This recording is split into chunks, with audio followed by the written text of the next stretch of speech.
Ladies and gentlemen, it is showtime and go time. Episode number 303. And a lot of fun it is going to be because we got some smoking hot cards here live at the late night place to be at the most must-see show on Twitch TV. We are the very best in fantasy wrestling excellence, bar none, period. We are the Archiverse TV, and welcome to another smoking hot edition. This is TWA Showdown, our streamer versus streamer battleground. And again, we have a smoking hot evening planned with beginning the night off, as you can see, a triple threat ladder tag team matchup between three of the very best tag teams in the world today. The Hart Foundation, the Wolfpack, and the Coalition. These guys have all got history, except for, of course, Poindexter. He is new on the scene. Mr. Marty McFly wannabe has been lighting up the scene, setting the ring ablaze, and doing things we only thought would be the thing in the movies. Mr. Bucko 5 has been whooping ass, taking names, cashing checks, and stealing titles. It's been crazy, and he's aligned himself with one of the most devious and powerful men in the business today, Alan Severn, the Wolfman from Team Glenola. And, of course, the Hart Foundation, the best there is, the best there was, the best there ever will be. They are together the excellence of execution, and they're, of course, hungry as ever. These guys are all hungry, including the holders of the TWA World Tag Team Championship title belts, the Coalition. So it is going to be the Clash of the Titans tonight. It's going to be a great time. And then later, after this match is said and done, in the books, we got ourselves a smoking hot 6-Vixen sub-eliminator matchup, and it is going to be fire. It is for the TWA World Championship title belt, and then, of course, to cap things off, we don't want to talk about this too much because Archer is still a little bit pissy about this, but we are having the TWA International Heavyweight Championship Gold Rush Tournament. 8 men are going to battle it out for the right to fight Gabriel Graves, the reigning defending international heavyweight champion that, of course, took the title from Elijah Archer. Archer not a part of the tournament tonight because he is defending those tag titles, so he's a little bit upset about that, so we're going to keep it on the down low for now. But that is what's happening. It is going to be a great evening, great time. There's going to be some great people here, so stick around. But before we get the show on the go, we, of course, have our new co-host with the most from Team One Woozy TV. His name, Woozy, and we're going to welcome him to episode number 303 here at the Archiverse. Woozy, welcome to the show. What's new and exciting? What is going down in Woozyville? Well, lately I've been being told by people I used to play all the 2K22 with all the time that I suck at the game and everything, so I decided to say fuck you and left that league I was in. I mean, who is saying these things? People I used to play with all the time. Who you used to play with? Like, these are supposed to be friends of yours. Supposedly. And they're instead of, encouragement and having fun with the game, they're worried about you not being as good as they are at the game and throwing down insults about how well you play the game. Pretty much. This is what they're doing. So basically, these people should just be unfriended from your PlayStation network, right? They should be, yes, and right? They are. Because I mean, if they don't have anything constructive to say, why listen to anything they have to say? Right? See, bullies only have power if we enable them to have that power. You know what I mean? Bullies quite often are a product of somebody having a very bad day, perhaps bad childhood, bad happenings currently in their lives, and they have no other outlet or have never been taught to have another outlet, so instead of finding a channel, they decide to invade somebody else's channel and try to bring them down to their level so they feel better about themselves. So at the end of the day, it is really not a reflection of you at all that they see. That is rippled in the water. They're looking through a different set of rose-colored glasses, if you will. And it is actually a reflection of themselves. Right? So, I mean, it's really not anything I would pay too much attention to. And honestly, do you really care if you're not as good as them anyways? I really don't give a shit what they say. And what's funny is stupid. What's funny is when I confront him about it, his thing was, I was just messing around. Yeah, but that's bullying. You don't need to accept that, and you don't need to have them still as part of your PlayStation network. You know, that is what I'm saying. They are deleted.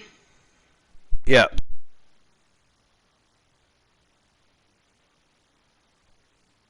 Yeah, that's. I mean, they have no business being on part of your network if they're just going to behave in that manner. That's just silly. I don't need that kind of negativity and that kind of toxicity in my playing online with. I don't. Just 1 second. I just have to collect the giant puppy. But yeah, to explain a little bit more about that situation because it's very weird. Well, I will. Hey, welcome in, Froggy Mouth Eggs. How you doing tonight? So yeah, the past few weeks, this one person been saying that shit to me. So Saturday, I finally had enough. Got rid of him, and I've been enjoying games without him.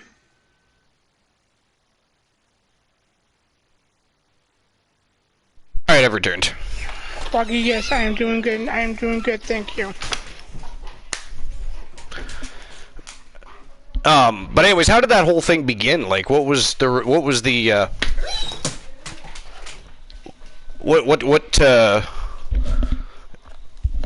the whole thing? What happened is that for the past almost year, right? We've been playing 2K. We played 2K20 for the longest time. I was kicking his ass left and right. He hated it. So then when 2K22 came around, his thing is that he's good with the button mashing. Which is of course basically exactly how they designed the new engine. Which I'm not good at button mashing at all. I'm quite slow at it. I mean, I'm not a fan of it. But so he wasn't happy that you beat him in 2K20, but because you're not yet used to the new controls and haven't adapted, and he did, and was able to beat you, so now he's using that as a way to bully you and try to get you to, for some whatever reason, believe that you suck at a wrestling game. Exactly. Alrighty then. Yeah, so what you did by deleting them from your PlayStation network is I mean, that is just ridiculous. Ridiculous. And when we would play online and the game would crash or it wouldn't load into the loading game at all, it was my fault. I see you, Glenola. Thanks for stopping by. Hope you feel better. Get some rest. Have a good night, my friend. Thanks for stopping by, though. Had a rough day, I assume. And, of course, Froggy Mothlegs, welcome to the show. Welcome to episode number 303. We're just talking about some of the bullying that's... Well, actually, it started before we went on the air, but there's been a lot of people reporting being bullied online these days. Woozy's been... You know, in that mix, recently, apparently, King of Pro was also being bullied on his. It was on his channel, or he was in somebody else's channel? On his channel. On his channel. He was being bullied, and then he got reported by 17 people. All right, Blind Loxa, thank you for the lurk.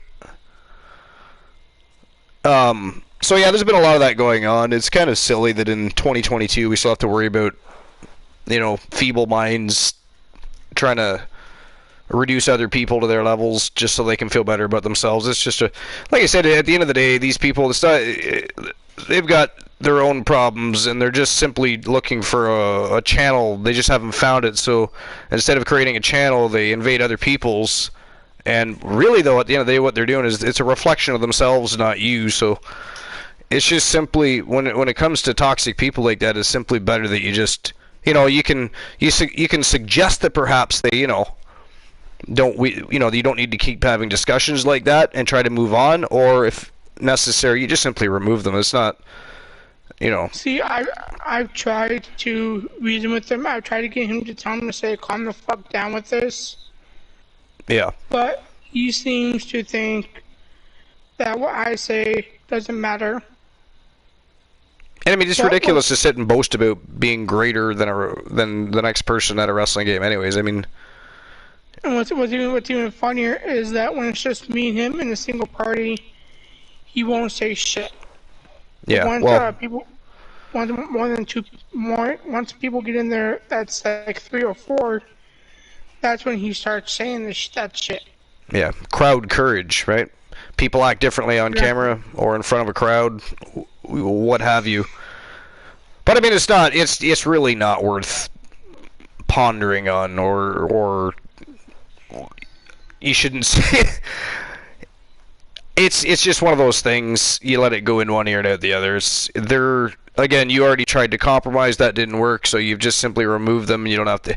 So if they for some reason try to re-add you as a friend or invite you to you just simply say no, and maybe even explain why if you have to. But you can't have fun online if you're just going to surround yourself with toxicity, right? So there's that. Now. That aside, what again happened with the King of Pro situation? I know that King of Pro was on his channel, he was streaming, and some sort of conversation arose, and the next thing you know, he was being bullied by I can't remember who it was, but somebody. So what happened is that King of Pro commented on Discord saying that he's being bullied by this streamer. So I stepped in there, talked to him, asked him what the fuck's going on, why are you bullying KOP? He's like, well, first of all, I'm not. Second of all, he's copying everything I'm doing. He's using my character without my consent, and so on and so forth. And KOP says to him, "Well, you did give me your consent to use your character." He's like, "Yeah, but not while I'm streaming at the same time." He's like, not what? Oh, you can use my guy when I'm not streaming. You stream when I stream, and wait, that's so not fair. wait. All right, so he said you can use my character, but if I'm streaming and you're streaming, you can't use my character. And because they happen to be streaming around the same time, and King of Pro was doing his thing and using that character, he took offense. he took offense to his character being utilized because he was streaming. Pretty much, he told King of KOP that when I'm streaming, you can't be streaming. That's not fair. What? Okay. Right. Froggy, what do you think of that? Tell me your thoughts on that, Froggy, because I'm at a loss for words of anything that might be considered constructive criticism anyways. Yeah, he's like, we can't be... Joe Link in the house! At the same time. Always good to see Joe Link. Yeah, Joe Link, tell me something. I don't know how long you've been here, but let me do a quick recap of something we've been discussing here, Joe Link, because you're gonna think this is absolute fire. So, Joe Link, what's been happening here is King of Pro. You know King of Pro. He's a frequent flyer here at the Archiverse. Loves coming to the show, hanging out. He's got Kevin Sammartino whooping people's asses. He's a flyer. So, anyways, he has his own channel. He's doing his thing. He's streaming. He's got a guy that was on his channel, had a character put into his game because, you know, King of Pro's trying to do his own thing with WWE Universe. Anyways, gentleman says to him later on, so King of Pro happens to be running a show, and this guy is also streaming. So this guy had given him permission to use the character on his stream, but because he was streaming at the same time King of Pro was streaming, that wasn't okay. So what apparently was said was, you can use my character, but if we're streaming at the same time, you can't use my character. Can somebody explain that to me? Like, am I missing something? Like, I've heard it twice. I've said it twice myself now, and I'm a little a loss for words of what to think of that. Right?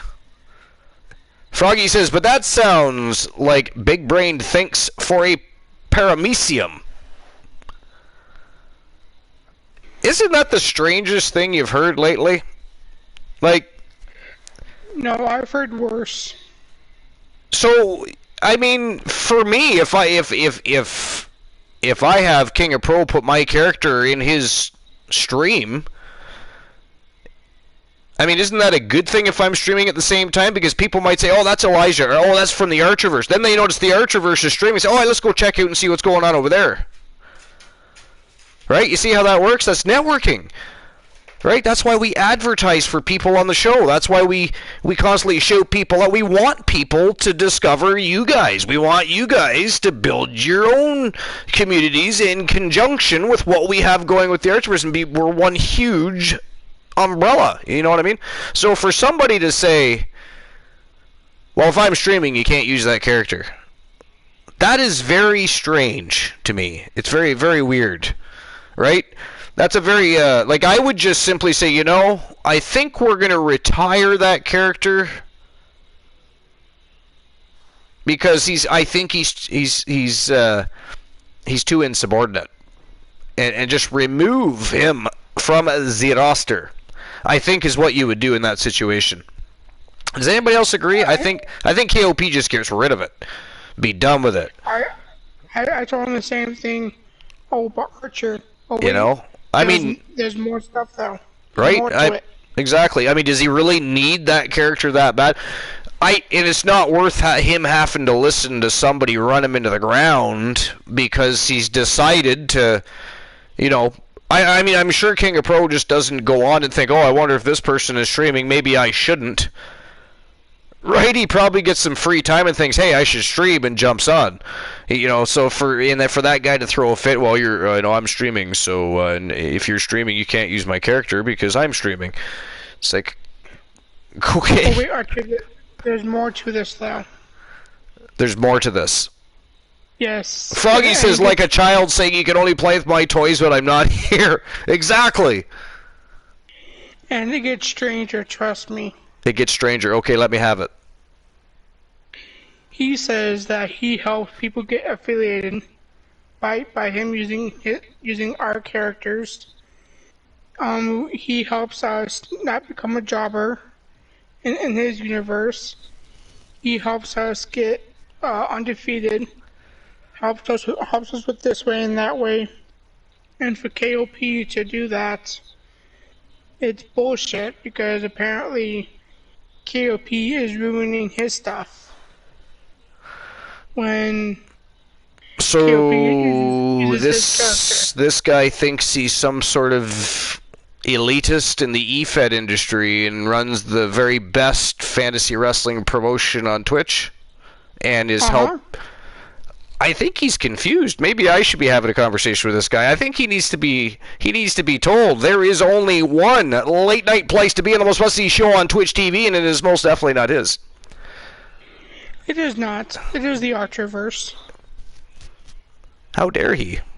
That is crazy. So, but yeah, that aside, I just thought I'd throw that in for, you know, to lighten the mood a little bit. But I think that is ridiculous. I think it's absolutely. I mean, I let people use Elijah Archer on their shows. I don't care if they're streaming at the same time I do. Again, somebody's watching, say, I don't know, Dogface or Big Body, and Elijah Archer's on their show, and that's Elijah. Then they notice, hey, the Archerverse is streaming, let's go see what's going on over there, and it's kind of like a cycle, you know? Like, why would I care about that? That just potentially brings attention to what we do. It really does. You know, which is why we always advertise to everybody else, why we want people to advertise on Discord, why we want to keep shouting people out and make sure people know about their channels and their streams, when they're streaming, what they're streaming, all that stuff, you know? And for my last 2 streams, I have mentioned the Archerverse on more than one occasion. I mean, I don't ask anybody to do that, right? I'm appreciative and honored when people do, but like I all the time, there's certain streams I'll go in and I'll throw down an emote or two, but then there's other streams where I don't go and advertise anything at all. I'm just there. Radcore's in the house, stopping by, episode number 303. Radcore, we're just talking about an interesting situation that led to a moment of bullying on one of our friends that frequents here at the Archerverse. His name is King of Pro 259. Actually, he's just KOP 259 now. But, so he had been involved with this streamer, Radcore, and this streamer allowed him to utilize his character on his channel, on his stream. But there was an instance where when King of Pro decided to stream and use this character, this gentleman in question was also streaming and got really upset that because they were streaming at the same time, he didn't like the fact that King of Pro was also using his character. So he tries to tell King of Pro, like, if I'm streaming and you're streaming, you're not allowed to use that character. Now, my suggestion immediately is, I think, retire that character, because that guy seems like he's a very high-maintenance kind of guy to be, and toxic, not to mention, to be having in your community, you know. Exactly, that's not how it works. Like, it's ridiculous is what it is. But there has been a lot more people lately in the last few weeks. There's been a lot of people from different channels bringing up instances where there's been bullying going on lately. It's crazy. So now we've moved on from hate rating. We're just going to bullying everybody in general, apparently. But makes me glad more and more people keep finding the Archerverse and we can introduce their communities to our communities, because that don't fly here, and we handle trolls very well here. Mostly because we are a bunch of trolls, so we're not letting people troll our folks. That's just not how it works. No. We're going to eat you alive. But yeah, it's a very silly situation. I mean, and Woozy's been bullied as of late, you know, on a couple different occasions. Once right here at the Archerverse for a little bit before we put a cap in their ass, and then once Ban hammered him, and then once while, you know, on his own channel. Oh no, it wasn't on a stream. Oh, it was off stream. It was off stream. Oh, I see. Okay, well, if you want to quickly recap that for Radcore and Joe Link, that is also a crazy situation. And then, of course, we do have things to get to, like everybody's favorite new segment, Before the Bell with One Woozy TV. That is coming up next. But anyways, yes. I find this is an important matter, which is why we're discussing it, because all of you, anybody that's here at the Archerverse, anybody that is a frequent flyer, a team, part of the fam jam, whatever you want to call yourself, what we are, I hope you would all stand up for people that are being bullied. I hope nobody bullies you, because, you know, that'd be nice to know so that we can pay these folks a visit in one manner or another. But never allow somebody to be bullied. It is a ridiculous thing in 2022 that other human beings are still looking for a channel using somebody else's channel, quite figuratively and literally, to try and bring people down to make themselves feel better. Well, if you want to make yourself feel better, surround yourself by good people. Well, Radcore says try Jesus. You know, that never hurts either. I mean, whether it's your thing or not, that's up to you to decide, but there's many different ways. That is definitely one. You could consider it, but it's much better than sitting there running somebody down because you think you're better than them, or you think that you're a better gamer, streamer, whatever the case may be. If you're bullying somebody, you're not any better than the piece of shit on the bottom of my shoe from my backyard because my dog took a shit and I stepped in it. So I say that to you. I say if you bully people, you're a fuckface, and karma will get you. And I hope everybody at the Archerverse would stand up for anybody that you saw. I don't care if they're your relative, if they're a friend, if they're not a friend. If you could be walking through the hallway at school, you don't even know who this person is, but you see somebody being bullied. Do something about it. Right? Bullies are only empowered if we allow the bullies to be empowered. Most of the time, 99.9% of the time, bullies are cowards. And in great numbers, they will falter. It's like the old term, the bigger they are, the harder they will fall. They're only big in their own mind, and the many that stand up for the one that is being bullied by the one that thinks they're God in the situation is going to crumble because they cannot handle the pressure. You stand up for them. Whether it's online or if it's if it's in the IRL world, doesn't matter. Make sure you do that because it's important that we make other people feel comfortable, safe, and make them know that they are important. Right? When somebody's being bullied and run into the ground by some imbecile or some jabroni, in the very moment, which can lead to other problems later, they don't feel good. They don't feel good about themselves. They don't feel confident. Their esteem is being crushed in the moment because of this bully. So we simply make sure that that bully knows that he's in the wrong territory. So, but that is what we need to do, is it sometimes takes numbers, but if it takes numbers, gather the numbers. If you can handle the situation yourself, you handle that situation yourself, but if you see somebody being bullied, don't you dare walk by and do nothing. Don't you dare walk by and do nothing. Do something. It's important as a civilization, as humanity. If we want to stop bullying, we got to stop putting up posters and wearing t-shirts, and we got to start doing something about it. Stop all of the lip service and take the power away from the bullies. Don't give it to them. All the conversations, the posters, the t-shirts just brings them into the light. And now you're suspending the people. Like, for instance, when it comes to somebody being bullied on a schoolyard, you're suspending the person that's decided to finally stand up for themselves for the same length of time as the bully. So the bully just got himself a vacation and took you down with him. That is not right. Especially if there's numbers to say, no, that person was just standing up for themselves. They were being bullied. They were being shoved. They were being pushed into a wall. They finally decided that it was not okay to have another human being take their skull and drive it into a motherfucking brick wall.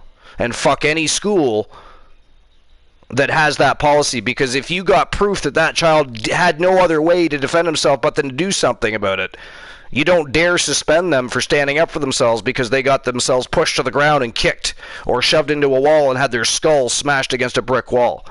Because I'll tell you what, if that ever happens to my kid, I hope he turns around and drives them right in the throat.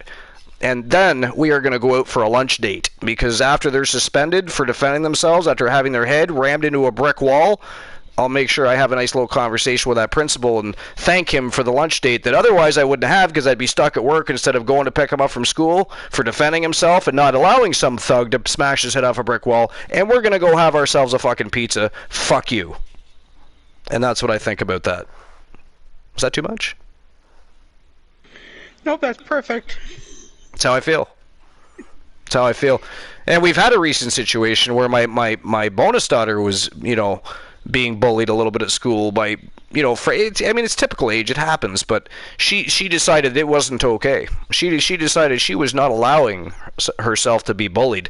She stood up for herself. She did get suspended. She did not get into trouble. She did not, and it was against like a boy. It was a boy. Ha ha. Ha ha ha. Ha ha. Ha ha ha ha. What's and funny that's how. What's funny is what? Is that if a boy is bullying a girl and the girl turns around and kicks his ass, yeah, us guys' egos fucking down tremendously, especially in front of the whole school. He won't show his face back for a week. Yeah, I mean, don't get me wrong.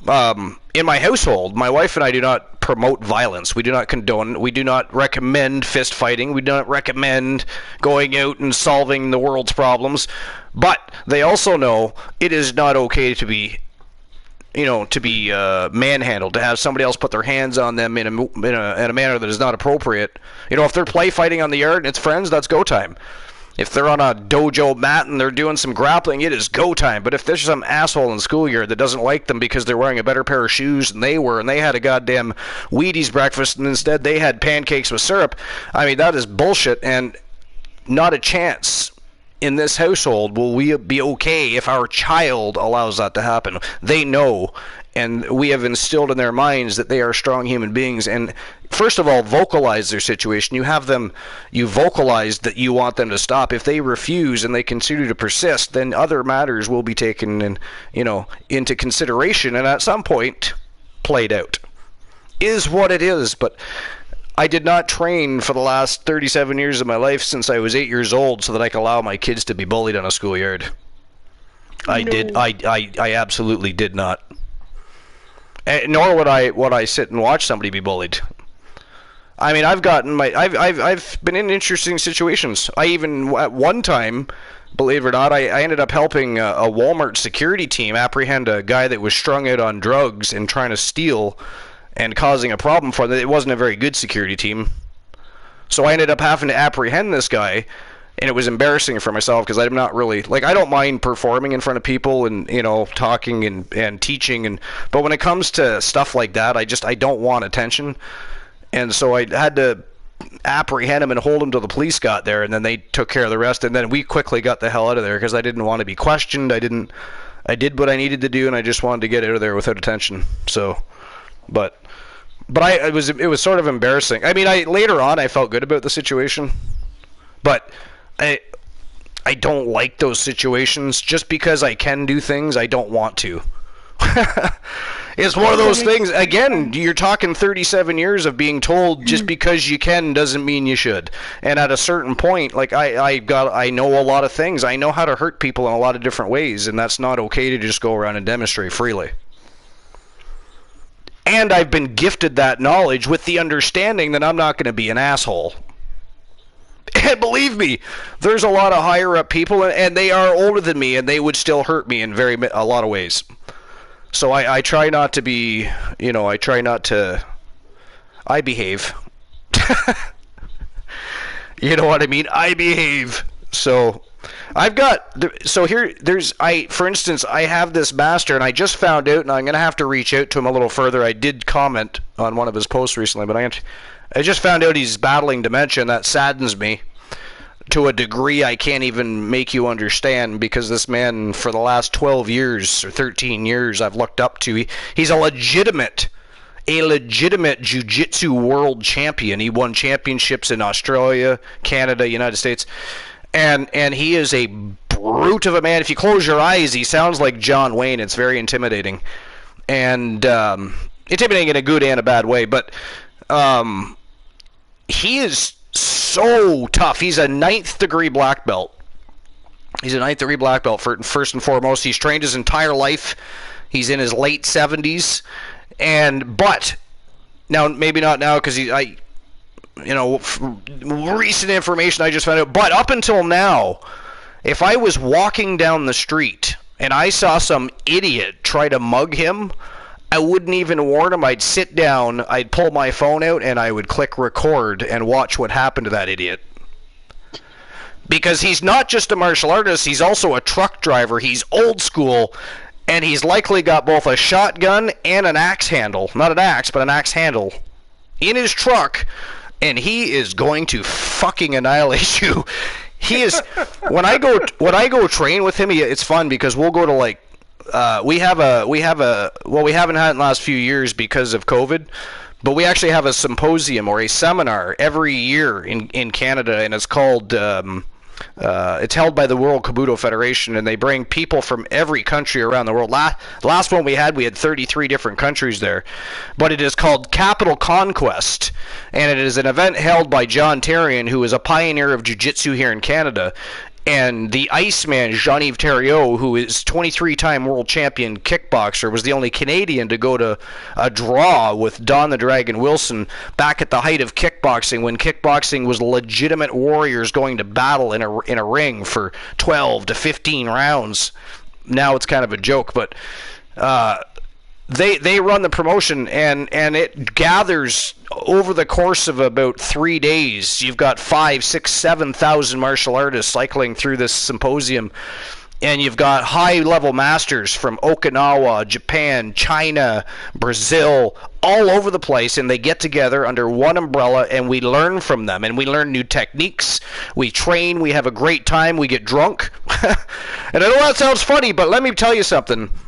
You've never seen a better bunch of behaved drunks in your life, because these people will whoop your ass. If you step out of line, they will whoop your ass. I'm not even joking one little bit. Nobody steps out of line, but bet your ass that if you happen to be staying in that hotel that night, you're in the safest hotel in the city. Guaranteed. Guaranteed. But it is a hell of a lot of fun. I recommend the entire world get involved with martial arts, because it is not just about the art, it is about the camaraderie of genuine people you actually meet. You legitimately do meet a lot of really good people. You meet some assholes along the way and some egomaniacs, but they're easy to ignore because there's so many actual genuine people. If they're legitimate martial artists, that is, because it's kind of ingrained in them to be a, and let's be honest, some martial artists, like, to a degree, a lot of martial artists do have a bit of an ego if they're really good, but that's because they've earned it, and people usually know about that. It's whether or not they crossed a line between ego and narcissist that becomes an issue, right? But, like, for instance, Chuck Norris, guarantee you, at one point or another, walked around with a bit of a chip on his shoulder. He earned that chip. Right? You can't tell me that you got a man with that kind of knowledge that, didn't have a chip, or at one point think, yeah, I'm the best in the world. Of course he did. He was a champion. So he's old school. So, but yeah, great time. I recommend anybody get martial arts. Hands down, first and foremost reason is it's the very best exercise on the planet, bar none, period, for your mind and body. But the camaraderies and the things you learn about yourself, your body, and then eventually other people is really, it's humbling. It's really humbling. He did learn from Bruce Lee himself. Yes, Bruce Lee also learned from him, though. Bruce Lee also learned from him. Matter of fact, he introduced Bruce Lee to the Gracies. And, of course, Chuck Norris introduced the Gracies to America.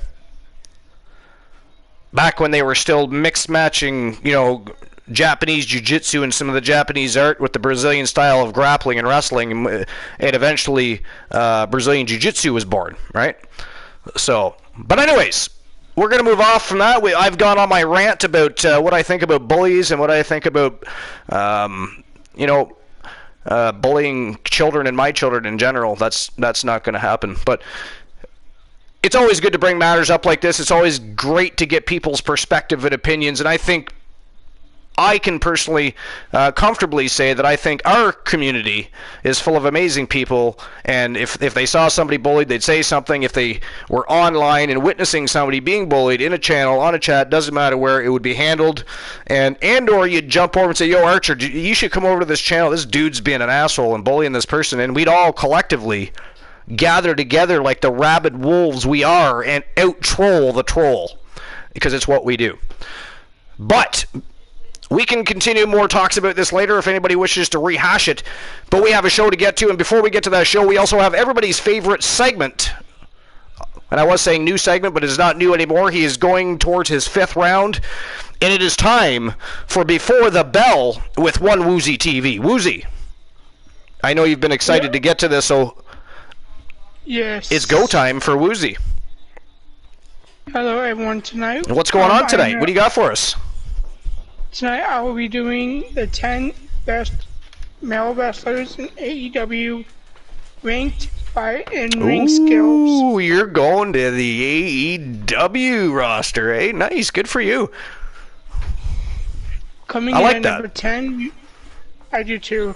Well, I mean, we don't want people to think that we're pro WWE or anything like that, so. Yeah, I figured tonight I changed things up a little bit. Yeah. So coming in at number 10, we've got CM Punk. CM Punk, he's been out of the ring for 7 years. His last stint was in WWE when oddly enough, Punk is a two-time Money in the Bank winner. He won it back to back. He beat John Cena, but again, who hasn't? Back in 2014 at the Money in the Bank pay-per-view, he won the title, and he just ran off. I mean, he went on a 454-day run with the title first? Yes. You know, 454 or 434, one of those. Oh yeah, it was one of those two. I mean, you can double check that. I mean, so don't quote me on that. Woozy's right. It could have been like 434. I forget which it was. But and by the way, I thought that was overdrawn. But Woozy knows my perspective on. I don't have necessarily the same perspective on CM Punk as other people do. Don't get me wrong. I like him. I think he's great on the mic. But when it comes to being like, he's no Daniel Bryan, for instance, in my opinion. I don't understand why people... I mean, we already had Tyler Black, who became Seth Rollins. We had all these great... I mean, CM Punk is he's not better than any of them. So I wasn't invested the same as other people in the sense that I should say, oh, well, CM Punk is wrestling god. Like, no, he's not. He's a lot better on the microphone than some, and he was very intriguing and could tell a story well, and he is a good wrestler. But when he was running on that run in 434 days, did I think he was the best wrestler on the planet and should have been world champion that long? No. But.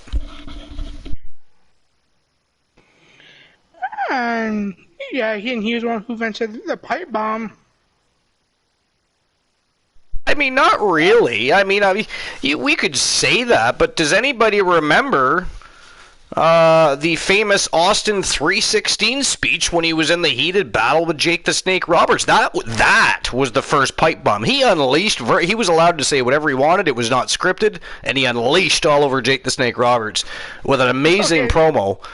You know, it might not have been as long and dragged out as CM Punk's, but that was because he even went as far as to bring religion into that promo, and that shocked so many people at the time.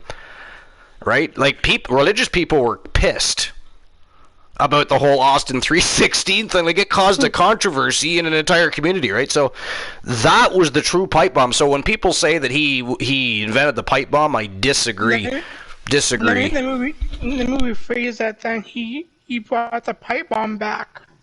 And he also coined the term pipe bomb. But I mean, I could bring up other situations we could consider pipe bombs in their own right, you know what I mean? Yes, you could. I've watched a lot of wrestling. Yes, you have. I blame TV. Coming in number 9, we've got Sami Guevara. See, with Sami Guevara, I like him. When he first came to AEW, he was wearing a fucking panda hat. He was a funny character. He was okay, but then when he got into the inner circle, that's when his career changed for the better.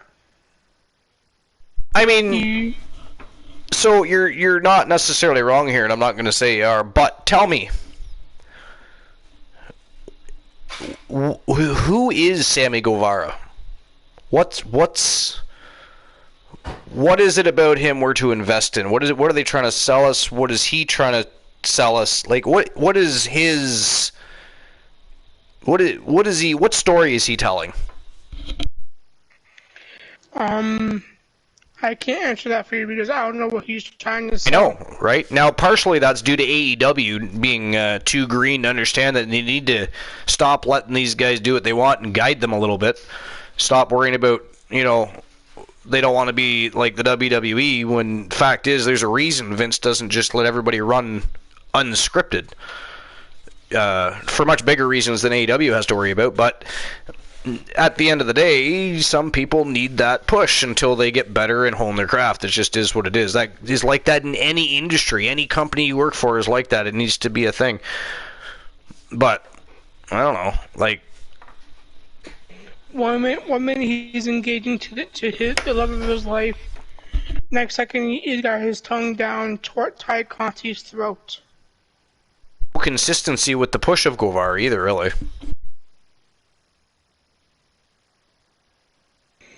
Froggy, I agree with you. I agree with you on that. Ego on legs. Interesting. Coming in number 8, we've got Jon Moxley. Yeah, when I first seen this list, I did not expect him to be that far down. I figured he'd be in the top 5. But Moxley, he's one hell of a wrestler. He is good in the ring. He is just an all-out ass-kicking machine. He was once known as Dean Ambrose. Do you think he'll come back as Dean Ambrose, or do you think he comes back as Jon Moxley? Because Jon Moxley's not his real name, so he could utilize that still. And now that like a lot no, his last name's not really Moxley, but a lot of hype went behind getting Vince McMahon to understand that when they brought Cody Rhodes back, they needed to keep the American Nightmare gimmick and needed to bring him back as he had made himself because he was so over. I don't think anybody really... I think the reason they think Jon Moxley is such a different character than Dean Ambrose is the WWE, at the end of the day, never gave us a reason to invest in Dean Ambrose other than being a part of the Shield. Yes, he won the WWE Championship, but it was never anything engaging, nothing real remember. Like, we're not going to... other than the fact that we'll see him on a list in 20 years, we're not going to remember that Dean Ambrose won the WWE title. Unless he comes back and finishes what he started, which he will, in my opinion. But if it's me, I do the same thing they did with Cody Rhodes. I bring him in as Jon Moxley and let him unleash. And then at some point, people are going to say, well, damn, he's not doing anything different than he did when he was Dean Ambrose, and they're calling him Jon Moxley. It's like, you idiots, that's because it's the same goddamn gimmick. Like, stop trying to, because it's indie wrestling, all of a sudden something is reinventing the wheel outside of the WWE. It's complete crap. The Dean Ambrose character, he behaved the exact same way as he ever did as Jon Moxley outside of the WWE. It was just a different name, and he was part of a faction.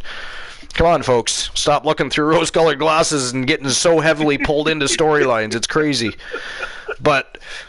because Jon Moxley is, like, with the right push, that is a great gimmick anyways. Like, my favorite was when they had him kind of sort of acting like the Joker. I would put him right back in that role. Because it's kind of similar anyways, just a little more over the top than the regular Moxley character is to begin with. It was highly entertaining. The shit he was doing as that, like, I was actually, that was the only time I was actually invested in Jon Moxley, a.k.a. Dean Ambrose, was during that storyline, because I thought it was fantastic. I really did. I thought, wow, Moxley, yeah, he was doing some good work. And then all of a sudden they drop it.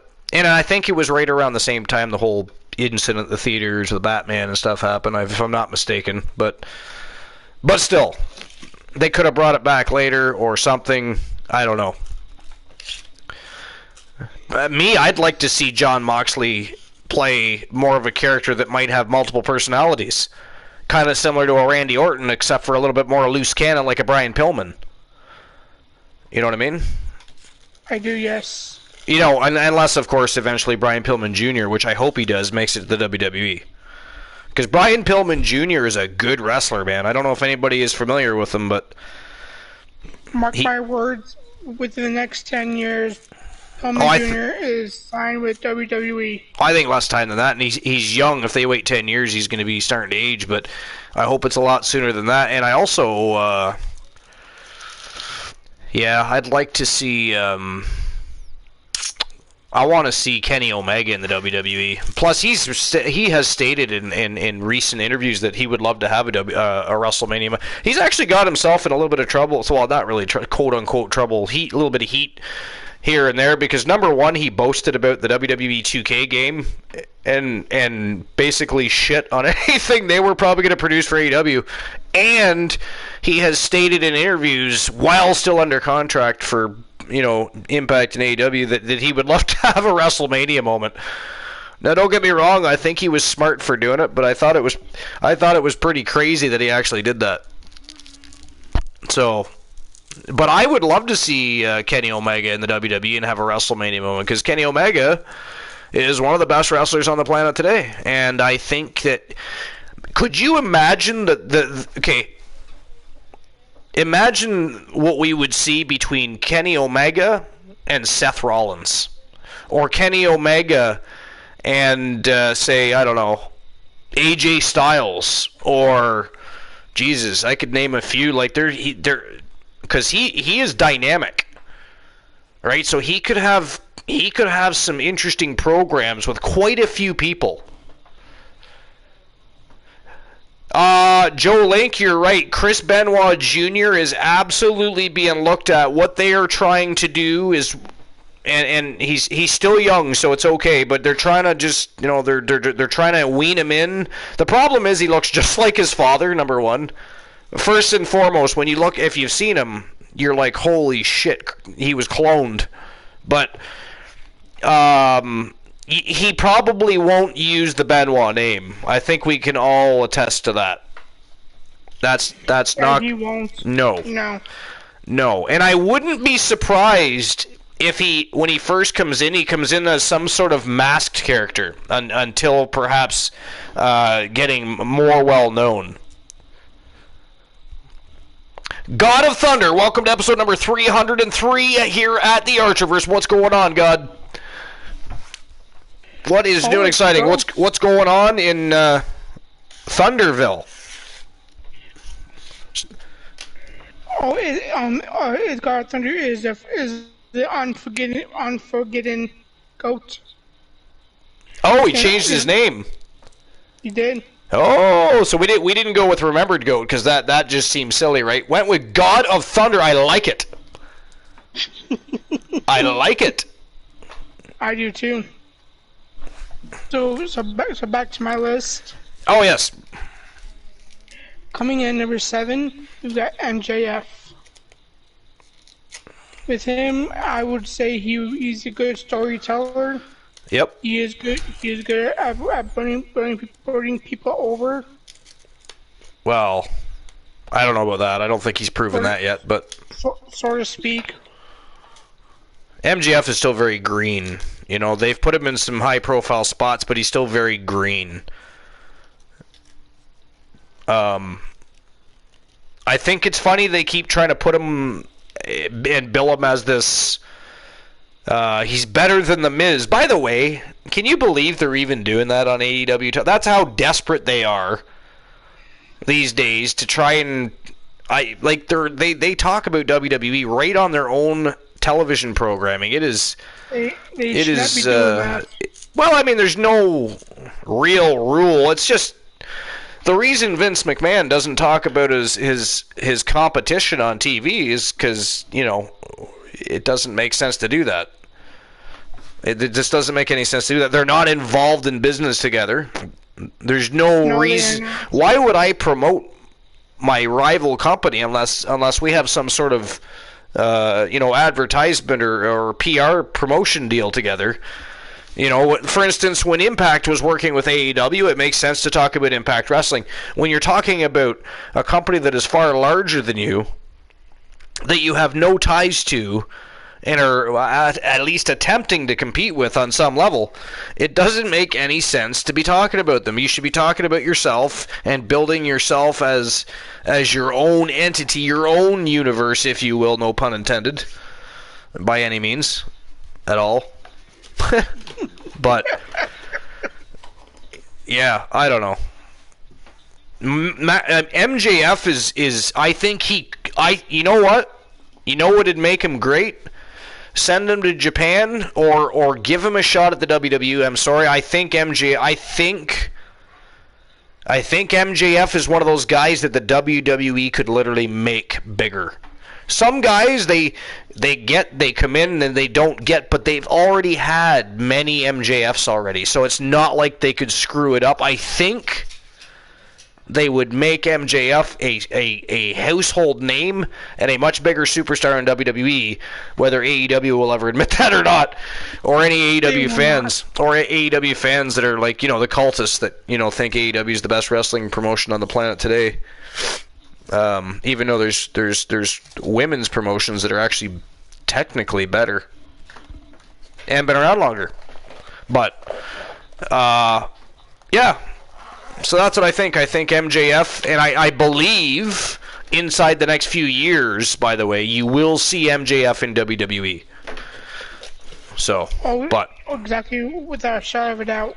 Yeah, he'll definitely be there. Plus, he's another one that wants a WrestleMania moment, and he's not ashamed to say it or boast about it. So, and then coming in at number 6, we've got Pac.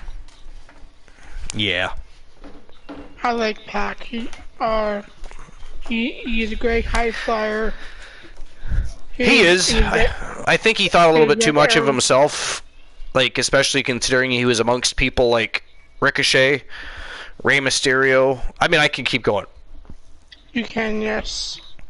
I think he thought too much of himself. While you go over some of this list, I'm just going to run and grab myself a drink, so I'll be right back. Alright.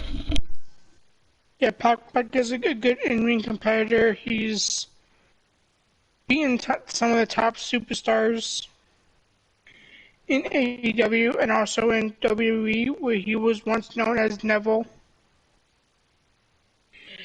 Coming in number 5, we've got the AEW World Heavyweight Champion, Hangman Adam Page. Adam Page, hands down, one of the best superstars in AEW right now, hands down. Even though he's not on TV, I still say once he gets back and gets his head of his ass and they start having him on there more than once or twice a month, you'll see what I'm talking about when it comes to how he is in ring. Coming in at number 4, we've got Panzer L0 Neato. He's a great luchador. He's just a great all-around superstar. He's in a great tag team. His finishers are fucking brutal. I kind of like him, but I'm not a huge fan of his either. Coming in number 3, his brother, Rey Fenix. Another great luchador. But he's been known to be injured a couple times last year, and he's a great high flyer, great luchador, just great all around competitor. He is part of the Death Triangle, which is Pac, L0 Neato, and Rey Fenix. They are the 3 most deadliest factions. Coming in number 2, we've got Kenny Omega. And we were just talking about him. He is one of the best wrestlers in AEW, hands down. I could see him going into WWE and becoming WWE champion and holding it for some time, having some great feuds with, like Archer said, AJ, Seth, freaking Dominic Mysterio, just name a few. I see great things in this man's future. Alright, I've returned. Coming in at number 1. Ooh, just in time. Yes. We've got the ones known as the Yes Movement. The Yes Movement. You heard that in a while, have you, Archer? Have not heard that in a while. Bryan Danielson at number 1. Interesting. As he should be. Well, I mean, Daniel Bryan or Bryan Danielson is top notch. Is he the greatest in-ring performer? No, but he is the greatest in-ring wrestler right now. next to him, I think I'd have to probably put AJ Styles. I mean, I'm not going to sit and run down a top 5 or top 10 list or anything, but he is definitely the best wrestler. I mean, he can work with anybody. He can put you over. He can put himself over and tell a story while he does it. I mean, he's fantastic at what he does. Again, he's not the greatest performer performance-wise, but as far as telling a story in the ring and technical wrestling and putting on instant classics, he's definitely the number. At least I think he's the number 1 in the world right now. Anyways. Yeah, Jolene, Jericho did not make the list. Jericho did not make the list. What about Logan Paul? Somebody ban God of Thunder, please. I'm gonna time him out for you. How dare we bring up Logan Paul amongst those greats? That is ghastly. Absolutely ghastly. All right, so another edition of Before the Bell with One Woozy TV in the books, and now, of course, it is time to get the show on the go, and as you can see, we are kicking things off with a bang. It is one hell of a way to set the tone for the evening. It is a triple threat ladder tag team matchup for the TWA World Tag Team Championships. 3 of the very best on the planet today going to lock horns and go to battle for the right to hold those titles, and, of course, the Coalition back in the house, putting the titles on the line. And look at the cast. We've got the Hart Foundation. We've got from Team Christian Cool, we have Christian Hart, the Iceman, the former undisputed king of the Archerverse, and of course his partner in crime, his tag team partner Bret the Hitman Hart, the excellence of execution. We have from Team Glenola, the Wolfman Alan Severn, of course, just formed his new faction, the Wolfpack, after that tremendous Alan Severn Open Invitational Tournament. And, of course, he is teaming up with Poindexter. And let me tell you, this Poindexter has been ripping through the division. The guy weighs a $105 soaking wet, and he's been taking titles. He's been whooping ass, taking names and cashing checks. It is a little bit ghastly when you think about it. But he is teaming up with one of the baddest men on the planet today in the Wolfman Alan Severn tonight, and they are going to be shooting for those TWA World Tag Team titles. And, of course, we have the Coalition, the one Elijah Archer, and, of course, Jason Ironman, the total package. They're going to gear up, and they are going to look to defend those titles. It is going to be a star-studded matchup. It is going to be an instant classic and a lot of fun to watch in this triple tag ladder matchup. Woozy, are you ready? And look at that, we got KOP in the house. And by the way, ladies and gentlemen, it is KOP's birthday. So if we could wish KOP a happy birthday, I'd be very appreciative. And also, in the house, from a doghouse, it is Dogface. And he is... Oi, us lucky people. Oi, you lucky people. Is, of course, his infamous catchphrase. And it is a fantastic community to be a part of, by the way, if you're not already in cahoots with Dogface, which you should be. Could we actually drop a shout-out for Dogface, please? And thank you for the shout-out for KOP. But if we can get a shout-out for Dogface as well, so people can, if they haven't already had a chance to jump over and smash his follow button. He is the daytime place to be, and the most must-see show during daytime Twitch TV. The Doghouse, run by Dogface, is a great community. It is a good time, and he has his own version of his universe over there, and it rocks. And it is a great time, and with a bunch of good people. And he has been gracious enough, of course, to not just shout me out when I'm there, but he advertises for the Archerverse quite often.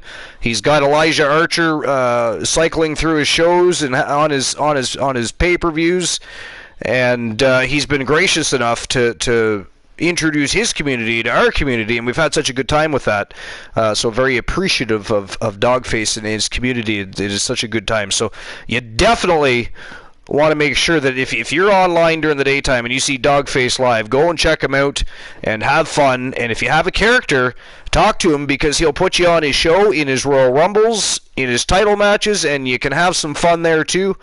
You know, the Archerverse does not oppress its talent from competing elsewhere to have opportunities at making paychecks beyond that which they do here at the Archerverse. So we definitely want to encourage that. But we are going to get to the show. He also has amazing hats he wears every stream. He does have amazing hats, and you definitely got to make sure he does the ear dance, by the way. You got to make sure he does the ear dance. Yes, indeed.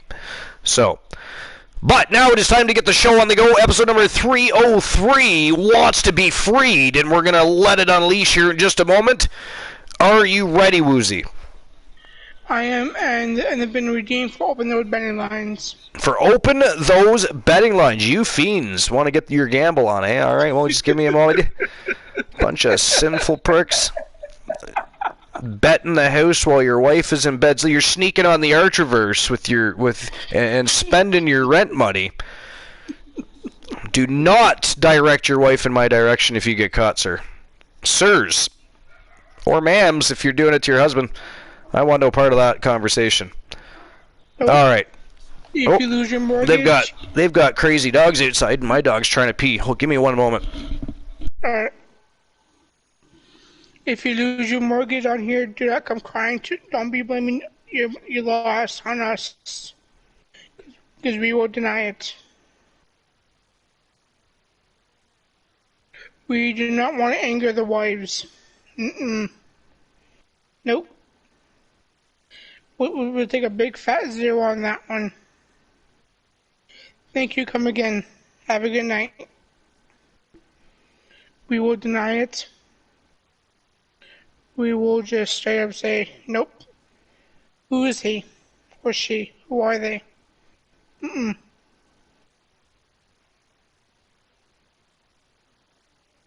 Alright, took care of that problem.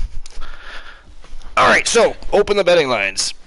So, and I was telling everyone here that if they lose their mortgages or whatever, don't blame us. Don't tell the wives it was us doing. No, I'm gonna have to have people start signing waivers before they enter the betting lines. I hadn't thought of that in the past. It's ghastly. But Jolene will blame us. Everyone will blame us for them losing the money for the bills. All right, so who walks out the TWA World Tag Champs?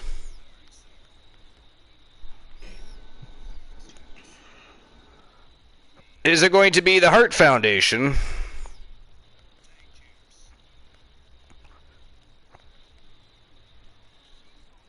The Wolfpack?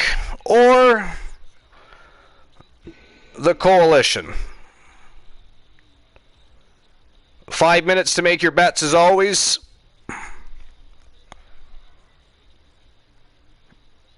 And there you go.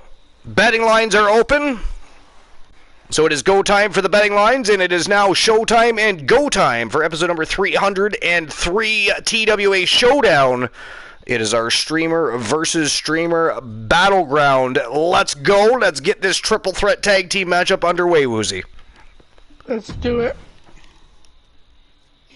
And I hate to say this, but I'm saying anyway. My money is on the Coalition. Ooh, gonna bet for the Coalition to retain, are you? Yes, I am. All right, well, let's see you put your Archerverse bucks where your mouth is. Oh, I did. Let's do that. I put $2,000 on Coalition. $2,000 on the Coalition. Woo! Going big. Doesn't want to go home, so he's going big. Yeah. Froggy Mothleg says, let's go, Wolves of the Apocalypse. Mr. T says, I'm voting for Coalition because I like their logo. It is very sexy. It is a beautiful logo. Although, Mr. T, you might like to know that certain folks from the Army have actually joked and called it the Hamburger Helper logo. Or perhaps that one has dipped their hands in a bag of Cheetos. They're trying to mock the logo. We should ban them for life, I understand that. Thought I'd bring that information to light, though, Mr. T. It's ghastly as it is. Dogface Fat Lad is still champ. The following contest is are you part of the Discord, Dogface? and is for Because I recently Alliance gave it a new layout, and it's very easy to find all the champions and former champions. They have their own channels, and you can very quickly go check. Okay.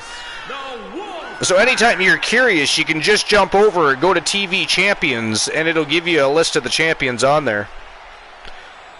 For the Archiverse, for TWA, and for WCW, and there's a list of former champions. Yeah, even though Poindexter does look like a Poindexter. beast, He doesn't look like a beast, but Marty McFly wannabe needs to be brought down in a step. he is the Archiverse Unified World Television Champion, and a freak of nature, I might add. Yo, Big Body Meta in the house. How you doing, fam? Welcome to episode number 303. Good to see you here. What's going on? What's new and exciting? What's going on in Metaverse?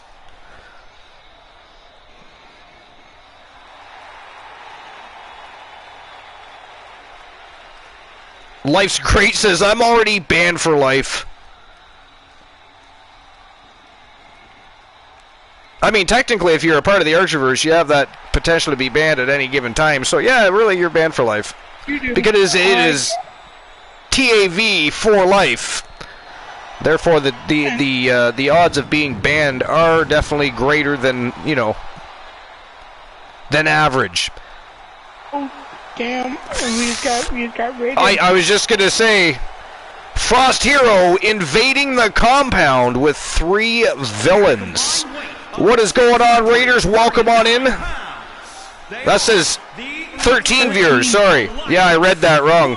What's new and exciting? What's going on? Welcome to episode number 303 here at the Archiverse. We welcome you on in. What's going on? What's everybody doing? How was your stream? And thank you for the follow. King Dynasty 68, appreciate you. Always good to see the fam jam grow, but welcome on in. We're just starting our first match of the evening. This is a matchup between 3 tag teams that have a lot of history together. The Coalition, Elijah Archer and Jason Ironman, they are taking on the Hart Foundation, of course led by Team Christian Cool. The Iceman Christian Hart, he's the former undisputed king of the Archiverse, and his partner Bret the Hitman Hart, and then Alan Severn, the Wolfman, from Team Glenola, has teamed up with Team Froggy Mothlegs and Poindexter, who kind of, if you look at him, he looks like he's a Marty McFly wannabe. He looks like he just stepped out of the DeLorean and ended up in, the year 1955.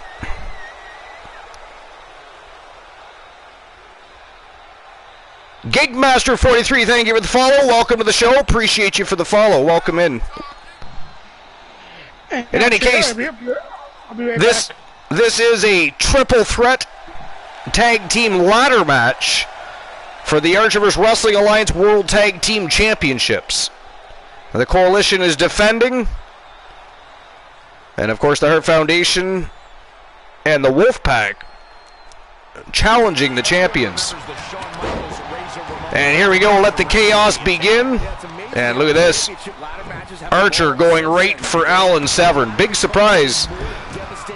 The last time they were involved in a matchup, the very same thing happened. They were consumed by one another to the point where they forgot there was other people in the matchup. Therefore, they did not win the matchup. Nobody's really sure what the actual history of the beef between Archer and Severn is. But when they're in the same room, chances are there's going to be fireworks. Oh, nice bulldog to Ironman by Bret the Hitman Hart. Poindexter took care of Christian Hart outside the ring. Not a good start to the match by the Iceman. You can enjoy the highlights later. Christian Hart going right for that ladder. Archer going right after Severin again. Oh, big headbutt right to the face. Big Body says it started over an unpaid tab and a game of dominoes. Yeah. That or perhaps a game of Monopoly. Who knows? I mean, how many games of Monopoly have you seen gone wrong? Oh! Archer airborne over that top rope, and he is still relentlessly attacking Alan Severin. This is what I'm talking about. It's crazy. When they're in the same room, they just can't keep their hands off one another. Oh, Bret the Hitman Hart just got decked by Ironman. Archer slapping on an armbar here. Big knee drop right to the kidneys. And look at this, Poindexter and the Iceman going at it. They have been consumed by one another since the start of the match themselves. To be fair, neither of them have really changed dance partners much since the bell rang. But it is really impressive to watch Poindexter. And of course, if anybody that's new to the channel doesn't know who Poindexter is, he's the Marty McFly wannabe right there with the headphones on. And why he and how he manages to keep those headphones on during a matchup, I have no idea. I could not tell you. But let me tell you, this Buck-05 dripping wet dude has walked into the company and started laying waste to the I mean, he's been beating guys that are literally more than double his size. It's crazy. He has been whooping ass, taking names, cashing checks, and winning championships. I mean, he is the reigning, defending Archerverse Unified World Television Champion. Crazy. And if you go look on Discord and check out the list of people that have already held that title, and you look at that list, and then you look at Poindexter, you're thinking, WTF. But Poindexter just keeps shoving it in people's faces that he is some sort of phenom. The professor, the man from MIT,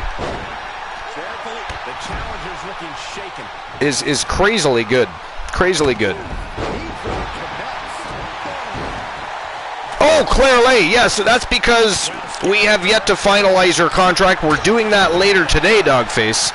We haven't had any managerial meetings lately, therefore there's been no signings of superstars. But you, Claire Lay, and there's going to be a new streamer team, by the way, joining the ranks. And we'll talk a bit more about that later. But yes, Claire Lay is officially becoming a member of the roster, and her contract finalized later on. So chances are, Dogface, she will be in battle tomorrow night.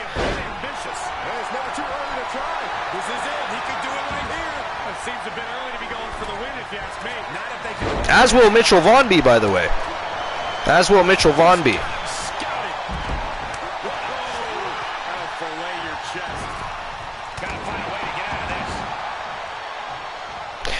Yeah, of course you can. You can redeem that anytime you want, Dogface. There's no time limit on that. Oh, Ironman trying to put Christian Hart right through the canvas. Look at this, Poindexter. Oh, look at that. Ironman grabs him, an electric chair drop. Down goes Poindexter. I don't even understand how it is that Poindexter keeps getting. Because look at Jason Ironman. I'm sorry, Jason Ironman's got to weigh what? I forget what they announce him as. He's got to be 300 pounds-ish. Okay, we'll see ish. Poindexter, Buck-05.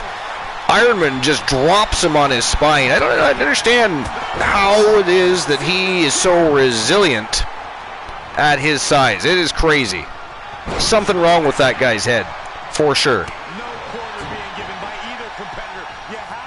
Oh, DDT by Archer. Bret the Hitman Hart rolling to the outside. Look at this, he's setting his sights on the Iceman. Now there's something you haven't seen in a while. Christian, oh shit! Archer just launched him over the top rope. Tossed him like a javelin. Down goes Hart. Look at this. Ironman to the outside, Hart to the both members of the Hart Foundation, and you got Archer in there trying to take on the Wolfpack. Poindexter is all over him right now. That is ghastly. He is gonna try. No, That little son of a bitch. Thank God Archer got right back up. That is disgusting. He copied Archer's move. Did you see that? It is the AKO, not the PKO. And here's Poindexter on top of that ladder again with that title in hand. And here comes his tag team partner protecting that ladder. Wow. Here comes Bret Hart finally up the other side. We're going to have ourselves some fisticuffs here. Severn, though, attacking Hart from behind.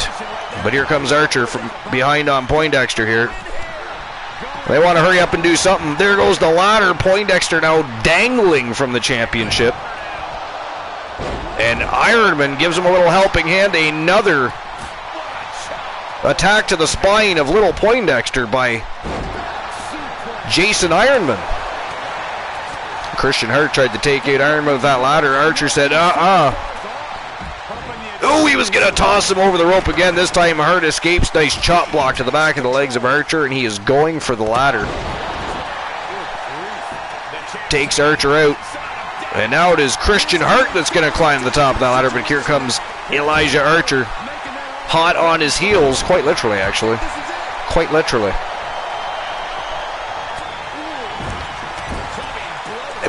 Somebody ban Froggy Moth Legs, please. PKO is never going to be I say, never be a thing. It does not have a nice ring to it. How dare you try to stir the pot, sir? That is Ghastly. It is the AKO.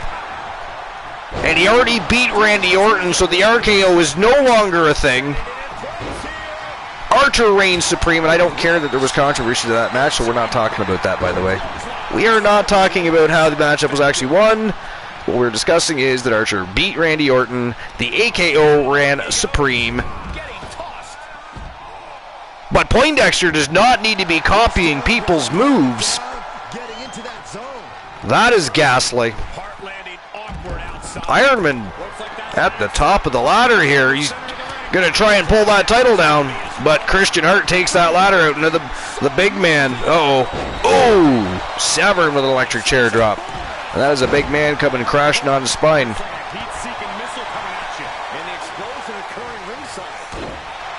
Big lift up powerbomb by Ironman, though, takes down Alan Severn.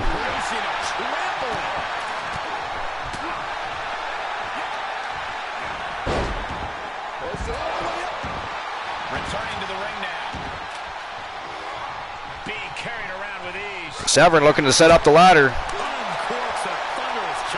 Or not. Looks like he wants Christian Hart. Nope, he's going for Ironman. So is Christian Hart, though. Christian Hart immediately changed his sights to Poindexter when he's seen him, but look at this. Chaos. Archer and Hart. Poindexter just launched Christian Hart over the top rope, and uh-oh.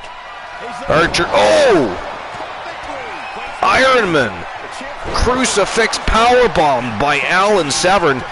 And here goes Poindexter again, looking for that championship, but he climbs back down to deal with Christian Hart, but Bret Hart is right there and intervenes, and he scoops Poindexter up. Ironman just busted open by the turnbuckle. And now Bret Hart busted open by Poindexter. And over the top rope goes Bret the Hitman Hart. And at least we got a ladder bridge set up between the commentator's booth and the ring. I mean, that could lead to nothing but pure disaster. Let's see if anybody ends up hitting that ladder. Oh, Poindexter just about did.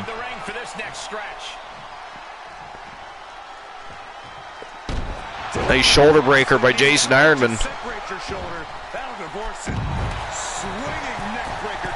Poindexter dropped on his neck and spine outside the ring. But look at this. Bret the Hitman Hart gets DDT'd on the unforgiving floor for his efforts. Ironman with the ladder here. Went to clothesline at Severn, but Severn stepped out of the way. And Poindexter with that ladder again. Oh, he takes out Archer. He takes out Severn, but not Bret the Hitman Hart. Hart says no thank you. but I will take that ladder.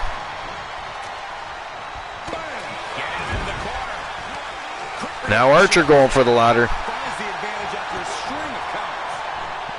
Wow, Bret Hart went to DDT. Poindexter with a wrist lock takedown. And look at this, he is going full on attack on Elijah Archer, who had the ladder. That little dude is not scared of anybody. That's one of the most fascinating things about this Poindexter fella. I mean, not only is he somehow lasting through battles with men much larger than him, he's very versatile, dynamic. Power slam to Archer. And look at this, Ironman climbing the top of the ladder here.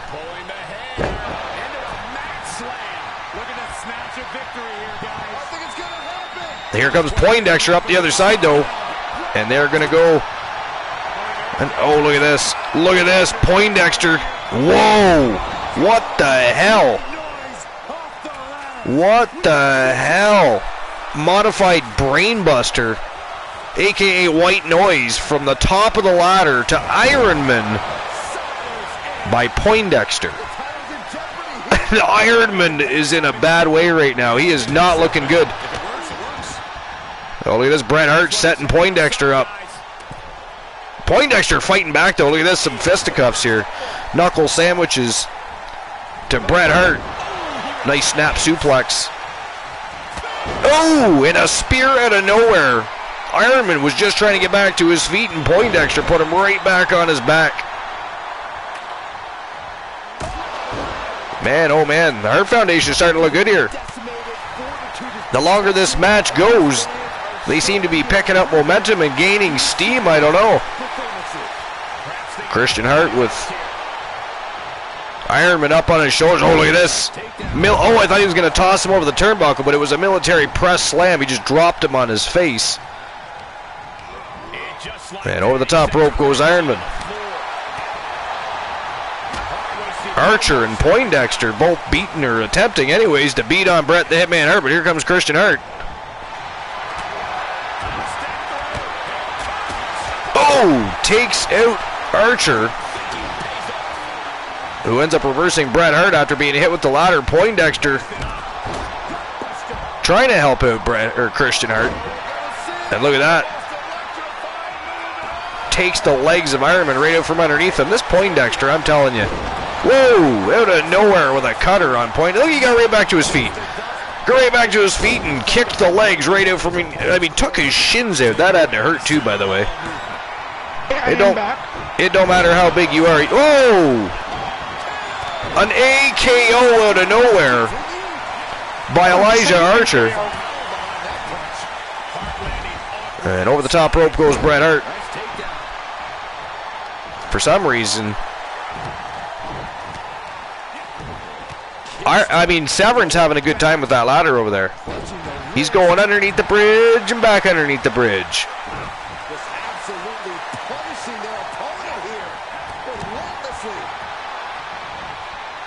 Oh, spine buster to Poindexter.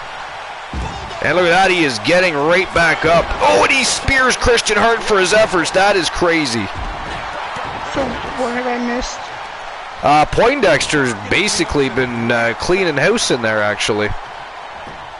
And right now, Alan Severn, I think he's taken one too many hits to the head today. Right now, he is just playing around with the ladder, actually.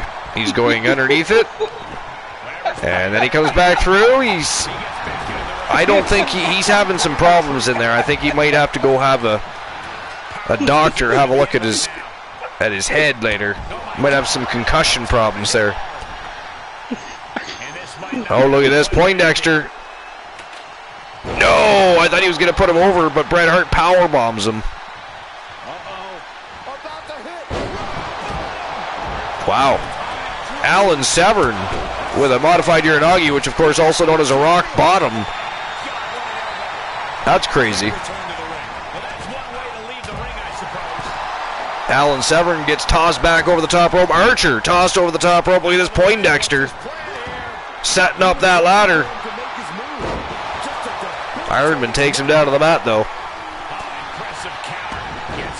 And look at this. Bret Hart is going to sneak up that ladder. Bret the Hitman Hart has snuck up to the top of that ladder.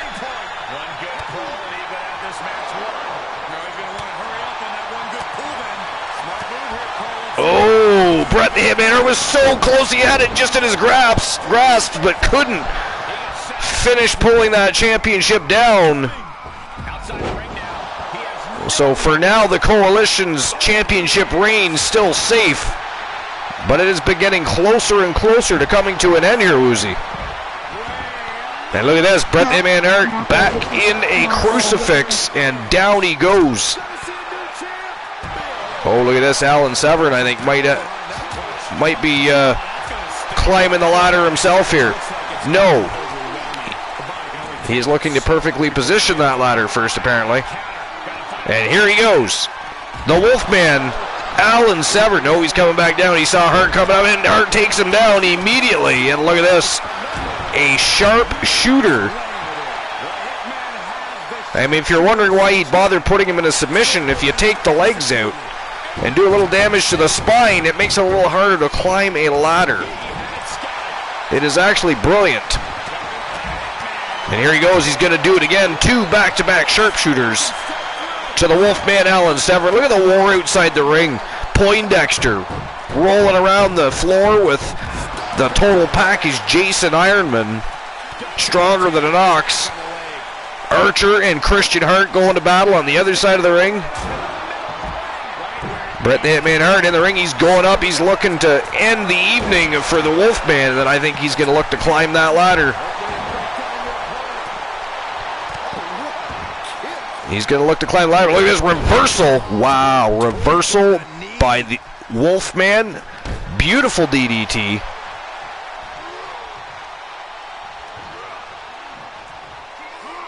Big scoop slam. And I think if I was Severn, I'd be looking to climb that ladder, not go up to the top turnbuckle. But, whoa, big flying body splash. But look, he took out the ladder in the process. Little counterproductive there, if you ask me. Little counterproductive there. Look at this. He's setting the ladder back up, though. Bret Hart out of it in the corner. Ironman taking care of Poindexter. And again, the ladder gets knocked over. Patrick the Void. Patrick says, guess what? I give up what? And by the way, welcome to episode number 303 here at the Archerverse. Patrick the Void, appreciate you being here. Oh, Ironman becomes the first person to land on that ladder. He was tossed over the top rope right on top of the ladder. And it is Patrick the Void's birthday, so can everybody give both KOP and Patrick the Void a big happy birthday, please? Talk about putting it all on the line. Always an extra risk when you dive ringside.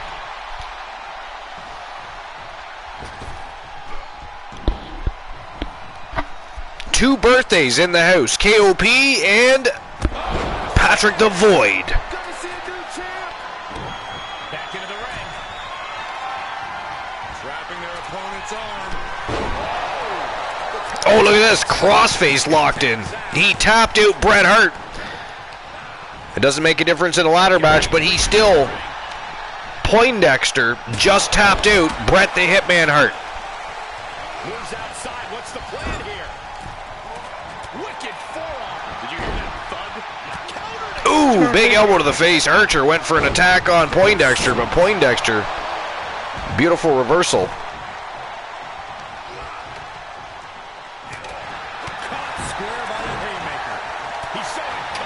Ooh, Archer went for an AKO, but the Wolfman thwarted it. Nice suplex.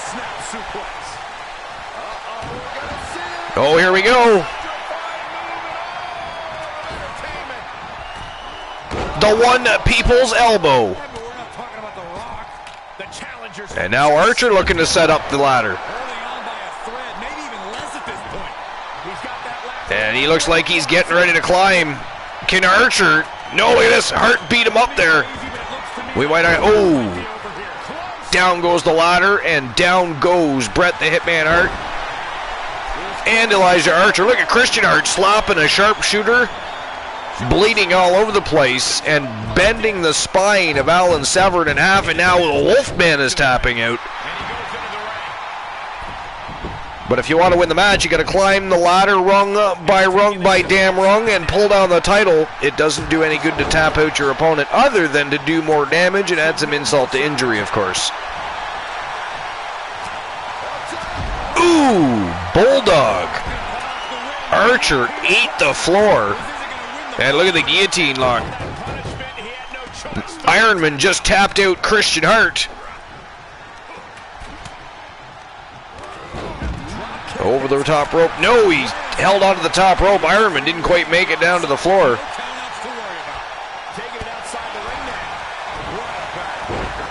Nice backbreaker by Poindexter. And now Ironman looking for a little payback on Poindexter here. Damn, this has been one hell of a match. Oh, here we go again. Crucifix powerbomb to Christian Hart. Oh, right into the ladder. Ouch. Right into the ladder. He's outside the ring now. Hope he's got a plan. Oh, man, that'll tear your hamstring. He's rummaging for something. Patrick Devoyne said, I got some ice cream with some Cool Whip. Things are about to get very interesting and dangerous. Some ground and pound by the Wolfman. Look at that. Bret the Hitman Hart. Still doing battle with Alan Severn. Ironman waiting for Christian Hart to get back to his feet. And here we go. And it looks like Archer also wants a piece of Christian Hart. And they are now fighting it out to see who gets to beat on Christian Hart first. But look at this reversal by Christian Hart. DDT, down goes Ironman. Over the top rope goes Archer. Ooh, and Severn tried to nail Hart with the ladder, but didn't happen. Nice tilt-a-whirl backbreaker by Hart. Here comes Poindexter again. The crowd on their feet, and they are behind Poindexter 100%, Uzi. It is crazy the amount of fanfare that this Poindexter already has. I've even seen headphones being sold that say the Professor on them. I hate to admit this, though, but I bought a pair. You bought a pair of Professor headphones. How do they work? Perfect. Are they comfy? Cozy? No, they're not. Not very comfortable? Well, the first iteration of anything always needs work, right? So there's that. Whoa! Poindexter was that close, but Bret the Hitman Hart made that attempt impossible. With that, down goes Bret the Hitman Hart, yanked down off that ladder by Jason Ironman, and now Archer pulls Poindexter down. And down goes the ladder again.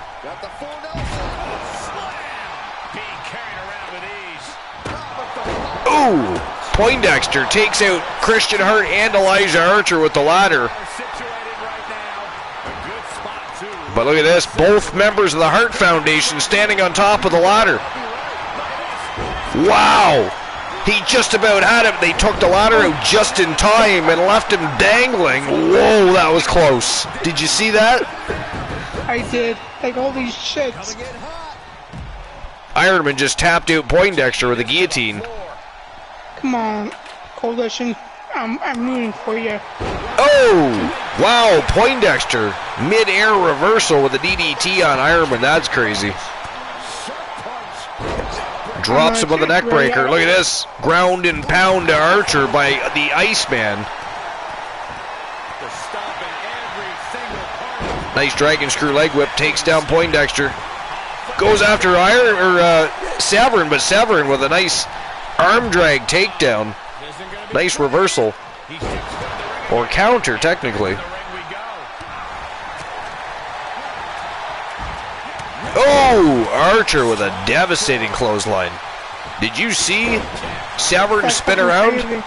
Wow. Over goes Archer. I found his head in row 6. The Coalition, both members outside the ring on their backs. Archer's trying to get back to his feet. Here we go. Look at this, Alan Severn all by himself in the ring, but no ladder in there. Oh! Bret Hart nails him right in the face with the ladder, though. Look at this, Archer bringing a ladder back into the ring. Nobody paying attention. Oh, yes they are. Here comes the Iceman. Oh, and here we go. Archer versus Christian Hart atop the ladder. Here we go. Oh, look at this. Archer grabs a hold of him. No way. Oh, superplex from the top of the ladder. Wow. Over the top rope goes Christian Hart. Come on, Coalition. Here goes Archer very slowly, but he's making his way up.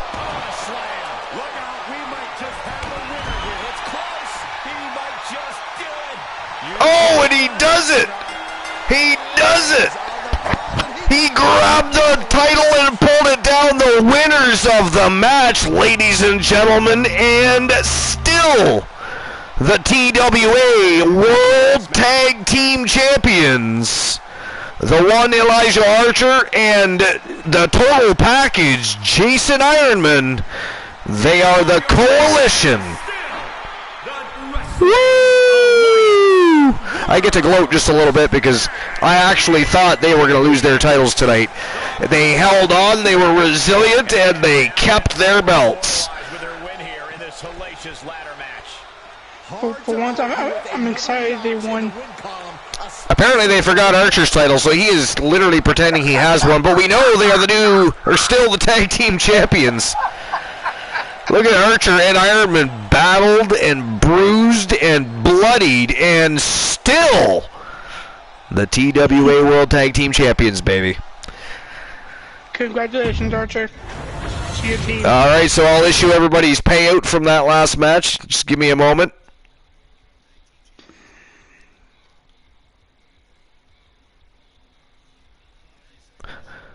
And then, of course, we get to our next match of the evening.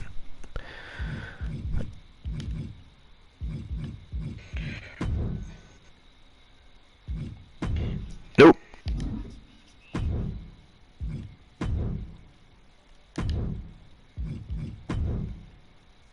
And I'm going to get that set up before I open the betting lines for the next match as well. So just give me a moment. All right, so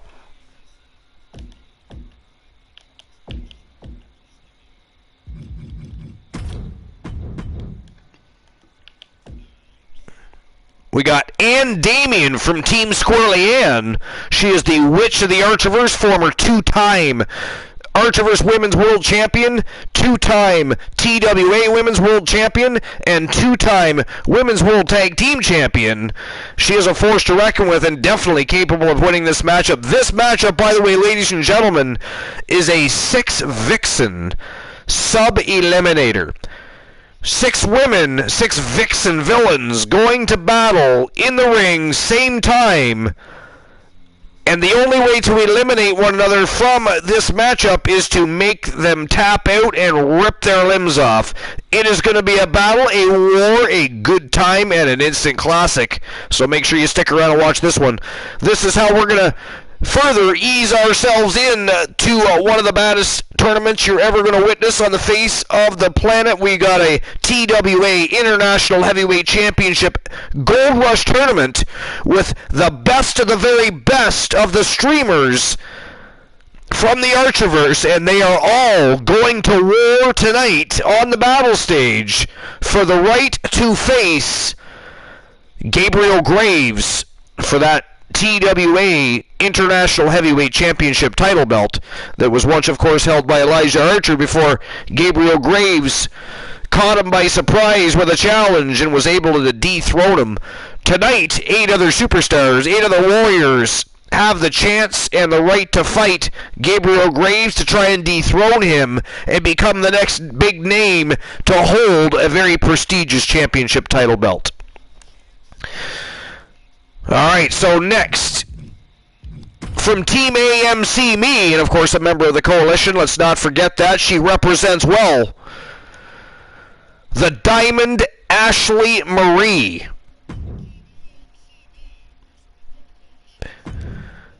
Next, from Team Tilliana Pierce, the anomaly Tia Stevens. From Team Boss Apollo,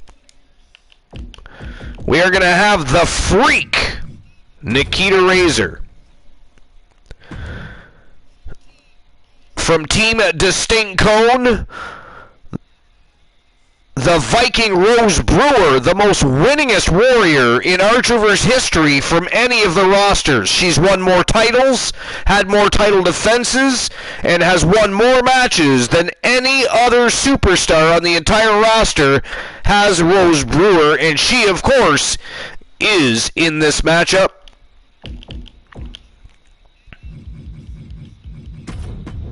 And then, of course, the one they are challenging to try and dethrone. She is the reigning, defending, undisputed TWA Women's World Champion. From Team Leo King, she is the Terror, Angel Terror.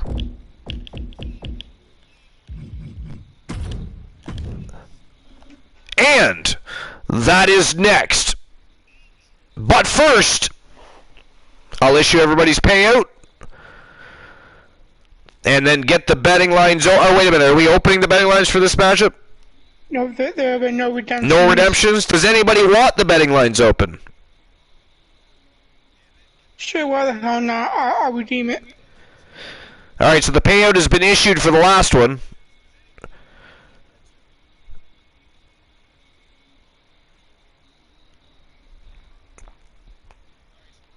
And I'll get the betting lines open for this one right now before we get things rocking and rolling.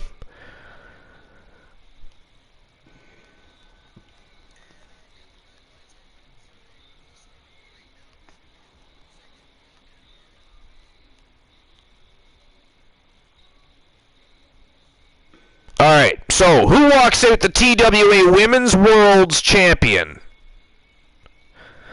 Is it going to be Damien from Team Squirrely Ann? Just a Panda, welcome on into episode number 303. TWA Showdown streamer versus streamer battle stage, baby. It is going to be an epic evening. You just missed a fantastic triple threat tag team matchup. Ladder match, by the way, between the Coalition, the Hart Foundation, and of course the Wolfpack. It was an outstanding battle. The Coalition were able to rise to the occasion and defend their TWA World Tag Team Championships. And again, congratulations to both Ironman and Elijah Archer. So Damien from Team Squirrely Ann, or perhaps from Team Boss Apollo, Nikita Razor. Maybe from Team AMC Me, the Diamond Ashley Marie. Or maybe the Anomaly from Team Tiliana Pierce. You know, everybody on this list is a current and or former champion. They are the elite in the world of women's professional wrestling. But Tia Stevens, the Anomaly from Team Tiliana Pierce. Or perhaps from Team Distinct Cone, the Viking Rose Brewer. And of course, last but not least, we cannot forget the reigning, defending, undisputed TWA Women's World Champion, Angel Terror. And of course, you're going to have 5 minutes to make your bets. And there you go. The betting lines are officially open. So it is go time for the betting lines. It is also show time and go time for this TWA Women's World Championship matchup. It is a 6-Vixen villain sub-eliminator for that Women's World title. It is going to be fire. Let's go. Let's get that title on the line, Woozy. And, by the way, who is it that you see walking out as the TWA Women's World Champion? I'm going with Nikita Razor. Nikita Razor. And I'm paying for the tournament, the whole tournament to be open for the betting lines. So you want the entire quarterfinals open? Yeah, I'm doing that right now. All right.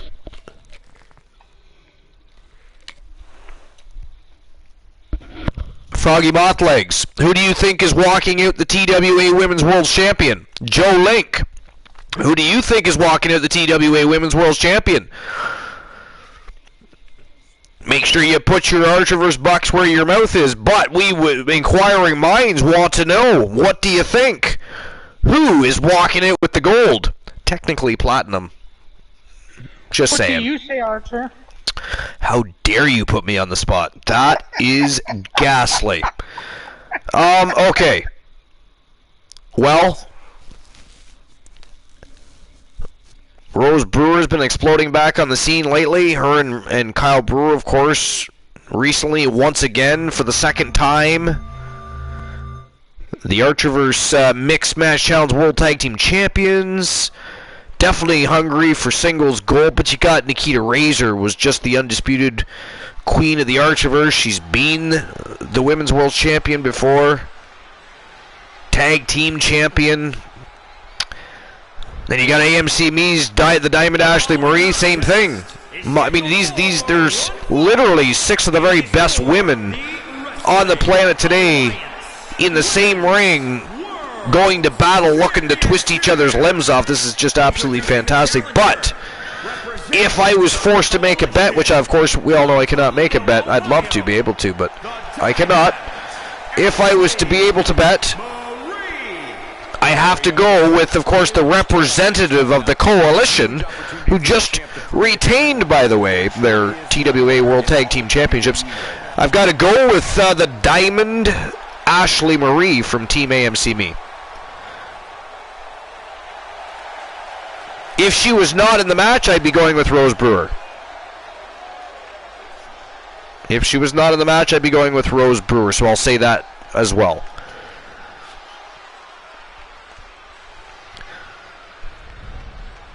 Fascinating. Team Joe Link, of course, excited because the Phenom, Joseph Lincoln, Joe Lincoln, by the way, not Joseph, is, of course, in tonight's TWA International Heavyweight Championship Gold Rush Tournament, so we know that they are looking to pick up the very first championship gold for Joe Lincoln tonight.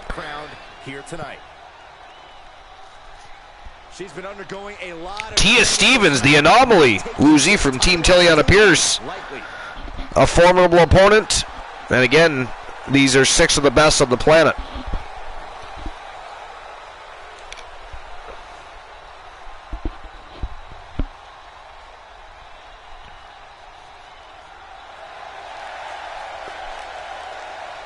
From the Beanstalk,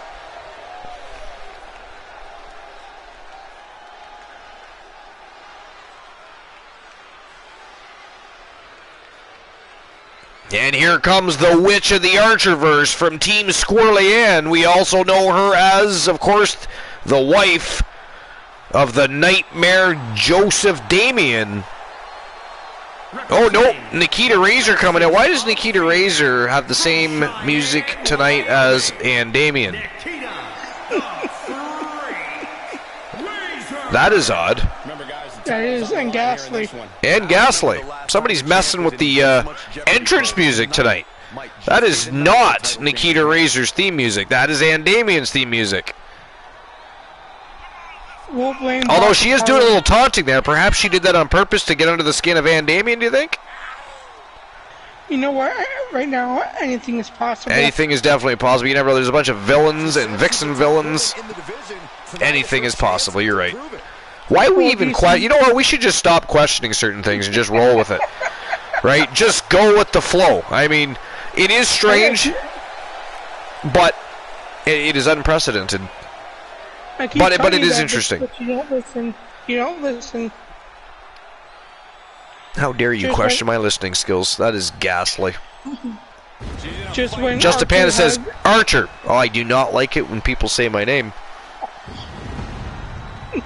What business is oh, see, you ruined it for yourself though, Panda. There, see, you just notified me that you know, ahead of time that you swear jarred me. You at least should have tried to sneak that in when I wasn't paying attention. I'm not gonna fall for that shit. Oh shit! Fuck! Shit! Shit, fuck! I mean, I can't believe that even just happened. I literally just walked into a... That is... I should ban myself. Well, I did just ban myself. You are Fuck banned. me, I can't believe I just did that. It is not that funny. It is not that. You do not... No, sir, you do not... It is not. You do not need to be losing a lung over the situation, sir. It is mildly amusing at best. It is not that funny. How dare you? And Just a Panda, how dare you, sir? Slip a swear jar in there like that right in front of my face. God, it is not funny, Panda. You are not funny. Not it. It is not. Perhaps the biggest Froggy, you are not funny either. It's about more than becoming champion. Not funny, Froggy Moth Legs. Not funny. Mister, I'm spamming the chat room with laughter and tee-hees and ha-has. Not funny. None of you are funny. None of your asses are funny. Ghastly. Non-supportive, apparently, tonight. But anyways, I do accept my banning. I can't believe that even just happened. Within 10 seconds. Within 10 fucking seconds. I mean, I caught it ahead of time there. I was for once I was on the ball. No, I just had to toss that shit in there. I had to toss that shit in there. Ghastly. Fuck's sakes. Alright, well, I am out. Everybody enjoy, because this is going to be a phenomenal matchup. I'll see everybody when the match is over. You're being left in good hands with, of course, Woozy. Woozy, keep them entertained. Enjoy the matchup, and, of course, I will be back. And if you laugh too much while I'm gone, I will ban all of you. I will ban every last one of you motherfuckers. How dare you? Some support? Support for the host with the most would be nice on occasion. Thank you. You always have support. That was not support. That was ghastly business. That was villainy. You felt Villainy. for it. You said shit. Yeah, that's not the point. Neither here nor there, really. Not funny. Not funny. Not funny. There is no comedy in the situation. But I will be back. Enjoy the match. So how's everyone's Tuesday evening? Hope everyone's having a good night. Devious Angel Terror. Corey, what do you think of the champ's chances here? Now tonight? one curse word came out of your mouth until you read swear jar. That is too hilarious. Not me. You know what, Panda? That is hilarious. But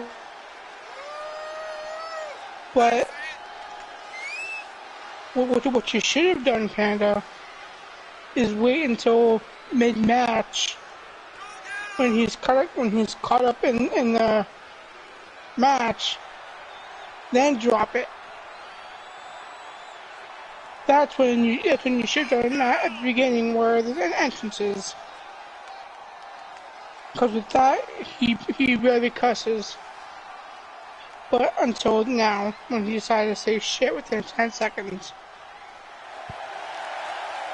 Let's see here, Froggy said, to be for Archer, you can't even be given a title from his own promotion. Froggy, that's true. He's gotta have an invisible belt now. But then again, is that the first time that he's had an invisible belt?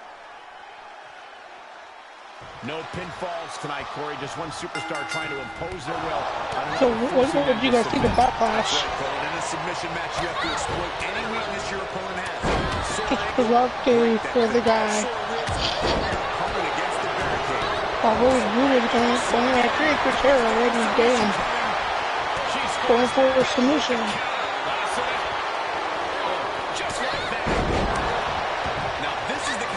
Panzer, I would agree, you're trying to be nice. But when it comes to Archer, Scarjars, and him, they don't get along. They really don't. That was reversal by Rose Brewer. And Damien going for a submission.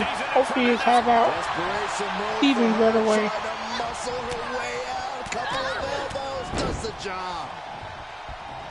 Like says he fell for it as he was calling you out, and that makes it on him. Life, I agree. He's seen it and he's still excited. Yeah, I'm not falling for that shit. And then bam.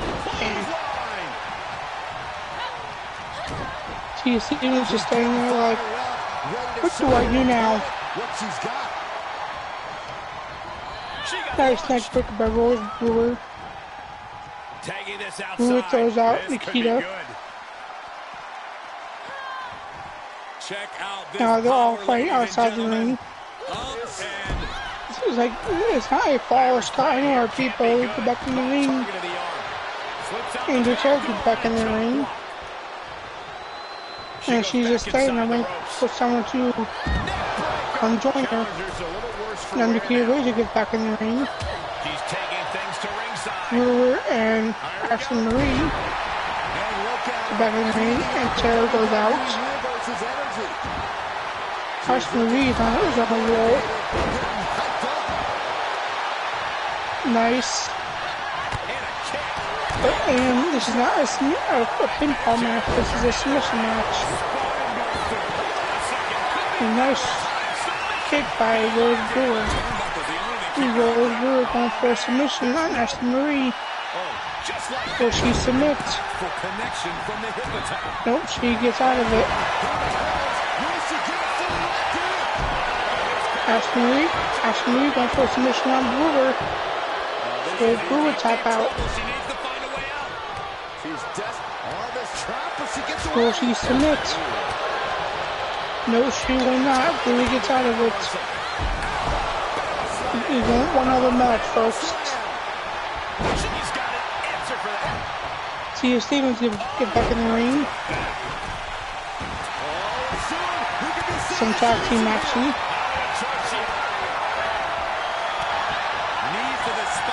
And Neato Raven going for a submission. Eagle Terror breaks out of it. Brewer going for a jackknife. No, jackknife. Yeah. Goldberg finished the jackhammer. Going for a submission. Will she submit? We have a reverse elimination. Nope. Ashley Marie gets out of it. See Stevens pulled out and Damien. Reversal by T. Stevens. Rose Brewer rolls out.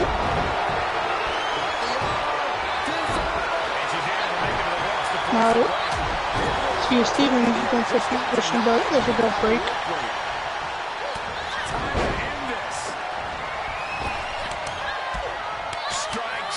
Now, the key going to the freak stomp. But no, she decided to say, I'll just stay here for a second. I'm not going to go anywhere, just stay there. Don't move. Oh, double boots. Take a trip, gentlemen.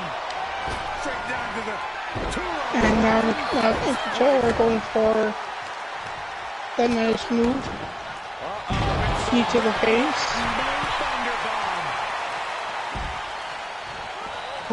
Nikki Raven rolls out. The challenger not looking good right now. Submission matches are all about grinding down your opponent, and that is what we've been seeing all this time. Oh, nice. Get to the midsection, Ooh, belly to Ashley Marie. Going for a submission. Will she submit? Seriously hurt. Look at this, still trying to swing, still trying to swing. Big overhand. Nope, and Damien gets out of it. Oh, folks, still no elims. But he's looking to take for someone to get eliminated. The pedigree to Tia Stevens.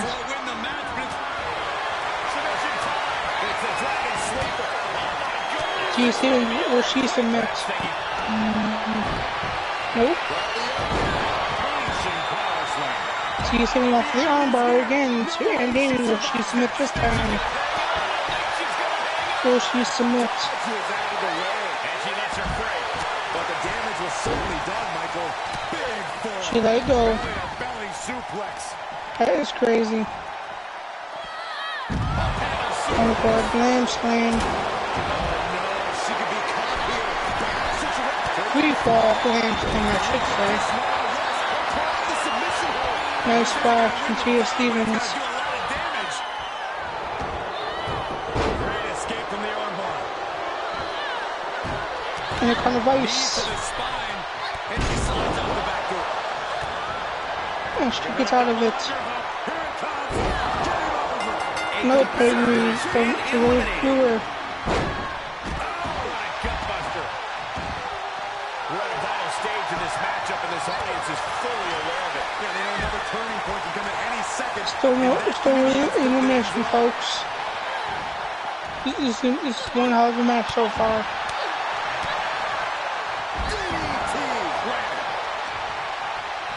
Nope, and nobody's tapped out yet. Life is still been no elims. Able to interrupt the attack. Wait, hold up. Hard impact in the corner. There has been, those Blue have been eliminated, folks. She's getting back to her feet, but is there fight left? That is crazy. Right to the spine, and that was a well-targeted attack. Maybe not. She's getting up. Yep, folks, she is.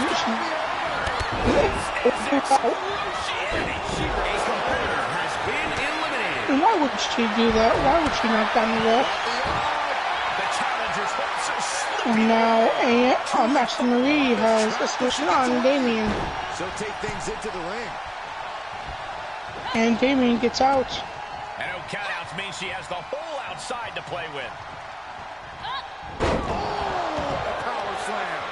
What a match, folks. Slipping away. And this is Some ground and pound to Ashley Marie. she's going up. Top rope here. From the top. And Damien goes up to the top rope. Ooh, nice. Nice elbow drop. Ashley Marie reverses. Impressive reversal there. Reversal by Damien. Submission time. Nice job getting the ropes.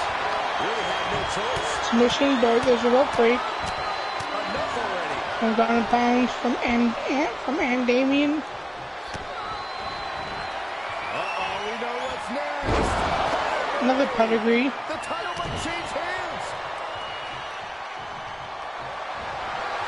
Perfect position. Ooh, going for submission. Will Ashley Marie tap out? I'm not sure there's anything she can do here. She is Will she tap? to prevent herself from being severely injured. Had to tap out. A competitor There you have it, folks. Ashley Marie has been eliminated. We're down to 3. A gourd buster. And she is We're gonna end Damien, Yeah, she is taking Nikita Razor, and Ankle Terror.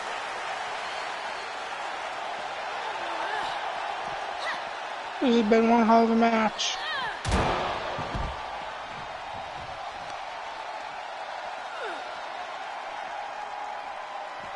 into the Back and forth. Oh boy. Back suplex. Ankle Terror being smart though. She's just standing there waiting for them to come to her. She's calling for him. She's like, "Come on, people, come at me. See what happens. Tap your ass out." Suplex. But like I said before the match even started, She did it. my money is on Nikita Razor. Out of the way. I say she'll win. What reversal from Damien. Start counting, Saxton. 1, Barrel of 2, the heads. 3. We could be here all day. Power. I think you're right. Look at the string out from Damien. Wow.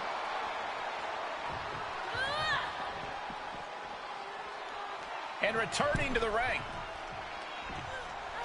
This moment to summon all of her strength. nice neck breaker from Damien.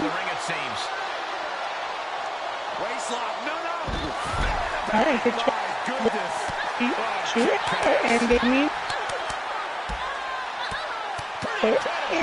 And Damien gets up right away. For these superstars is echoing throughout this arena right now. Nope, she tried to throw him in the ring, but decided to eat some steps instead. Ooh, what a reversal from Nikita Razor. Now reversal from the Terror. Oh, double boots. And a double DDT. Wow, double team again onto Damien.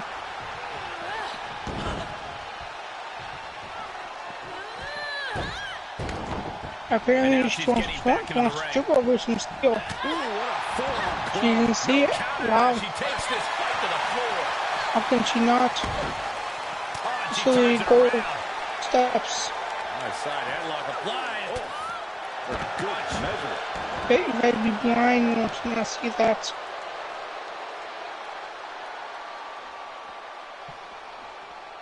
Now they're just standing there. Like who's gonna make the first move? I think it'll come down to Terror and Nikita. That's my prediction.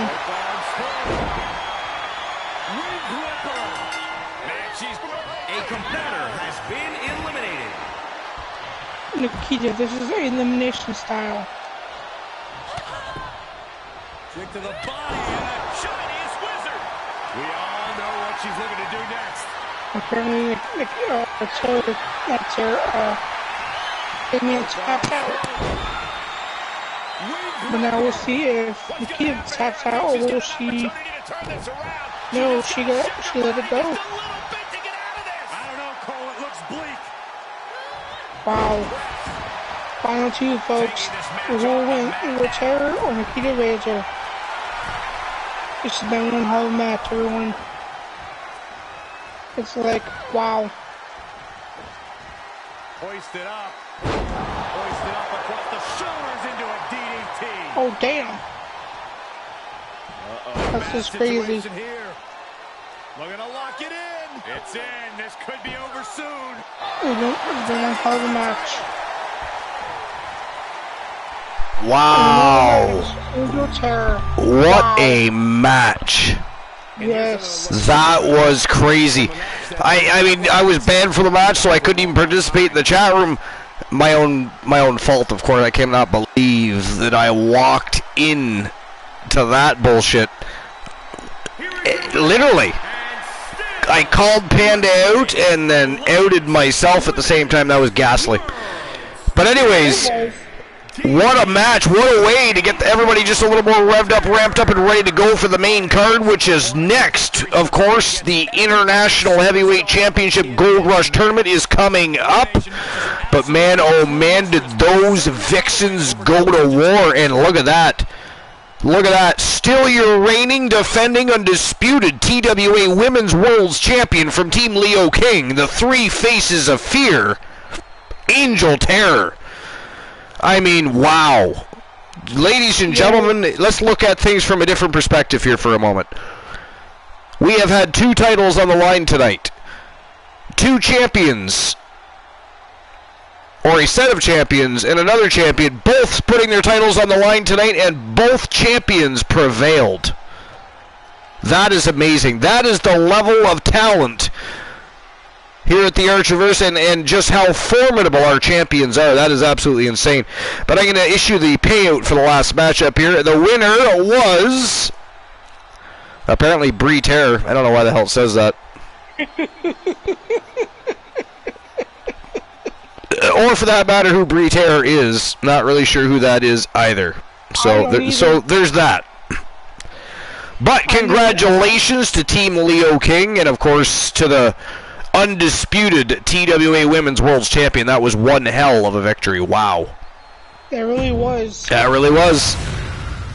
She's a Angel Terror is a fucking beast. Right. What a way to start the night. I mean, from the coalition, managing to overcome the odds and retain the TWA World Tag Team Championships, to Angel Terror putting on a clinic and retaining her TWA Women's World Championship. I mean, that is just really awesome. Really awesome. All right, now to the main card. This is what it's all about, ladies and gentlemen. Of course, the championship that was initially won, the inaugural champion, was Elijah Archer, before Gabriel Graves surprised him in the surprise challenge and was able to dethrone Archer. Now we have 8 villains all going to battle for the right to fight Gabriel Graves for the TWA International Heavyweight Championship. And look at this star-studded cast. From Team Boss Apollo, who of course we just saw not long ago become champion himself. He is of course the undisputed king of the Archerverse. Demon Razor in the quarterfinals of this tournament, taking on the All-American Uptown B. Henry from Tons of Funk. And of course, Uptown B. Henry from Team 3 TVB. He is one of the 3 from The Place to Be, Trigger Talk TV. In the second match of the quarterfinals, we have, of course, from Team KOP 259, the self-proclaimed savior of the Archerverse. He is Kevin Sammartino. He is, of course, the TWA Heritage Champion. His first opponent tonight, the villain of the Archerverse. From Tons of Funk, he is from Team I'm Just Key, and he is Kareem Key Woods. Up next in the third match of the quarterfinals, in the second leg of the tournament, we have from Team Spice Fire Emblem, the showstopper, Gabriel Michaels. He is facing from Team J Negative Gaming, the Soul Man Jay Simmons. Multiple-time champions, both those gentlemen. Everybody in this tournament is a multiple-time champion, except, of course, the newest member of the roster who is hungry and looking to grab the brass ring with opportunity is Joe Lincoln from Team Joe Link. But the Soul Man Jay Simmons, hungrier than ever, looking to take out Gabriel Michaels. And then, of course, in the final matchup of the quarterfinals, it is the Wanderer Kyle Brewer from Team Bromer. Again, taking on Joe Lincoln, the Phenom from Team Joe Link. So it is going to be an absolutely fire tournament, and we're going to get things underway in just a moment. But Woozy has, of course, requested that the betting lines be open for the quarterfinals. So I'm going to go ahead and get the betting lines open for the first matchup.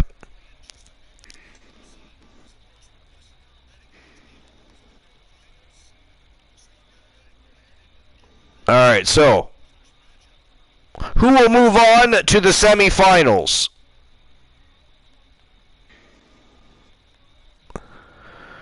Is it going to be Demon Razor? Or is it going to be the All-American Uptown B. Henry? 5 minutes to make your bets, as always. And there we go. The betting lines are open. And Woozy, who do you have moving on to the semifinals out of this quarterfinal star-studded cast? I've got Razor over B Henry. Ooh, really? Yes. Okay. I've got Sammartino over the villain. Okay. I've got the Soul Man over Michaels. And sorry, Joe Link, I've got Brewer over Lincoln. Ooh, Joe Link with some dirt tossed in his face there. All right, so I am going to go with Uptown B. Henry, the All-American Uptown B. Henry from Tons of Funk. I am going to go with Kareem Key Woods over San Martino. I am going to side with you and go with the Soul Man Jay Simmons over Gabriel Michaels. But although normally I would choose Kyle Brewer, and of course he's been on a tear as of late, he is the WCW World Heavyweight Champion and one half of the Mixed Match Challenge World Tag Team Champions. But this Joe Lincoln has been very impressive. He's looking to further impress. He's looking for that first opportunity to grab the brass ring. Tonight is a great opportunity, and I am going to side with Joe Lincoln, the Phenom, to upset Kyle Brewer and move on to the semifinals. So for me, it's going to be the All-American, the Villain, the Soul Man, and the Phenom, all moving on to the semifinals. Those are my picks. But let's start with the first match of the quarterfinals. It is going to be a barn burner. Let's get the All-American Uptown B. Henry and Demon Razor out to the squared circle, because it is showtime and go time. Let's go. Let's go. Matchup number 1. TWA International Heavyweight Championship Gold Rush Tournament is commencing without further ado. I say going to the very finals to face Graves, it's gonna be Razor. Wow, you're calling for Demon Razor to go all the way, are you? Well, I am. You know, there's probably many reasons why you might say that Demon Razor could quite possibly go the distance, if you will. I mean, let's start with the first and foremost reason. He is, without a shadow of a doubt, the undisputed King of the Archerverse right now. And the only way he could have done that is by winning a tournament. By winning a tournament. Well, it's not the only way to win that championship, but it is the norm for you know, for having a championship contest for that championship belt, yeah. But I would actually like to see one of these times the King of the Archerverse Championship in maybe an elimination style lockdown match or a chamber match. That might be fun, because then you're directly involving the champion in the match at hand. Or maybe a Royal Rumble. It's this simple for the That would be nice. No matter what the stakes are. But as it is, they don't award championships in the Royal Rumble.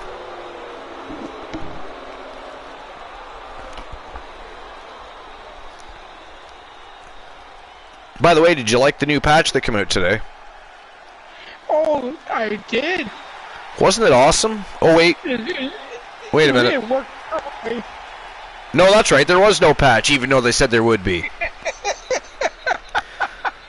Hell, there was even an article saying it was ready for download. Read it, shared it to Woozy. There's no patch, as of yet. It is coming, but it is not out. Lies, propaganda, misinformation, Liars. lies. Big fat liar pants they are. Just look at the swagger on display. I love it. Yeah, well, I woke up this morning, I turned on my PlayStation, I went for the update. This installment has the latest version. Yeah, What? I know. I know. Interesting. The leader of Tons of Funk and the former multiple-time world and tag team champion, the All-American Uptown B. Henry, looking focused, looking confident, looking ready to face Demon Razor for a chance to move on to the semifinals of this tournament.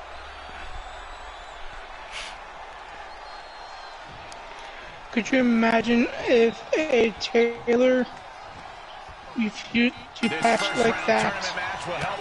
Oh, big left hook by Demon Rager. Did you see that? Connected right to the temple of Uptown B. Henry. Now that's how you start a matchup. It is. And look at this. A Hangman's Dragon Sleeper. Of course, each of these matchups are held under the 10 minutes of iron rule set. So each match will be 10 minutes long. The objective, of course, to score as many pinfalls, submissions, or knockouts as you possibly can inside that 10-minute period. And by the way, what I couldn't tell everybody earlier tonight is in a sub-eliminator, you can win by submission or if you're able to knock your opponent out. So if you wondered, there was 2 occasions where they weren't tapped out, they were actually knocked out. So therefore, they were out of the match. The referee was not going to allow them to continue to be, submitted by somebody while they were passed out. That makes a lot more sense. Yes. We do like to make sure we protect our athletes. So if they're knocked out in the middle of a submission match, they are eliminated. It is really what's best for their health. It is. Man, these guys are just trading shots right now. The struggle for control between Demon Razor, who is unleashing right now with a barrage of strikes. Look at Henry. Oh, Henry was trying to just roll it off his shoulder, but he just dropped a foot right in the jaw. And Demon Razor back on the attack here. The Undisputed King doing very well so far against the All-American Uptown B. Henry here, Woozy. Yes, he is. And I'm not surprised either. I mean, I'm not entirely surprised, I guess. He is the Undisputed King of the Earth. But he's never faced the All-American Uptown B. Henry before, and B. Henry poses a threat to anybody on the roster, much less Demon Razor, so it's just amazing that he's doing as well as he is so early on here against the veteran former champion, that's all.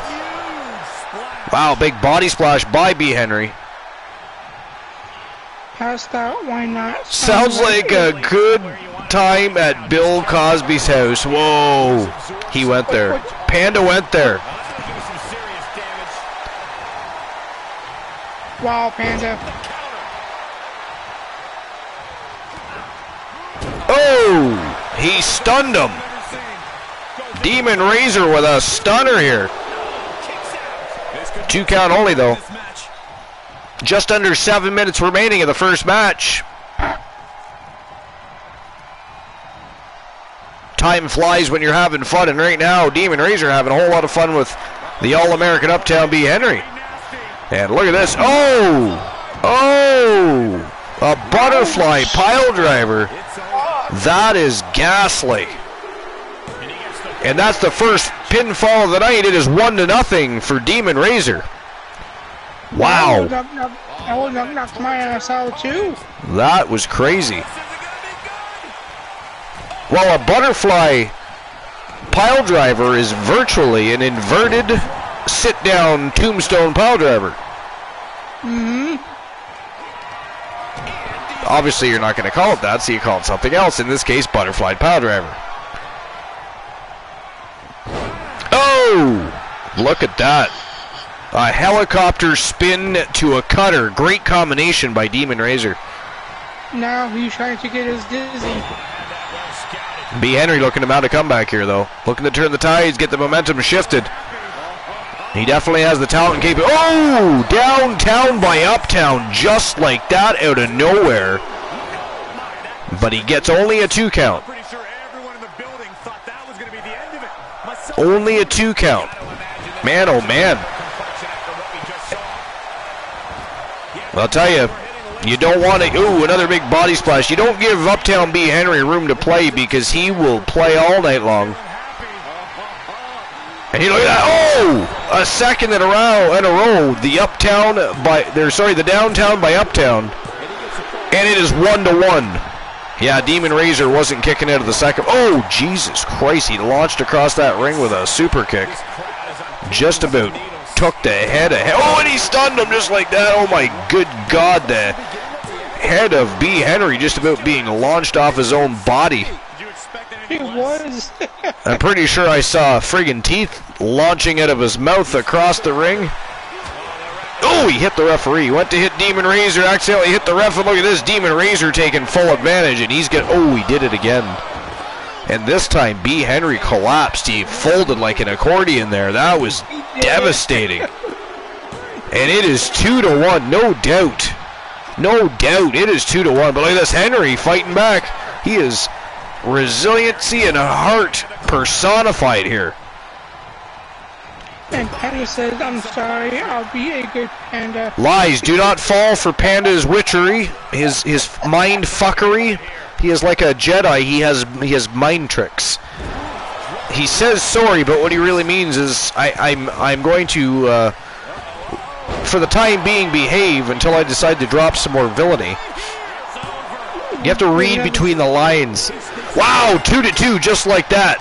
Man, these guys are having a battle, guys. They really are. Just over 3.5 minutes left. Ooh, Demon Razor did not. He missed the mark there.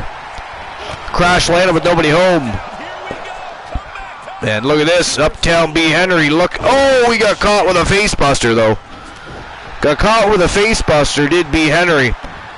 And now Demon Razor gonna turn the... No, he's not turning out the B. Henry. Winding things down, quite literally. Face first into the canvas goes Demon Razor.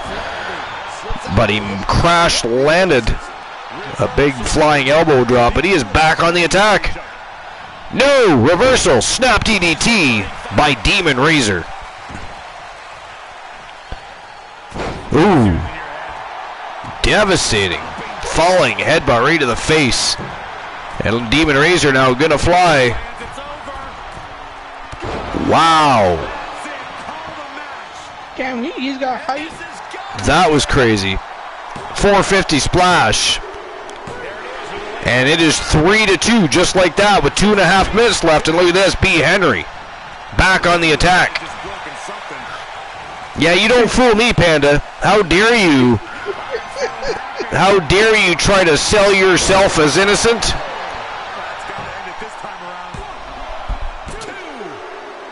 Oh, it was just about 3-3. But B. Henry couldn't finalize that one. Oh, decks him. Big left hands. And now some big rights, some ground and pound.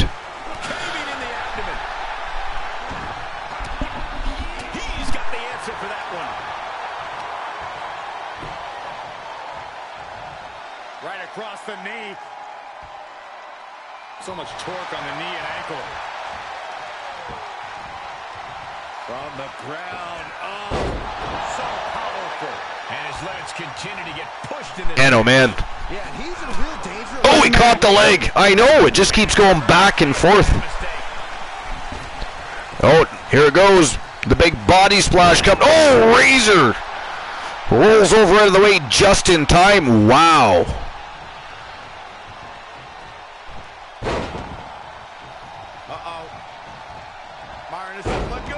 Wow, look at this. We got ourselves a Tres Amigos here. No, he turns the last into a fisherman suplex. Beautifully done, by the way, if I might add. He pulled us. Beautifully done, and he is now stalking the All-American Uptown B. Henry, and he's going, oh, here we go. If he nails it, it is over. It'll be 4-2, and that'll be all she wrote. That butterfly pile driver. No, Henry beats the count and kicks out with 40 seconds remaining.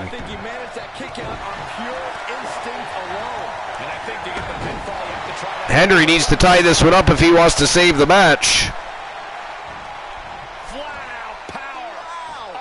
He's not going to tie it. He's not going to do it. Nope. The power of B. Henry. He's too busy showing off his strength. Tearing away those hamstrings, that is for certain. He locks in a submission hold here.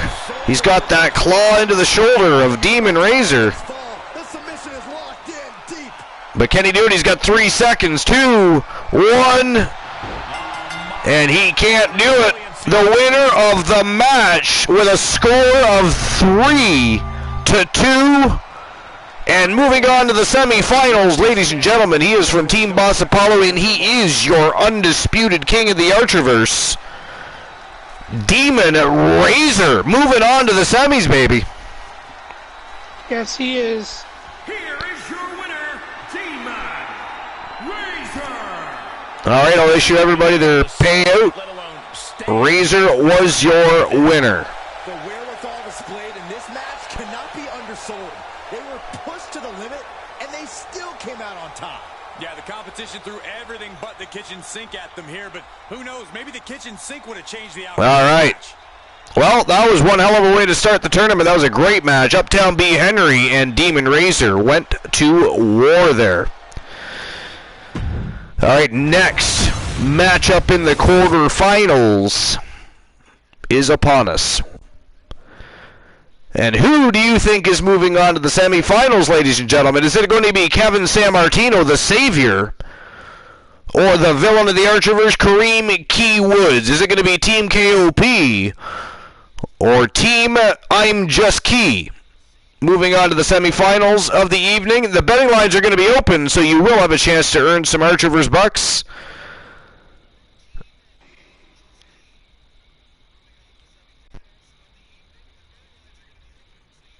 Is it going to be Sammartino, or is it going to be Woods? Archer, Penn is lying to us again. And there we go. Betting lines are open. You have 5 minutes to make your bets. Who is moving on to the semifinals? Sammartino or Woods? The villain or the Savior? We're going to find out because they're about to make their way to the squared circle. It is showtime and go time for the second match in this quarterfinals. So, Woozy, let's get things underway, shall we? We shall. We shall. You shall. And Panda says, hey, I'll have you know, I'm just as innocent as Woozy, Boomer, Frog, and DC. Ghastly lies and propaganda attempting to be spread here in the chat room. Do not pay any attention to the misguided information on display from Team Just a Panda. Team Just a Panda lies. Alright. It is showtime and go time. Let's go. Froggy Mothleg says, much as it hurts to admit Sammartino is no slouch, but more brutal than Farmer, that's a tough call.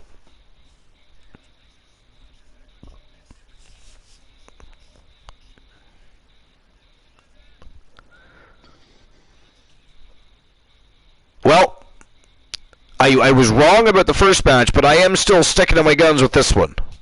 I believe the villain outsmarts the Savior here. You know, Sammartino is a self-proclaimed Savior. A self-proclaimed Savior, yes, let's not forget that. But I mean, I feel that the villain is going to somehow, he may not out-wrestle Sammartino. That's tough for anybody to do, but I believe he outsmarts him, I think, here. And it upsets him and moves on to the semifinal. Well, not really an upset, I guess. If nobody would call it an upset, I guess, if Kareem Key Woods was able to beat Sammartino. Kareem Key Woods, former multiple-time champion, former king of the Archerverse himself from the Archerverse 2.0. I mean, he's got accomplishments that run a mile long. So, but see, Archer, when you think you always get yourself in trouble. And here he comes. He is the TWA Heritage Champion from Team KOP 259. He is the self-proclaimed savior of the Archerverse, Kevin Sammartino. 252 pounds. By the way, Archer, nice vest on Sammartino this time. It is a beautiful vest he's wearing. It really is. It's got some nice black-looking satin pants going on there. this person has in the ring is frankly a little unnerving. It's like nothing intimidates them. They do seem And Archer, I'll be back in 5 as God bless. Ooh, 5 minutes of bliss for one Woozy TV. All right, we'll see you in 5. I'll be back in 5. Hand out and then bang your ass now. See, I told you he lied. I told you he was lying. Panda cannot be here and not drop a little bit of villainy while he's here. He just can't help himself. Joe Lake says, I bet on San Martino. Hope he doesn't let me down.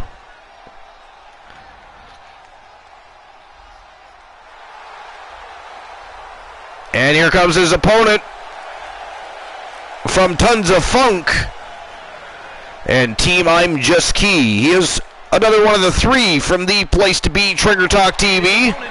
And he is, of course, the villain of the Archerverse, Kareem Key Woods. At 264 pounds, the villain, Kareem Woods. Matches like these, with talent of this caliber, this is why sports entertainment is an art form.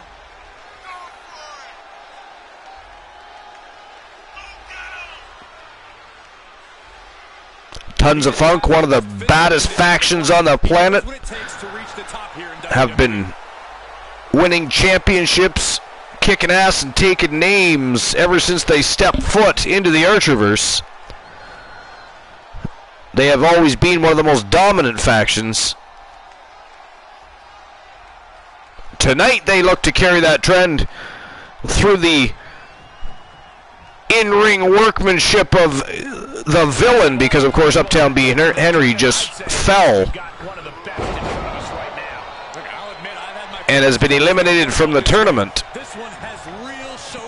by Demon Razor.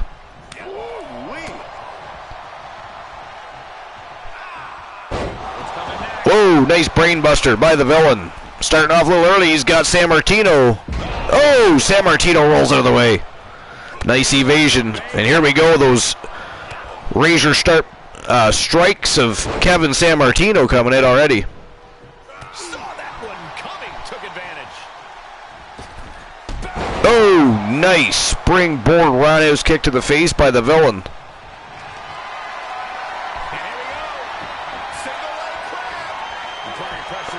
He's got a single leg crab here. But San Martino quickly escapes and powers out.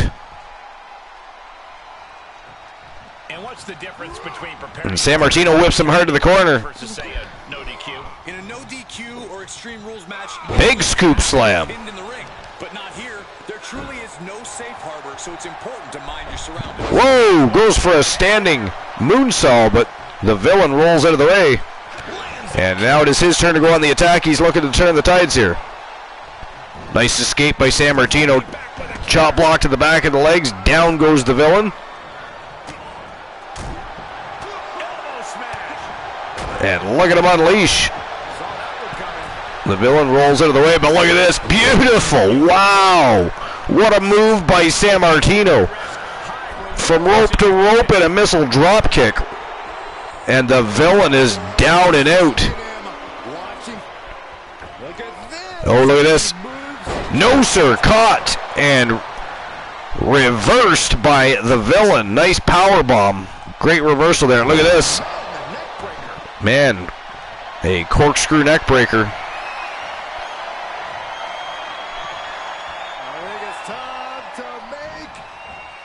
Oh! Big lariat by the villain, and he is going upstairs. Big flying elbow right to the face. He covers him up. First pinfall attempt of the evening. Wow, 1-0 for the villain already. And he is going right back to work on San Martino here. Oh, nice. Got out of the way just in time.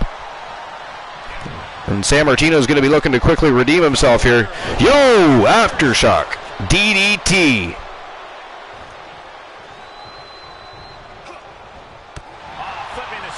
Man, oh man, the villain right back on the attack though. San Martino, the bear hug, and look at this. Whoa. Big show of strength by San Martino there. An over-the-head belly-to-belly suplex. And here we go. Sammartino. Beautiful. Falcon Arrow. Down goes the villain. And Sammartino measured him up. Yo! The Savior kick. Down goes the villain. But it is only a 2 count. Wow. The villain got his shoulder up. 2 count only.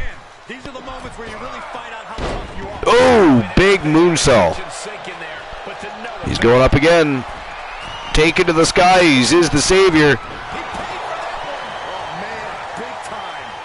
Look at this. Caught playing around and over the top rope. He is launched by the villain down to the floor, and look at this. Covers him up outside the ring. And I am back. Welcome back, Woozy. Man, oh man, what a match so far. Yes. Oh! DC can be very persuasive. Man, oh man.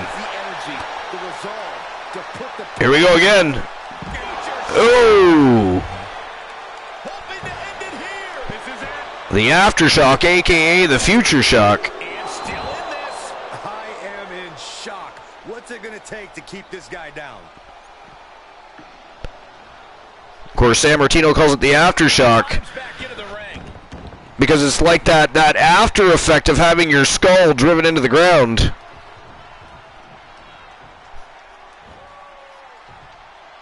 Oh, big knee to the top of the skull by the villain. And he retaliates. Nice swinging neck breaker. And here we go. He's measured him up again. Oh, he used his own move against him. The Savior kick right to the face. Wow. That was brutal. Leave it to the villain to steal his opponent's finisher. And look at this, he's setting him up again. Oh, wow, mid-move reversal by Kevin Sammartino. And look at this, he's setting him up. Falcon Arrow. And he's tuning up the band, let's go. Here it comes, returning the favor, Savior kick. And he covers him up. There's that 3 count. It is 1-1. Oh, he goes for a flying body splash off the second turnbuckle, but the villain moves out of the way. Nice knee to the face. Right on the attack is the villain, but it is 1-1, folks.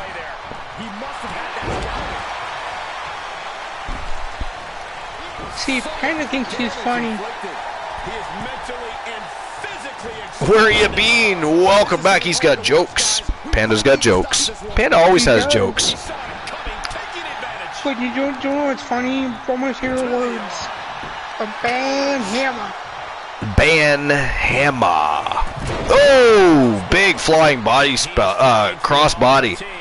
He will not yield to anyone at this point. Sammartino pulling at all the stops. The villain hanging in there with here it comes again. The Aftershock DDT. He covers him up. He's another pin attempt. It is 2-1 for the TWA Heritage Champion, Kevin Sammartino, folks. Look at that. They're going right back at it. But Sammartino quickly turning the tides. Wow, what an elbow to the face by Sammartino. Okay, Sammartino, that was not very nice to do to somebody. Ooh, nice rolling neck stop. I mean, between doing damage to his neck and spine and those hamstrings, Kevin Sammartino dishing out the punishment. Look at this. Whoa! Big springboard moves off that top turnbuckle, and he landed it. He landed it. He's got the pops too. And another Falcon Arrow. And he's going to look to tune that band up here in a minute, I think, here. Yeah, here we go. Looking for that Savior kick again. If he nails it, it is going to be 2-1. He gets it. He nailed it. No way that Woods kicks out. It is 2-1, baby. Wow, he kicked out. He kicked out. It is still 1-1. Wow. Went for a senton, but the villain got those knees up. And just like crowd is saying, holy shit. And look at that. The villainous days. And that is 2-1 now for the villain. Out of nowhere with the villainous days. And look at this. No, he's going to steal his move again. He is stealing Sammartino's move, I think. No, he's not. Okay, no, he's not. I thought he was going to do it again. It was the rolling lariat. And the villain is going to take to the skies. He is going to fly. Big flying elbow right to the face of Kevin Sammartino. And look at this. Covers him up. 1, 2. And it is now 3-1 for the villain. Whoa! Busted him open. Busted open the Heritage Champion. Big springboard. Snap DDT. Soul Embers with the resub. Appreciate the resub, Soul Embers. Thank you very much. Valued member of the Archerverse community. Look at this. He's got him in a submission hold locked in. That is tight. And there it is. Holy fucking shit. Holy fucking shit. It is 4-1, guys. Correction. It is 5-1. What is even happening? What is even going on here? Sammartino getting buried here.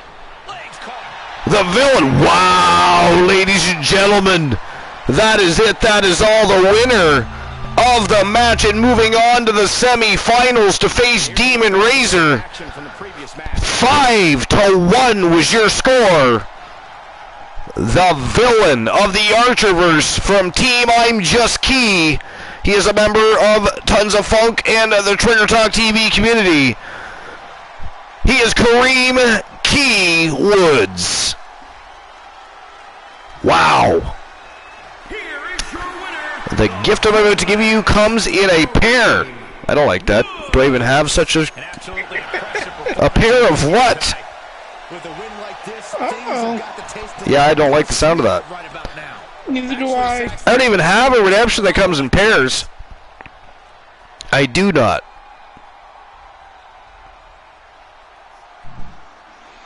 I think he's gonna all right. make two different redemptions. So I'll issue the payout for the next for that last matchup. And again, by a score of 5-1, folks. It was the villain of the Archerverse, Kareem Key Woods from Team I'm Just Key, moving on to the semifinals to face Demon Razor in this TWA International Heavyweight Championship Gold Rush Tournament. Man, oh man, what a tournament so far. Alright, so I'm issuing the payout. It was in 99% chose Sammartino. Guess what? It was Woods. So the payout has been issued. And now I'm opening up the betting lines for the next match, the third match of the quarterfinals. And Panda says, ooh, Archer loves gifts. Panda trying to stir the pot. Somebody should time out Panda. 30 seconds for trying to stir the pot and cause conflict and chaos within the chat room. How dare you, sir?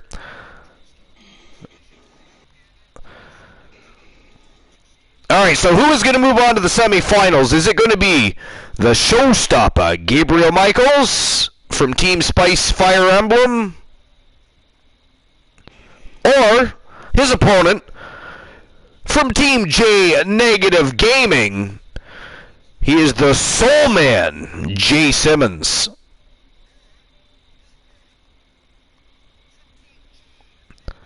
Five minutes to make your bets. And there you go. The betting lines are open. Now, sir. Woozy, Soul Embers, Panda, Everybody else in the Army and in attendance watching around the world, it is showtime and go time for the third match of the quarterfinals. The Showstopper versus the Soul Man. Let's go!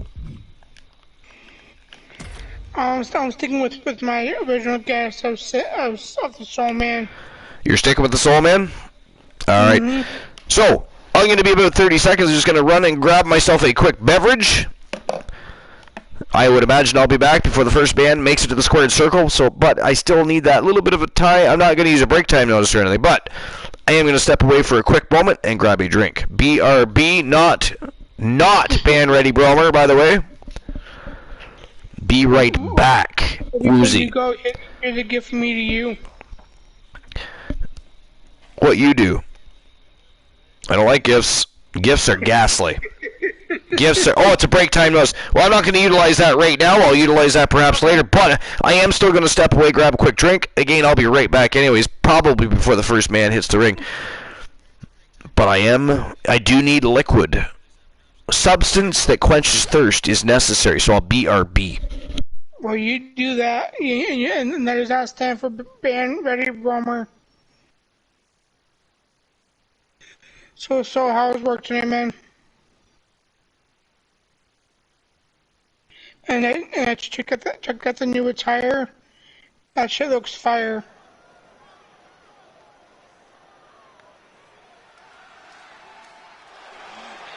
Well,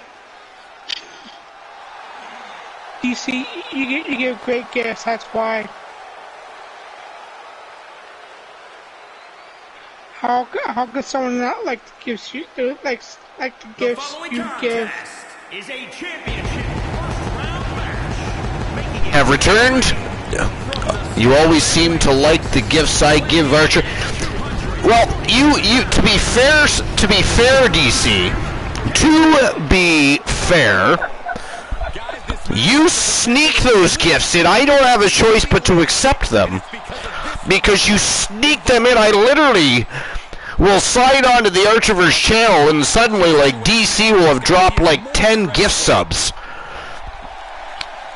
She sneaks them in like a demon in the night. You see? When everybody's gone for the evening, gone home, their heads are hitting the pillows, they are reminiscing in their minds about the fantastic matches that they've just witnessed. About the excitement, the electricity that was flowing through the Archivers. They're winding down, unwinding, going to sleep for the evening, and then DC drops a bomb and it explodes all over the Archivers arena. DC says, but you still like them. She's not wrong, or I mean, I suppose there are certain gifts that are, you know, they enlighten the day. Speaking of enlightening day, let's be dazzled, by the way, by one of the greatest showmen in the Archiverse, the great. Of course, not if you're Team Christian Cool. He would like his ears. If he's lurking right now, his ears are about to burn. But the great Soulman Jay Simmons from Team J Negative Gaming, multiple-time world champion, television champion, tag team champion, and loved and revered by fans worldwide, much to the dismay of both, of course, Christian Hart and Team Christian Cool. Christian Cool is lurking. Of course he is. He normally is, which is why I had to bring it up.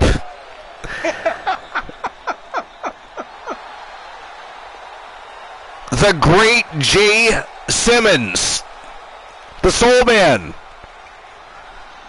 Of course, one of the arch nemesis of both Team Christian Cool and the Iceman Christian Hart. And of course, infamously, the Soulman Jay Simmons has had some of the greatest matches in history with the Wolfman Alan Severn. And of course, the one notorious, which is still to this day the most violent match in Archiver's history. And it was supposed to be a backstage brawl, and it ended up being a backstage parking lot on top of a semi-tractor trailer. I mean, it was absolutely insane. And Jay Simmons ended up winning the matchup after all but decimating the Wolfman. He put the wolf down, put the dog down for the evening, did Jay Simmons that night. But that matchup was over 1 hour long. It was crazy. Wow. Yeah. But everything that happened, it was so much fun. Because, of course, it started in the ring and went outside the ring, amongst the crowd for a bit, then finally made its way backstage, in the hallways, into people's offices, then finally into the parking lot. Then, of course, they happened to find a tractor trailer out there, and they decided it would be fun to climb on top, and let's see which one of us gets thrown off first. Well, it ended up being the Soul Man Jay Simmons that remained and kept the high ground. The Soul Man tossed the Wolfman off of the top of that trailer 4 times because, for whatever reason, the Wolfman kept climbing back up the ladder, getting on top, even though Simmons clearly had the high ground. And the Soul Man would each and every time very quickly remind him of that by tossing his ass back off of the tractor trailer down to the pavement, by the way. Right? There's no mats. There's no canvas. It is pavement. Oh, big kick right to the face. These guys are starting off high-paced here. I guess we shouldn't expect any different. No, we should not. Oh, attacks right to the back of the neck. Vicious attack there by the Showstopper. It's been a hot minute since the Showstopper, of course, has held championship gold. He's never been a tag team champion, you know.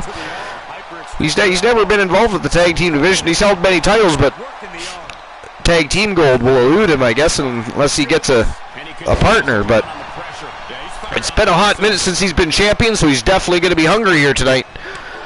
And so says, and we all know that the Sami won the match. The Sami won the matchup. I would say the fans won that matchup. Man, oh man, it was a barn burner. I mean, we've had a lot of barn burners. We've had a lot of fantastic and epic matches, but that one will stand out forever, I think.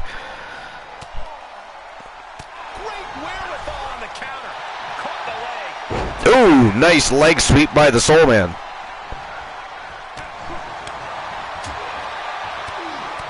No, look at that uppercut. That was vicious, and Michaels still somehow in it to win it. But the Soul Man relentlessly right back on the attack here. Nice escape by the Showstopper. 2 minutes in, not even a pinfall or a submission attempt yet, and these guys are going to battle here. Look at that, another escape by DDT. Beautiful move by Jay Simmons. It's the one hell of a match so far. Whoa! Went for a missile drop kick, but Gabriel Michaels there, he literally staggered out of the way and he missed. Right back on the attack though with that falling neck breaker. That was a very long 1 count, by the way. That was. I mean, it never would have made it to. Yeah, it was. Anyway, it would have never made it to 3 anyways. But that was a very long 1 count. Oh shit! The Soul Man trying to end the night for the Showstopper. Wants to become the match stopper. That was brutal.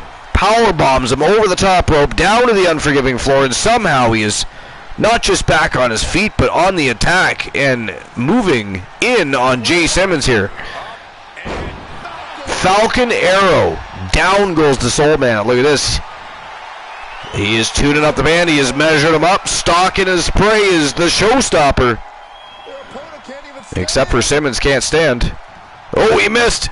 Nailed it that time, though. Right to the back of the head. He thinks he has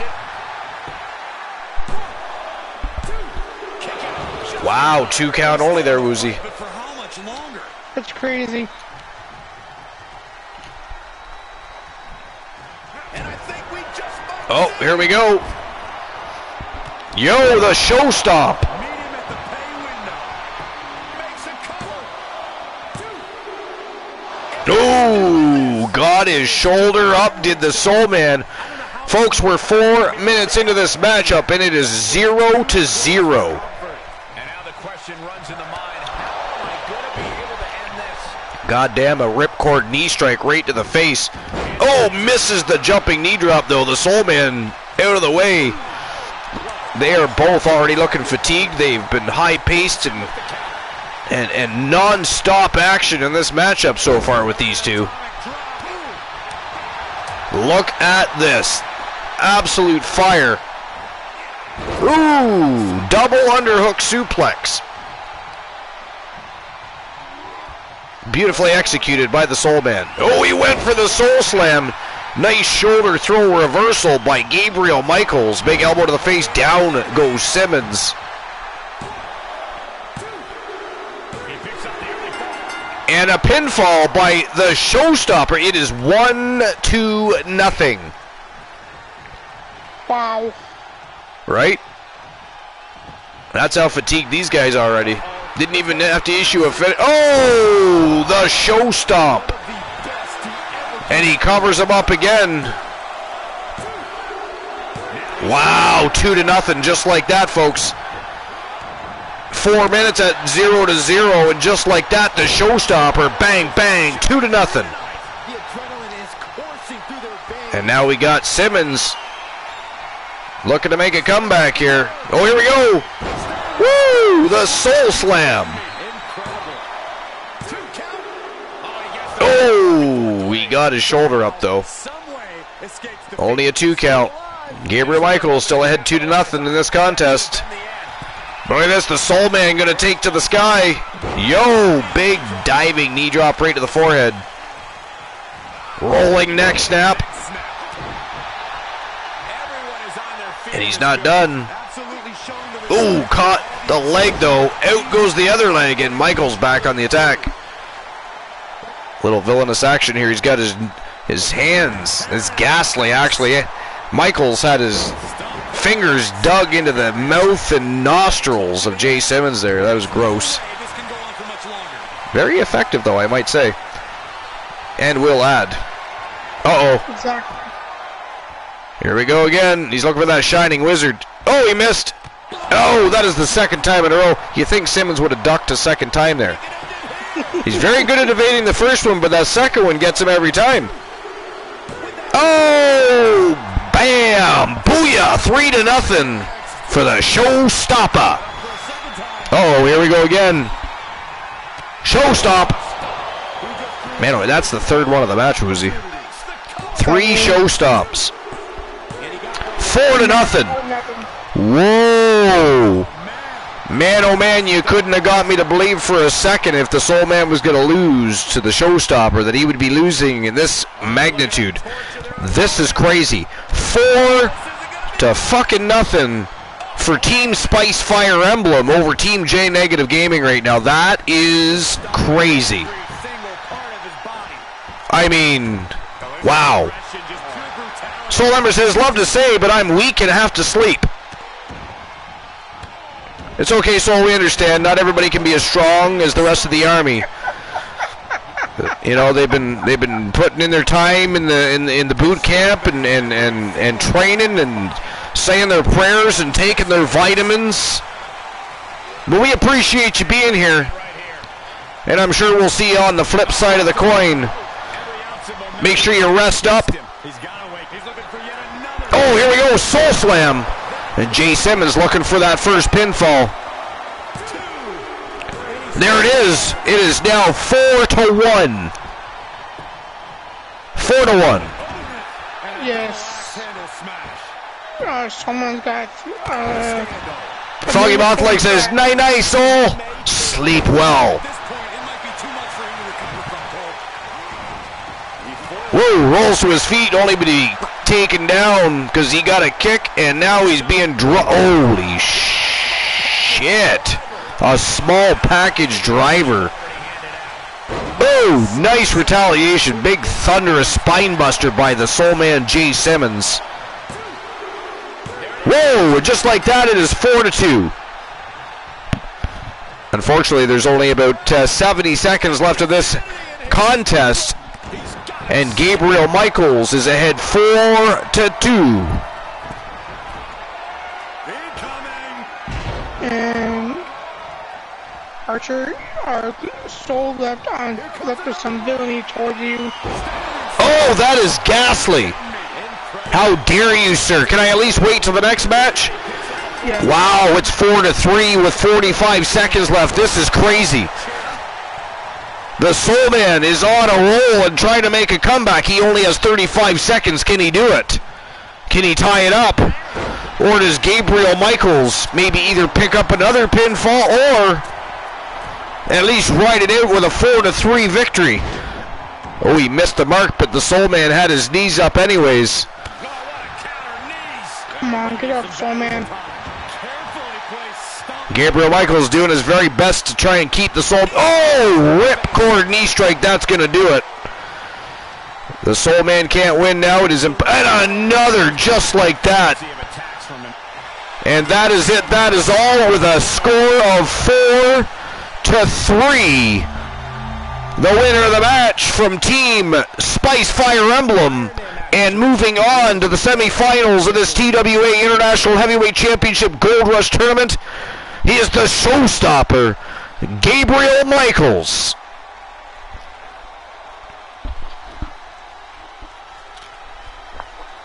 Wow. Crazy. That was a great match. Yes, it was. I mean, I thought the Soul Man was going to come back and tie that up. And, of course, if the match ends in a draw, it has to be restarted. And we haven't had that happen yet in tonight's tournament. But that is exactly what would take place. Is the referee would restart the match, and they would wrestle for another 10 minutes. But Gabriel Michaels was able to fight him off, ward him off, and hold on to that 4-3 victory. So he moves on. He is the first person in the second leg of the tournament to move on to the semifinals. Let's find out who joins him. Shall we, Woozy? We shall. Actually, what we shall do is give everybody their payout. Give me one moment, too. Alright, so the winner of the match, 4-3, Gabriel Michaels.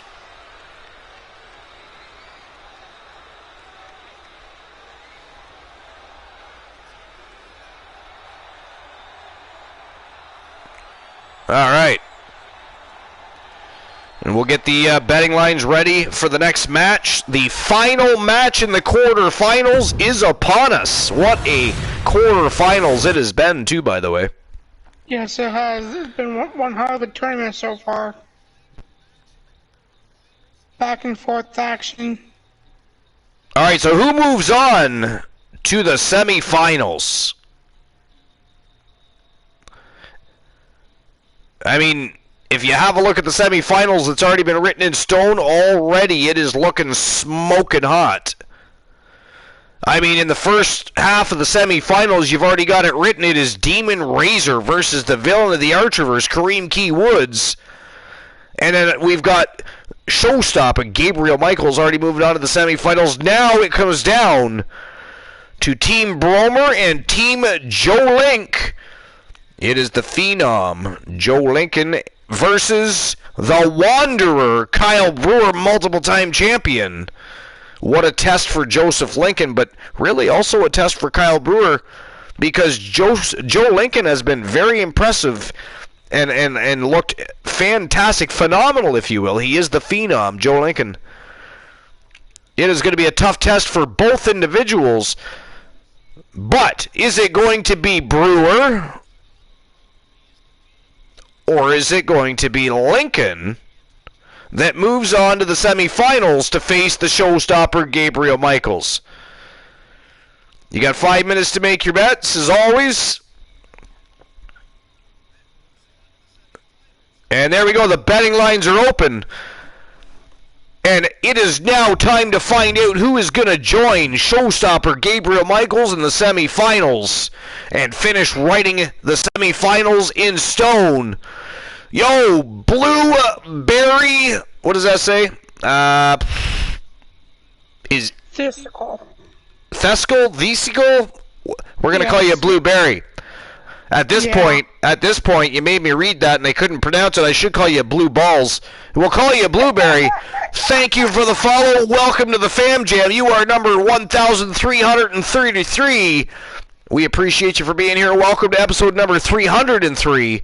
We're right in the middle of a TWA International Heavyweight Championship Gold Rush tournament, a tournament that is for the championship that was inaugurally and initially won by Elijah Archer. He was dethroned, upended, if you will, by Gabriel Graves, who is now sitting on the sidelines waiting to see who is going to go to battle and be the one that has the right to fight him at the end of the tournament for the International Heavyweight Championship. But right now we're trying to finish the quarterfinals. It is the Wanderer Kyle Brewer versus the Phenom Joe Lincoln. Team Bromer versus Team Joe Link. And it is showtime and go time. Let's get this matchup underway. Let's find out who is going to be challenging Gabriel Michaels in the second half of the semifinals. Woozy, let's go. Let's go. Blueberry says, why thank you, but it's the Skell. An abbreviation on skeleton. Nice, Blueberry Skeleton. But it doesn't say that. It says Blueberry. We couldn't make out the other part. But the Skell makes sense. We're still calling you Blueberry. We're still calling you Blueberry. I mean, get used to it. We rename everybody here, let's face it. Not many people make it out of here with their names intact. Matter of fact, some people have legitimately changed their name here on Twitch because of us. Because of us. I mean, three different times. First and foremost, the Archerverse is full of rabid wolves and villains, so a lot of villainy happens here. A lot happens to me myself, actually. I mean, they do a lot of very ghastly things, including banning me, cutting my vocal cords, sneaking swear jars in and trapping me. They're very oppressive people. But anyways, welcome to the show, welcome to the Archerverse, welcome to the Army, welcome to the Fam Jam. I hope you have a great time, and thank you for the follow. It is going to be a fantastic tournament. It is just finishing up on the quarterfinals aspect of things. And we, of course, have the Mixed Match Challenge World Tag Team Champion looking to become a double champion here tonight. Actually, he would be a Triple Crown champion because he is the WCW World Heavyweight Champion. He's dropping F in the chat for this show. And again, thanks.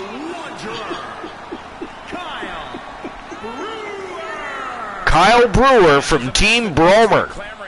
And they are excited to finally get it.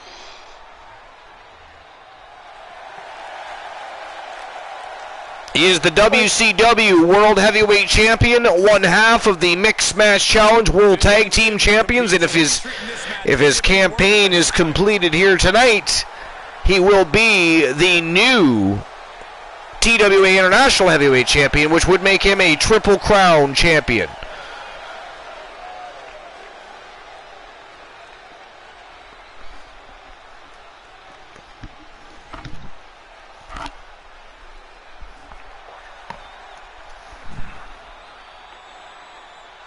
Speaking of bands, Archer. Less than 60 seconds to get your bets in, by the way. And from Team Joe Link, here he comes, the Phenom, Joe Lincoln. At 227 pounds, the Phenom, Joe Lincoln. It is go time. Look at the talent in It is competition go here. time. You can see exactly why the WWE Universe is so amped up for this one.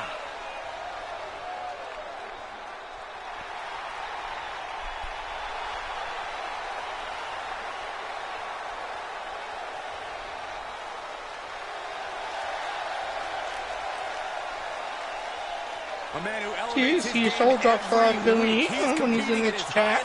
I have no idea what you just said. Soul drops a lot of villainy when he's in the chat. He does, yes. There we go. See, that's how you speak English. Banning you, banning me. Alright, here we go. The Phenom versus the Wanderer. 10 minutes of iron. Let's go. Oh, damn. Starts things off with a big uppercut. Joe Lincoln not wasting any time, right on the attack. I'm still expecting a big match feel. You're right, Saxton. These superstars have Wow. every intention of winning this whole thing, so they'll be fighting hard for the right. He just ragdolled Kyle Brewer, folks. First of all, not only does that not happen very often, but this quickly in a matchup. Joe Lincoln already having some success here against the Wanderer. Big double axe handle right between the eyes. Oh yeah, that's right. I forgot. I have been banned. God damn it. DC, how dare you? Where's Bromer? We need somebody to ban DC, and Bromer's the only one that's allowed to do that. It is not funny. Not funny at all, but fine. I am out of the match. Thank you, DC. I really appreciate you reminding me that I was banned from the match.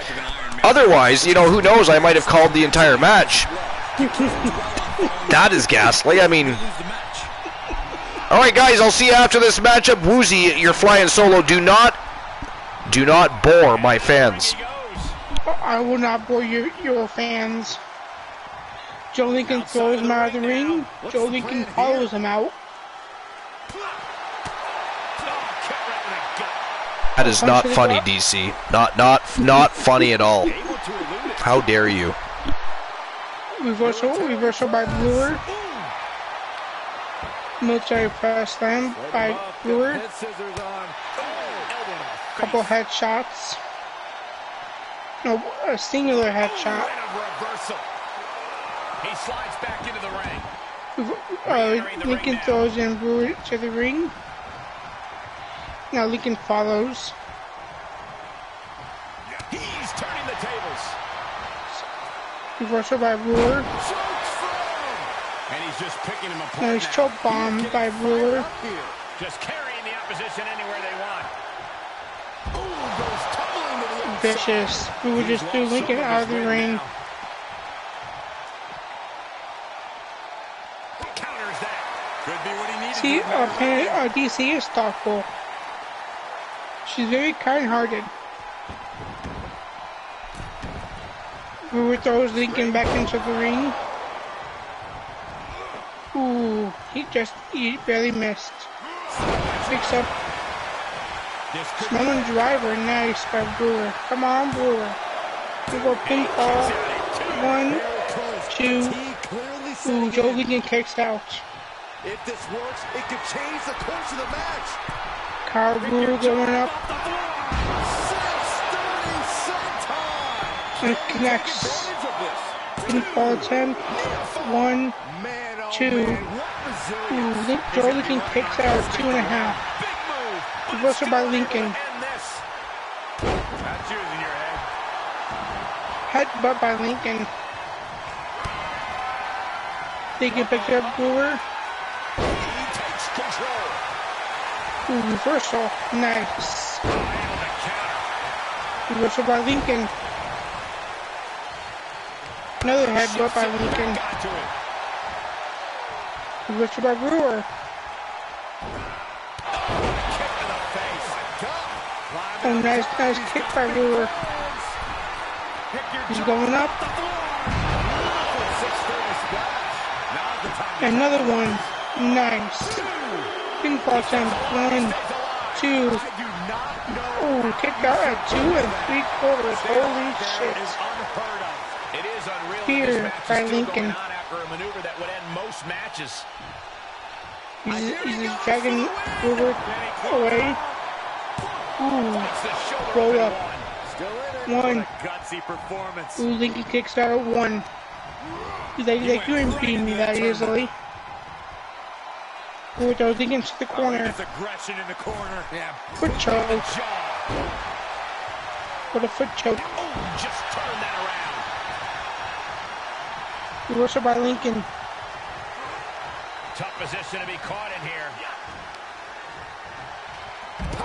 He returns the favor, throws out Brewer. Here's the cover for the win. 2 rounds, fair play. Open ball, 1, 2. Brewer kicks out at 2 3/4. Neither of these guys have. No one's out of pinfall yet. Lincoln picks up Brewer. Back into the action. Ooh. Lincoln throws him back in the ring. Desperate attempt here to get back on his feet. Lincoln's calling for it. Lincoln's calling for it. Trip, guys, but you might have to because it's the Last ride. Pinfall attempt. 1, 2, 2 and 3/4. Holy shit, folks. What's it gonna take to get a pinfall on one of these two? With a little over 4 minutes left in this match. Holy shit. Another kick. Wow. Kick to the back.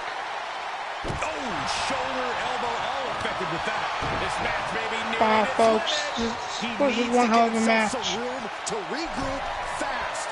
Kyle Brewer going up. But yeah, he has second thoughts. There's the arm wringer, followed by the leg drop. Nice. Come on, Brewer. Come on, Lincoln. One of you is holding on to this to the semis. Nice, Kyle. Come on. Go up pinfall attempt. 1, 2, 3. Kyle Brewer picks up the first one. Scores 1-0. Chance for him to change the complexion of this match. Ooh, punch to the gut. And he keeps his Nice, focus on an attack nice to that spine area. buster. Right to the knee. These superstars have toiled Nice. endlessly in this crowd. Reversal by Joe Lincoln. In full appreciation. An incredible sight to see. Going to Suplex City? No. Suplex into his area. Shaking my head in Pinfall 1, disbelief 2. over how he managed Kyle to kicks get the out shoulder 2.5. He manages to escape it. Yeah, I couldn't say 2 3/4 because the ref did not go down, almost go down at 3. Firm control. It was a halfway mark. What a shot to the face. Springboard moonsault. Wow. Wow, Brewer's got hops too. Thinking pays off. This is like everyone's night's got fucking hops. Look at this. Headbutt. This is some crazy ass shit. Okay, Joe Lincoln, I know you got hops too, right away. Holy shit. Wow. From the other side of the ring, he connects with the damn headbutt. Nice. Oh yeah, this is the Brewer out of the ring. Why not? This is it. Going for a pinfall. 1, 2. Incredible to think. After Ooh, kicked out at 2.5. At a stalemate. Joe Lincoln's got 1 minute and 38 seconds left to get a pinfall. Ooh, reversal by Brewer. Pinfall. 1, 2, 3. Scores now 2-0, folks. There are no words for the ride these fans have gone through in this match. It has been a roller coaster, and I don't think the Wow, what a match, everyone. Now, Brewer is just punching him. Reversal by Lincoln. A long way up. Last drive to Kyle Brewer. Amazing. Will he get the pinfall? 1, 2, 3. Scores now 2-1, folks. He's got 46 seconds to pick up another pinfall. Here's the torture. Will he do it? Racked up. Not finished yet. Only time will In tell. late goings, he is still able to distribute an attack. You have to be impressed with him given what he's been through thus far. He picks up Brewer.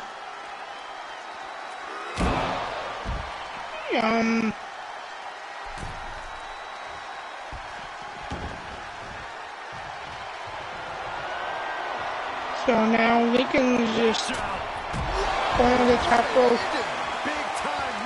Nice move. The daredevil in you He's comes got out 6 when you take seconds. risks like that. 5, 4, 3, It's over. 2, Brutality 1. Wow. to an end. And there you have it, folks. Winner of the A match. big win by the Wanderer Kyle Brewer over the newcomer and hungry phenom Joe Lincoln. So Kyle Brewer, ladies and gentlemen, moving on to the semifinals. The semifinals are now written in stone. Congratulations to Team Bromer and, of course, Kyle Brewer. Let's get a shout out for Team Bromer. And thank you, DC. How dare you, Woozy? How dare DC be the first to welcome me back to my own broadcast after being so rudely, I might add, banned from the match? It was ghastly and not okay. It was not approved. All right. So let's have a look at this semifinals. What a semifinals it is. The reigning, defending, undisputed king of the Archerverse in the semifinals, Demon Razor from Team Boss Apollo, taking on the villain of the Archerverse, Kareem Key Woods from Team I'm Just Key, one of the Tons of Funk boys. And in the second half, we've got Gabriel Michaels, the showstopper from Team Spice Fire Emblem, taking on the reigning, defending double champion. He is one half of the Mixed Match Challenge World Tag Team Champions and the reigning, defending, undisputed WCW World Heavyweight Champion from Team Bromer, the Wanderer Kyle Brewer. And man, oh man, is this going to be a rockin', smoking hot, absolutely fire semifinals, Woozy. Yes, it is. And I'll get everybody's payout for that last match. It was Kyle Brewer. There, the payout has been issued. And I'll get the betting lines ready for this first semi-final matchup. And I hate to put you on the spot, but who are you going for? Who am I going for? Well, let's see. Who's moving on to the final? Is it going to be Demon Razor? Or is it going to be the villain? Well, I mean, let's be honest, Demon Razor took the world by storm, shocked everybody when he came in and started laying waste, quickly rose to the ranks. He is now the undisputed king of the Archerverse after enduring a grueling tournament. And then you have the villain, two-time Archerverse World Heavyweight Champion, one-time WCW Heavyweight Champion, two-time World Television Champion, three-time World Tag Team Champion. That's a tough call. Demon Razor's got a lot of momentum. The villain's hungry, looking to get back into the limelight. I'm going to go with the villain on this one. I'm going to say that Kareem Woods upsets Demon Razor, upsets the king of the Archerverse, and moves on to the final. And then I got to go with Kyle Brewer. He's looking spot on in there tonight. He looks razor sharp and focused. And although Gabriel Michaels looked great against the Soul Man, that was a battle. I mean, that was a score of 4-3. I mean, they took each other to war. So yeah, I'm going to side with Kyle Brewer on this one. I agree with you on the Brewer one, but I disagree with you on the Demon Razor one. I say Razor and Brewer move into the final. So you think Demon Razor takes out the villain? Yes. All right. Well, the betting lines are open, and it is now showtime and go time for the first match of the semifinals. Demon Razor versus the villain of the Archerverse. Let's go.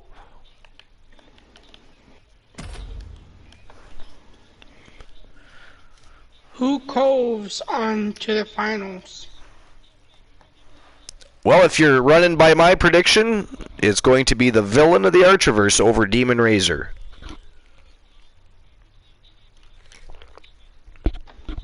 If you side with Team One Woozy TV, you're choosing the undisputed king of the Archerverse to walk all over Kareem Key Woods.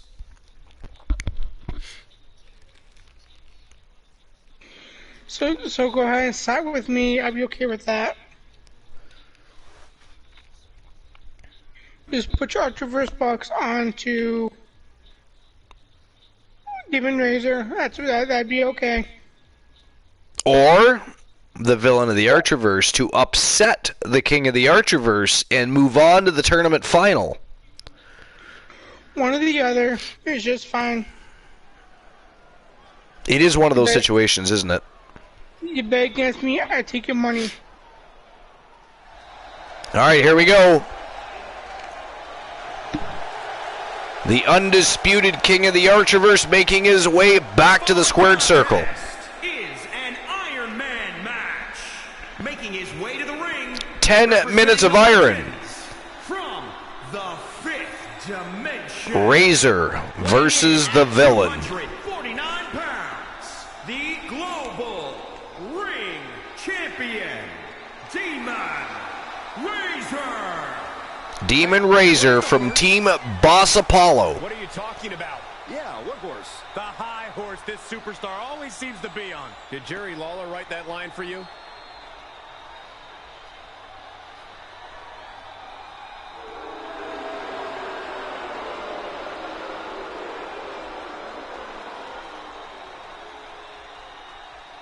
Demon Razor is ready to rock and roll.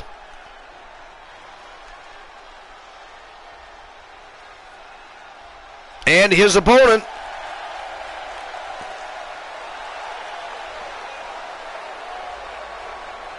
Always ready for one of two things, a fight or a party.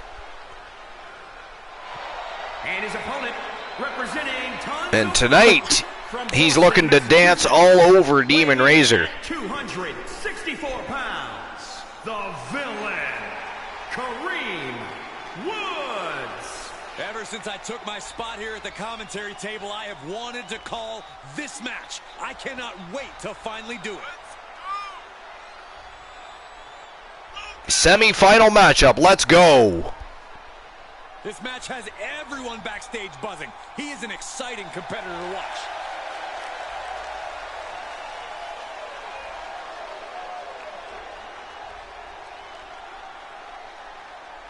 The villain playing a little tune for the screaming fans.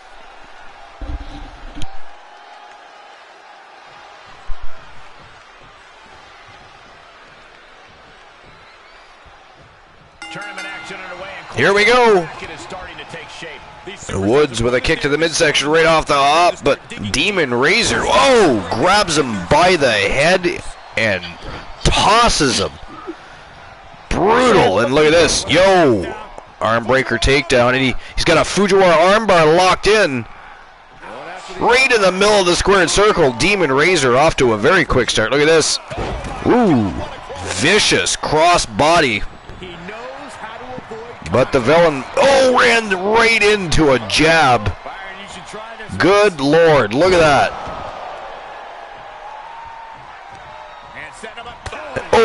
Vicious knee right to the jaw. Demon Razor on a roll. Has the villain right where he wants him. The Demon not accepting any villainy from Kareem Key Woods here tonight so far. He is not. He is not. This is what he feeds off of. The eat defeat. He was hungry. Drops you face first.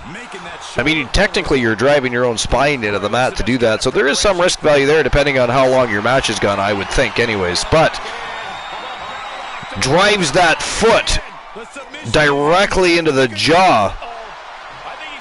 And look at this crossface, but the villain fights out. Retaliates with a big punch right to the throat. But Demon Razor back on the hunt. He reverses it. He's trying to bring the fight back in this one. Whoa! Wow, reversal, a stunner by Demon Razor. He covers the villain up, but a 2 count only. 2 count only. What a match so far.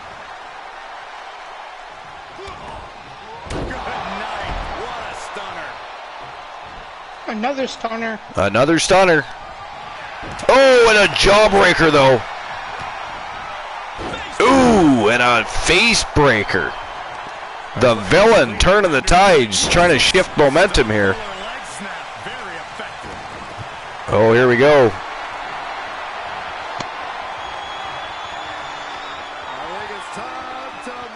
The rolling lariat, booyah, takes Demon Razor right off his feet, and the Villain is about to take to the skies again. Oh, missed the air villainy though.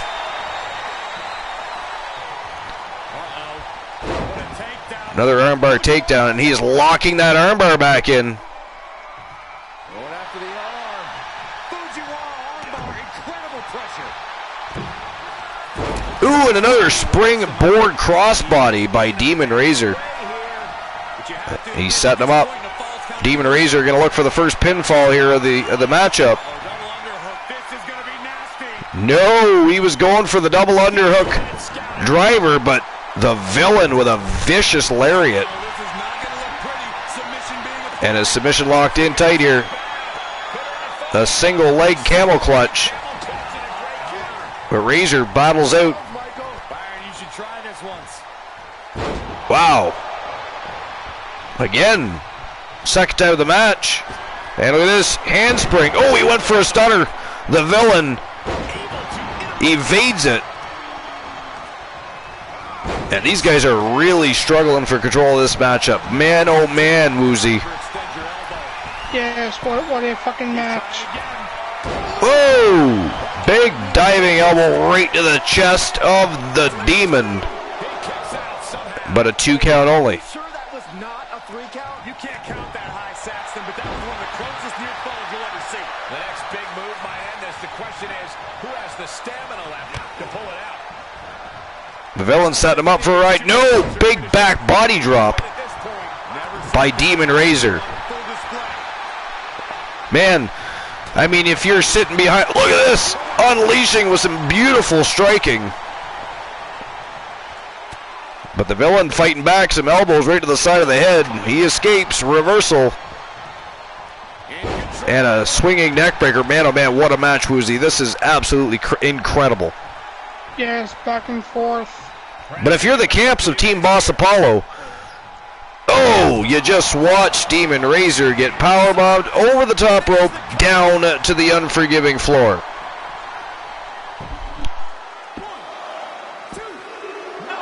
Of course, not what I was going to say, but I was going to say you're biting your nails with this one because your clients are going to war here.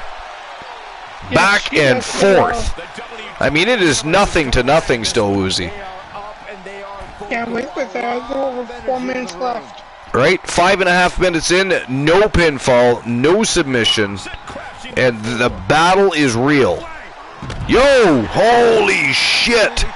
Spring, I mean, that was a rope-assisted senton bomb there from the top all the way down to the floor. Look at this. Whoa, tombstone.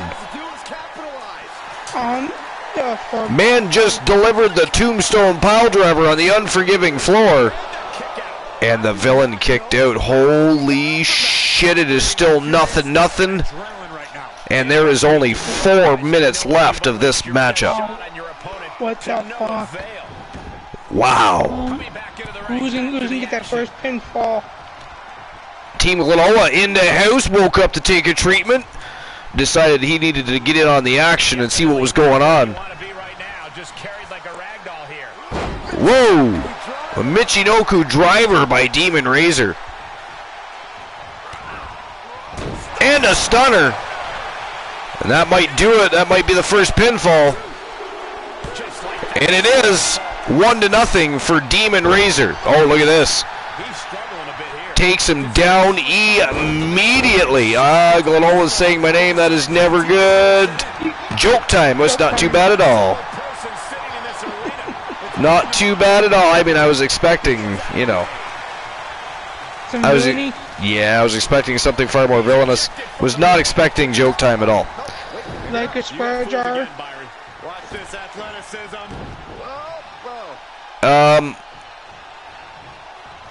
He's taking this to the floor now. Glenola, what do you call it when a shop gives out clocks with half a face at a good discount. Right? These clocks have half of a face. The stores have it a sale. It is a discount on these clocks for the half a face. So what do you call it when a shop gives out clocks with half a face at a good discount?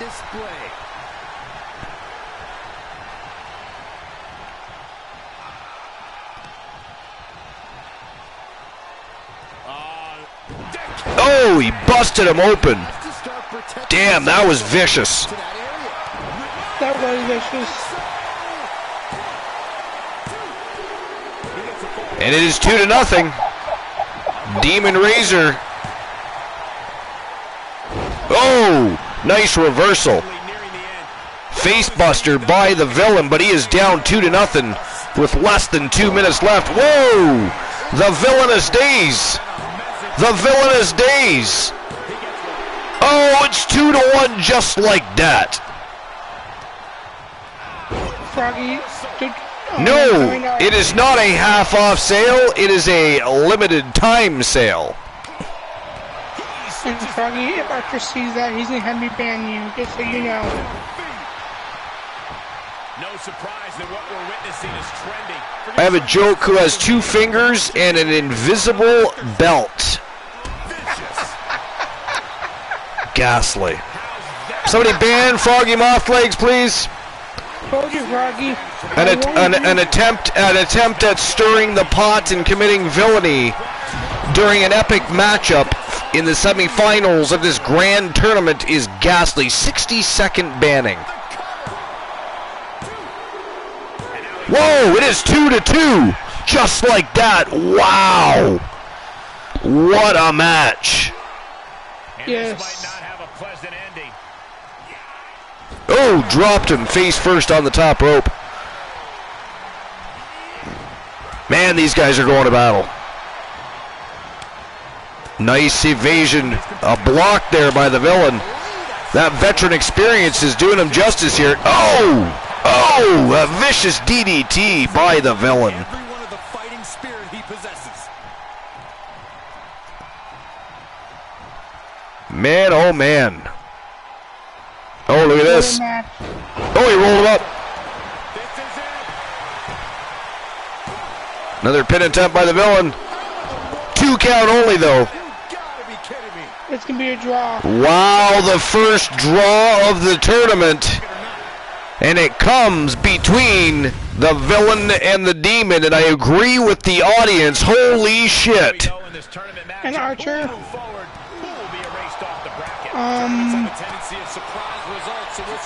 You have a square jar. A swear jar. Yeah, you did. I'm trying to play the long game.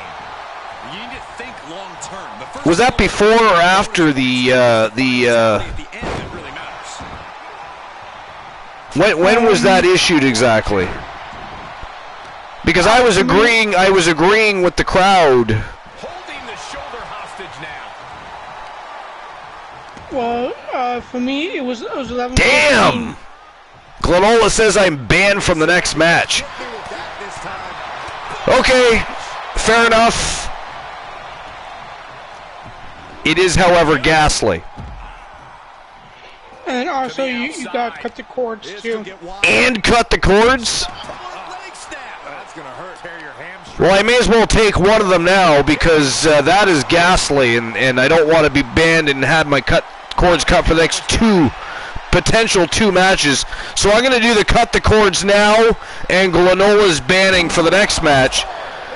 So, Woozy. Okay. We do not disappoint.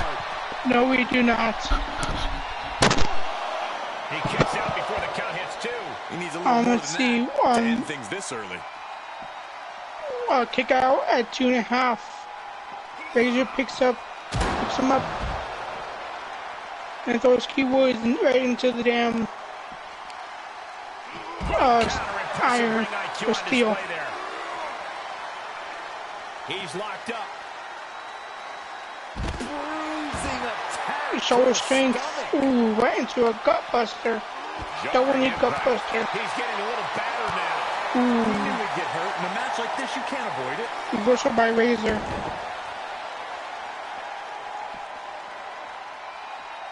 And Razor throws Green Key Woods to the other side of the arena.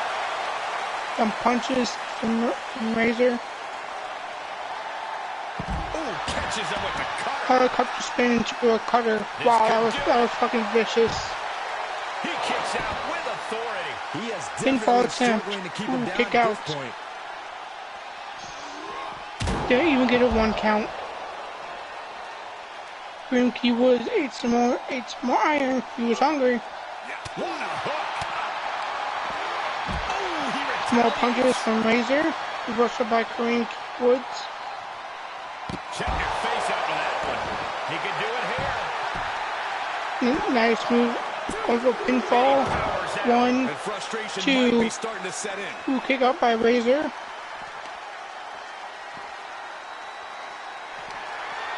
The villain picks up Razor. Reversal by Razor. Punch to the gut. Another one. And a third punch to the gut. Some more punches from Razor. Reversal by Green Key Woods. Oh, man. And apparently they cannot go there. Oh, nice. Apparently he wants to take his arm with him. You will feed the 3-arm man. Ooh, what a kick to Razor's face.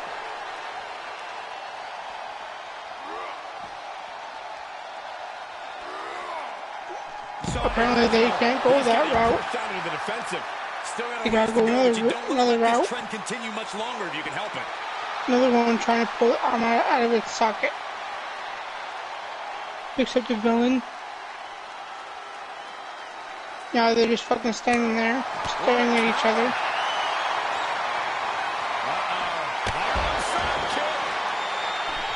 Another kick. Breaking down the opponent. Another picks up Razor. Well, when they realize they can't go that route. Shifts it back onto him. Reversal from Razor. Reversal by the villain.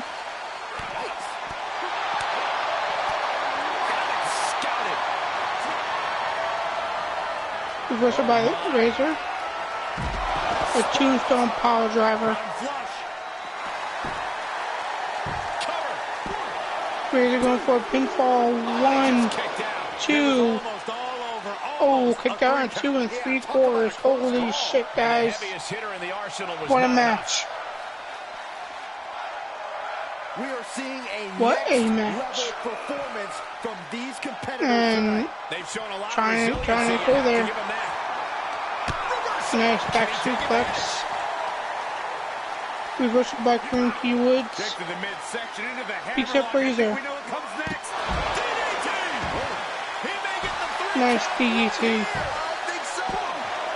Going for a pinfall attempt. 1, 2. Ooh, kicked out at 2 3/4, folks. What a match. Impressive counter. Reversal by Razor. Executed suplex. He's fighting Another himself back in trouble suplex here. from These are Razor. dire straits for him. He needs to be extra cautious now. Reversal by Green Key Woods. These superstars have anything left at this point. The arena's thinking the same thing. See, now they're dancing. He wants good time. Ooh, reversal by villain. Makes him pay with a counter. Reversal by Razor. Counters. Reversal by the villain. And again by Razor. Ooh, right on point. Wow. He's back into the ring. Over 3 minutes to go, and still no one picked up a pinfall. WWE Universe is on And his side. Razor is calling for him. Ooh, what a stunner from Razor. Catches the kick. What a match. Reversal by the villain. He knew what was coming. Nice. Ooh, reversal by Razor. so he can put him Holy back down. shit. He's calling for it. He's calling for it. Reversal by Nuki Woods. Check this out, guys. Double What the hell? Byron's gonna love this. The Dude Buster. Here's a cover. Nice. Going for a pinfall. 1, 2. Oh shit, still no pinfalls. Holy hell. What energy in this arena tonight. I'm getting goosebumps. Now a reversal by the freak. Sorry about that. Demon Razor. This could be it. Pinfall attempt. 1, 2, 3. First pinfall goes to Demon Razor. Facebuster.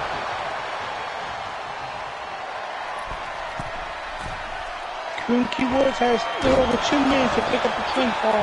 Tie it up. Will he get it? 1, 2, 3. There it is. It is now tied 1-1. Holy hell. Stirring back to his feet, but he might not know where he is. A minute 45 to get another pinfall.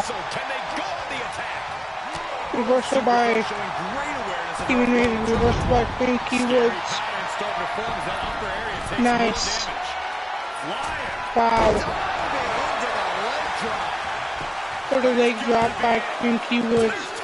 Another pinfall. 1, 2, 3. There you have it, folks. Score now is 2-1. That's gonna hurt. Go Demon Razor. Try this up again. Can he keep it going? We shall find out. The close of this match is just ahead. Or the Demon Razor. He takes control. Or the Demon Razor not be able to do anything. Come on, Razor, you can do this. Tie it up. Turning the tables. Reversal by Nuki Woods. Forcefully delivered.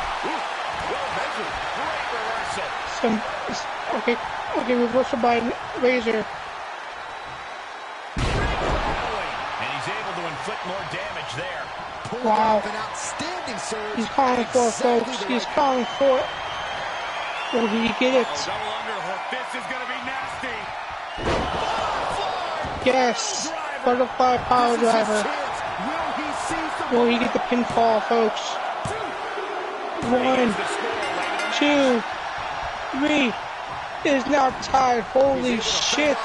2-2 with 14 seconds left. What the hell?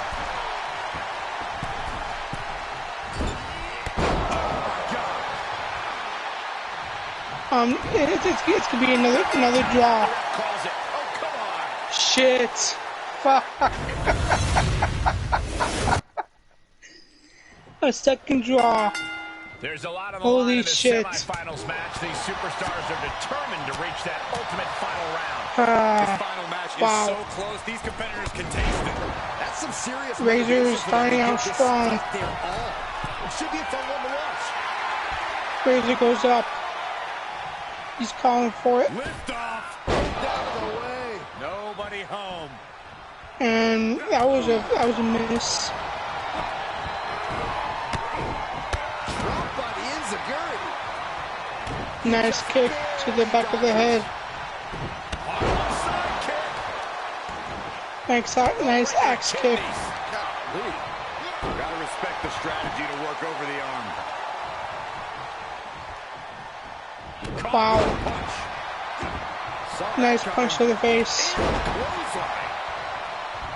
Besides nice clothesline. Anywhere in the arena, what are the other things the superstar I know, has right, to be aware Panda? of, Corey? Well, there are no disqualifications. That was the second draw of the match. Your opponent finds can be used against you. You really And by the way, wanna Archie, maintain control your of 10 minutes is up. limit what they can get their hands on. Reversal by Nuki Woods.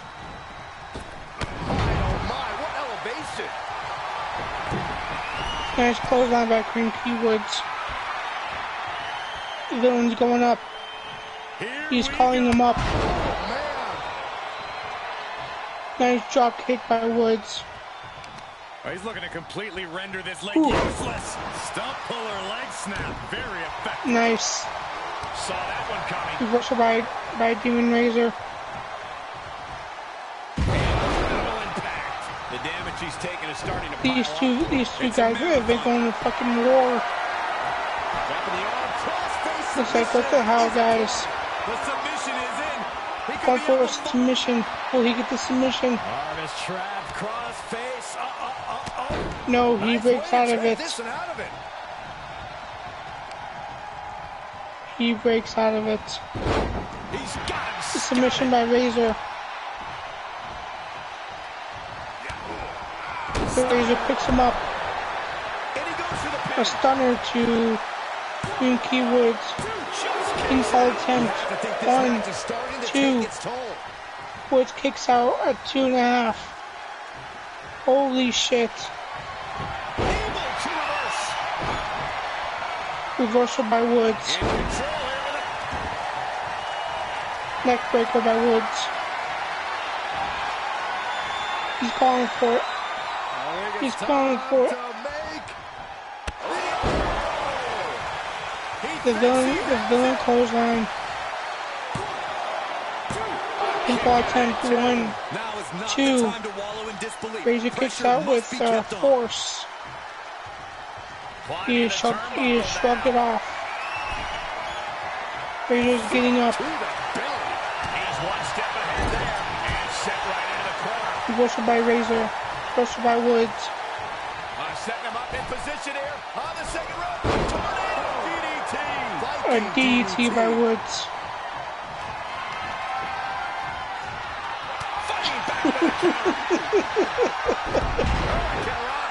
I didn't fall asleep. If you guys were paying attention, Glenola banned me from a match in addition to the cord cuts, and this is more than one match built into one match, so I am simply doing what I'm supposed to be doing. Y'all should be ashamed of yourselves, and you should all be banned from the next match for not paying attention. Winky Woods goes up. With a leg drop. Control attempt. 1, 2. Razor kicks out. No one can.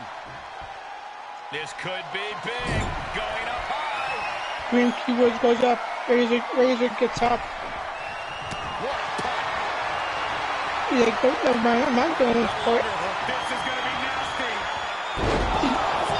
Butterfly power driver. Wow. Ending move. Checkmate. Pinfall attempt. 1. I truly thought it was all over there. Talk about resilience. Yeah, but did you see how the referee had to get into position? That was all the difference. A new strategy is needed right about now if that couldn't end things. You can begin to see it in these superstars' faces. Exhaustion is beginning to set in. They're starting to breathe heavier. This is the time where matches are won and lost. Man, this place is jumping. Put down face first. I mean, I already explained myself.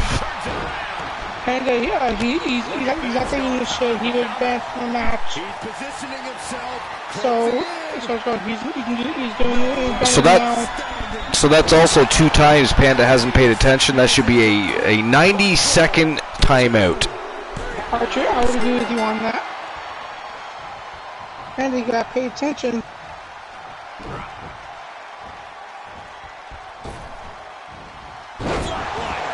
more hits up there can leave you dazed. Thanks. Well scattered reversal there. You know, probably. Team Glenola attempting to stir the pot. 90-second timeout for Team Glenola, please. Thank you.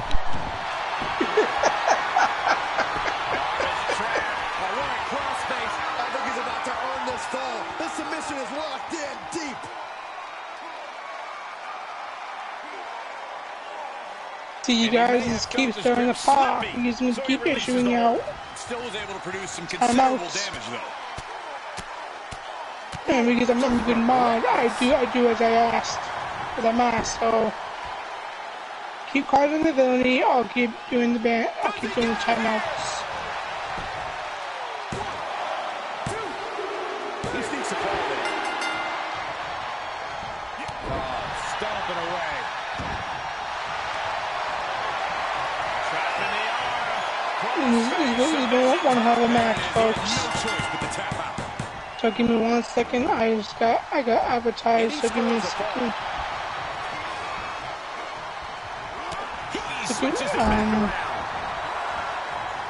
Alright, DC.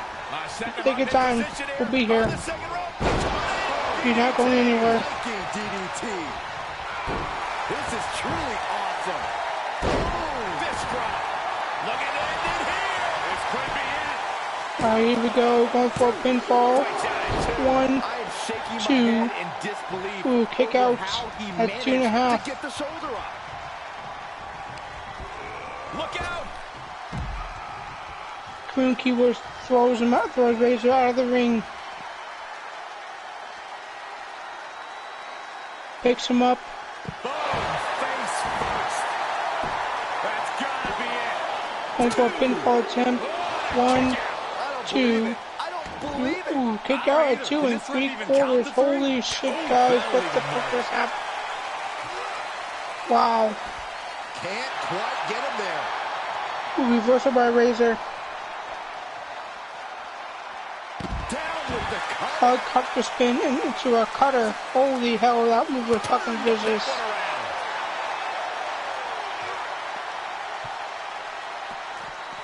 He's got the answer. Tries to come back in the ring. Reversal by Razor.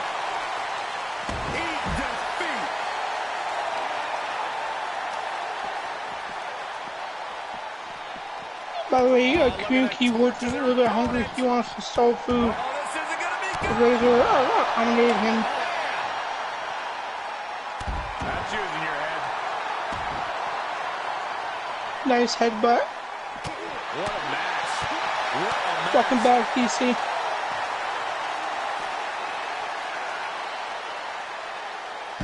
Down the hard way. Oh, nice. Falling power bomb. Counters. This could be an opportunity. Another reversal. Reversal by Korean Keywoods. Reversal by Razor. Reversal by Woods. Hits him with the counter. Reversal by Razor. Oh, what a clothesline. One clothesline. And another. 2 clothesline. Adding insult to injury. Going for a 3rd clothesline. He's adamantly in control. And succeeded. Slides back into the ring. Razor getting back into the ring. This has been one hell of a match. We've had 2 draws. Gotta find a way to get out of this. Up and over. Now he throws him back out of the ring. He may get the 3 count right here. This is it. Going for a pinfall. 1, 2, 3. Pinfall has been made. Now another pinfall going for. 1, 2. Ooh, kick out. 5, 4, 3, 2, 1. Wow, what a match. 3 rounds, 2 draws, epic fire. All match long. The villain of the Archerverse and Demon Razor put on an absolute clinic, and at the end of the day, it is the undisputed king of the Archerverse picking up a big win over the villain and moving on to the tournament final. That is crazy. Yes, and welcome back. Archer. But how much is left in the gas tank of the undisputed king of the Archerverse after 3 rounds of war with the villain? That is crazy. I have no clue what the hell he's got left. If anything. If anything at this point. So your guess is as good as mine. Alright, let's get the payout issued here. And the winner of the match was Demon Razor.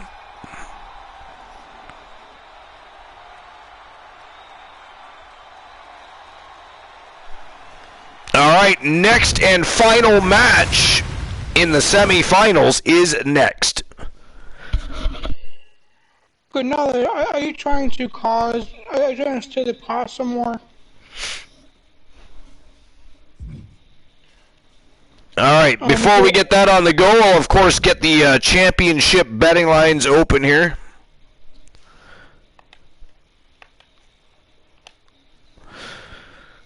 So, who is going to join Demon Razor in the final? I'm going for Brewer, and I've been banned for this match. Is it going to be the Wanderer Kyle Brewer or the Showstopper Gabriel Michaels? 5 minutes to make your bets.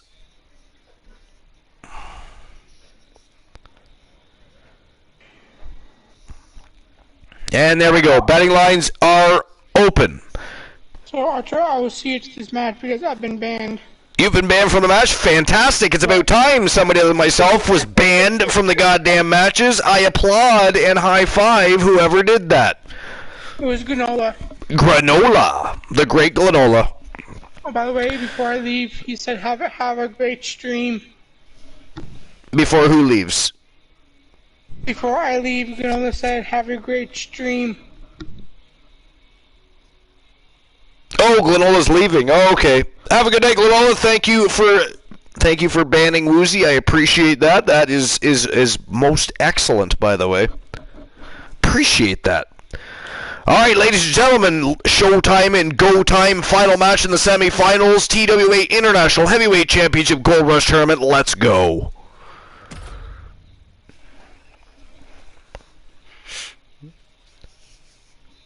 That's right, Glenola. It is Beaver. We're trying out a new gimmick. Next week, he's going to be dressed in black and yellow like the Killer Bees. We're going to be forming a new faction, the Beehive.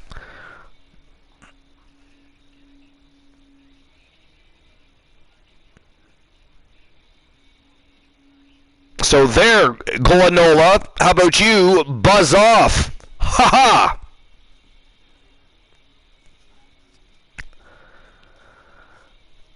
I mean, how long has it been since you heard somebody actually use, say buzz off?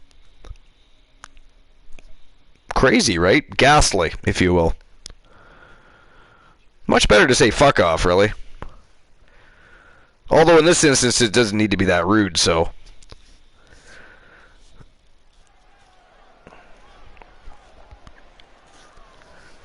Alright, here we go.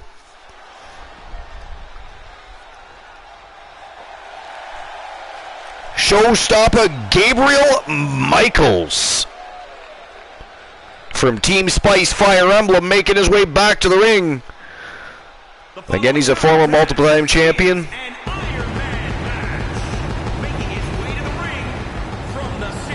And he is looking to move on to the tournament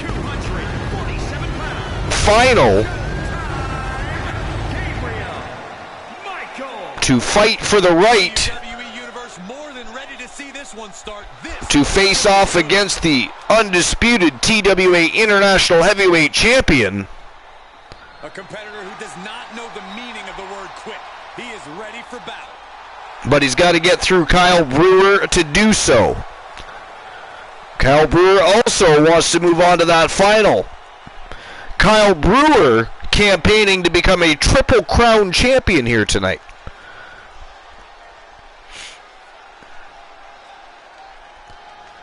He can become the third ever International Heavyweight Champion. He is one half of the Mixed Match Challenge World Tag Team Champions and the reigning defending WCW World Heavyweight Champion. And his opponent, representing the Order from parts unknown, weighing in at 249 pounds, the Mixed World Tag Team Champion, the Wanderer, Kyle Brewer. Some would say this superstar thinks a little too much of themselves, but the tape doesn't lie.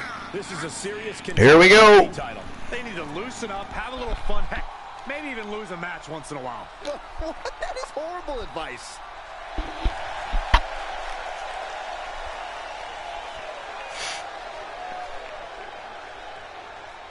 Doesn't matter the situation, the champion always has a winning game plan.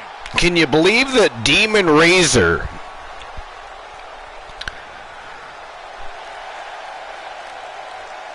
and the villain of the Archerverse, Kareem Key Woods, went to battle for 30 minutes? 30 minutes.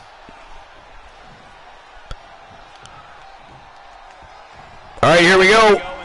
10 minutes of iron. The Showstopper and the Wanderer. Let's go. Whoa! Holy shit. A springboard body splash from the ring to the unforgiving floor. Nailed it, and somehow Brewer back to his feet. Look at this, Hell's Gate. Holy crap, he locked him into Hell's Gate here. But Gabriel Michaels not ready to be tapping into anything yet. Powerbomb reversal. And he breaks free, but the damage might be done. He is grasping that throat. Sends Brewer face first into the ring apron.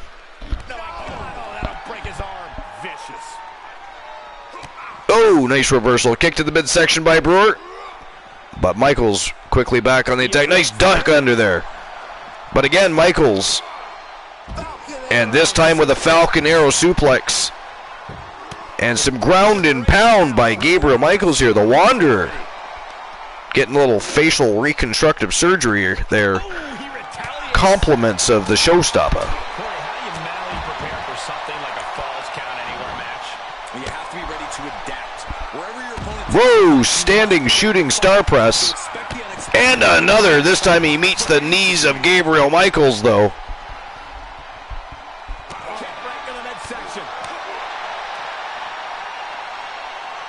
Oh, big elbow to the face. Reverses that situation.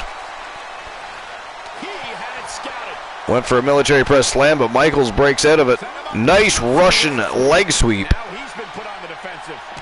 Drives the back of the skull of the Wanderer right off that unforgiving floor. Bounced it, nonetheless. And look at this, the Wanderer. Oh, jumping, sitting pile driver. And that is devastating. Michaels going for another ride. Oh! A Samoan driver. But only a 2 count. Wow. 2 count only. Here he comes, sliding back in. He's heading back to the ring. Off the turnbuckles. What's he gonna do? The Wanderer gonna wander the skies. Nope, caught by the Showstopper. Took too long. Nice reversal, though, by Brewer. Michaels, though, quickly grabs a hold of Brewer. Over the top rope goes Kyle Brewer. And Michaels quickly chases him to the outside.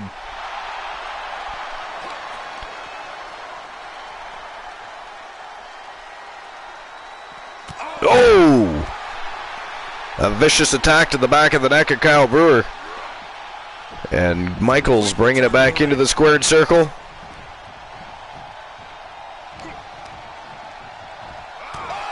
Ooh, a big elbow right to the side of the face. Michaels measured him up here.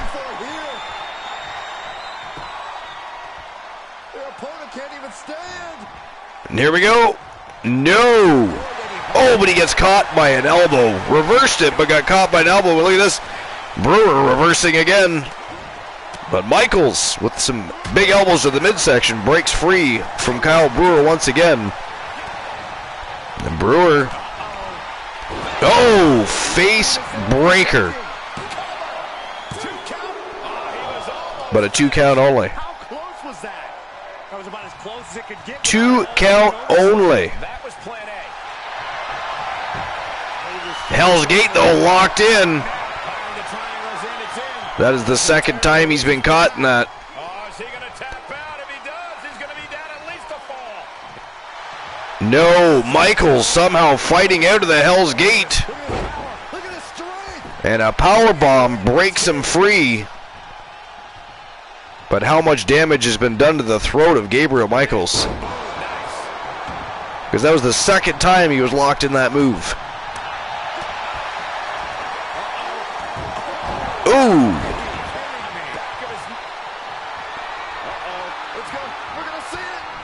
the show stomp. Can he put this one away?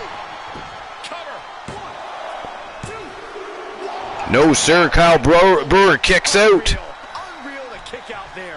Not only unlikely, downright extraordinary. And there needs to be a refocus now. That was the moment that could have ended things. A moment that's being replayed in their heads right now. Oh, Frustration mounting in these big spine buster. It take more to win this one. You can't let those feelings seep into your psyche. You have to keep your focus. Brewer trying to twist the ankle right off the leg of Gabriel Michaels here.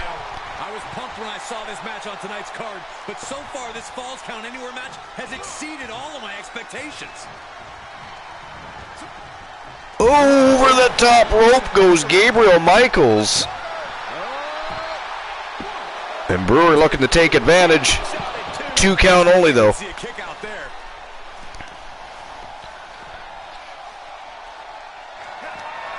He saw it coming, taking advantage. Nice Falcon Arrow.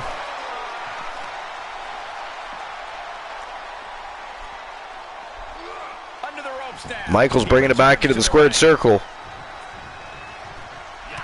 4 minutes remaining of this 10 minutes of iron.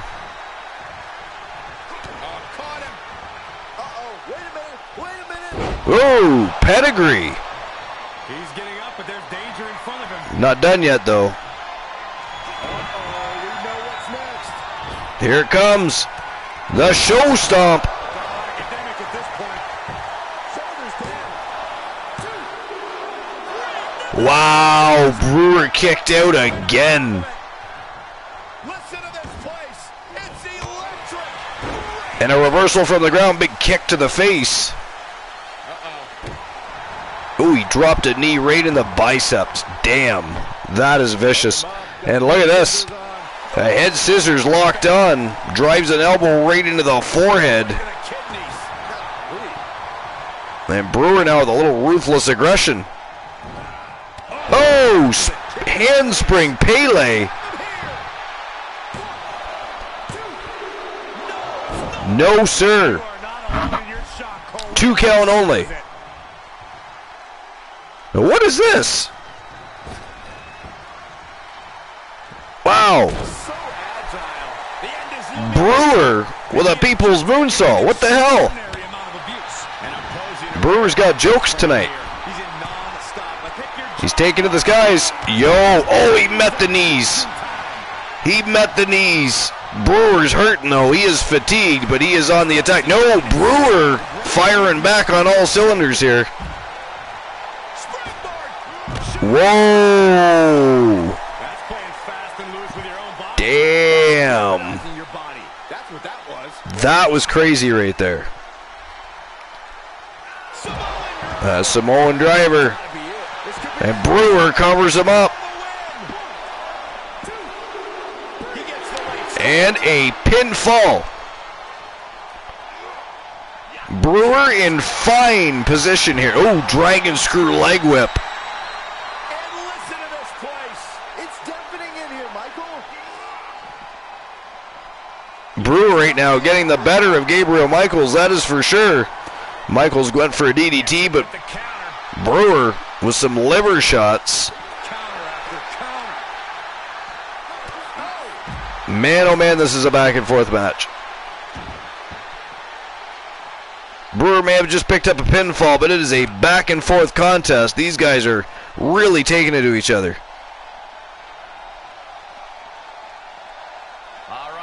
Kyle Brewer heading back to the ring.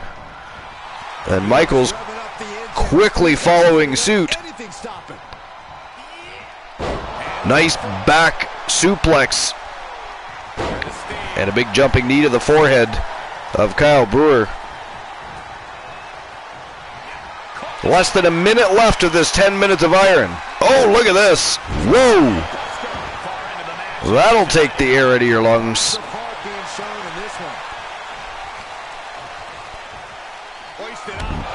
Big gut buster.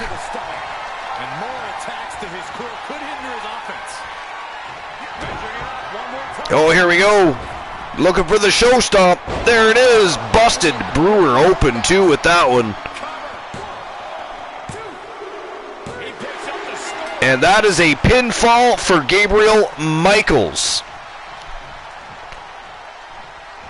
Michaels scoops him up right away. Oh, Brewer immediately gets away, though. Chop to the back of the legs. Down goes Gabriel Michaels. And look at this. The Wanderer going to take to the skies here. Oh, another draw. Man, oh man, the semifinals have all been all about the draws. We've got one of the best in front of us right now. And Woozy, you were only banned from one match. Okay, I'm back. Show-stealing potential. Whatever's playing here can't be good. Oh, drops him throat first off the top rope. Stomping down. Paying it right back with a reversal. That fucking first one was fucking brutal. I know.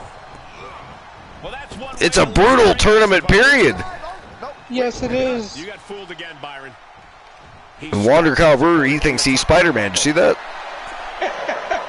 He thinks he's Spider-Man. And taunting Lazar Archer earlier, I see. With the people with moonsault. I know.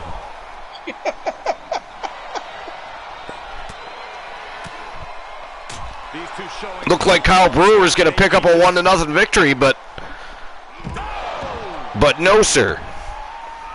Nope, you can't count out Michaels.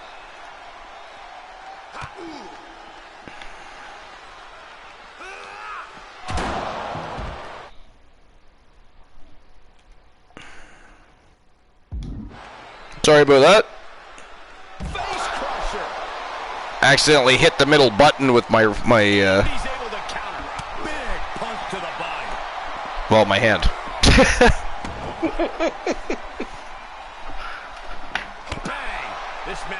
Good Lord, what a brutal semifinals. I mean, the whole tournament has been grueling, but the semifinals particularly. I mean, the Villain and Demon Razor fought for half an hour. And now we're in round 2 of the Wanderer versus the Showstopper. This is insane. So far, they've actually been fighting for 20 minutes. And let's see if another draw will be the case. And will this be it?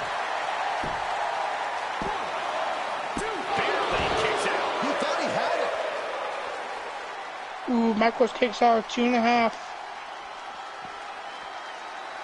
We're about to see that might just do it. Ooh, a code breaker. He fought times 1, 2. Ooh, 2 3/4, folks. Goes to show you just never know. Brewer almost had it. Just dished out his most devastating offense. This is insane.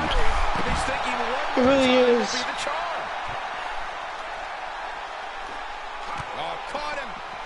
Back and forth action. I mean, I knew this would be a grueling tournament, but I did not expect to this level. No. I did not either.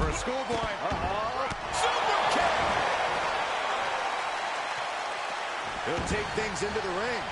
Look at this, Michaels, I think, is going to fly from upstairs here. Or he's taking a bit of a break. Not a terrible idea. No, it is not. It's actually quite smart. But you cannot rest on Kyle Brewer. You just can't do that. That would be a mistaken.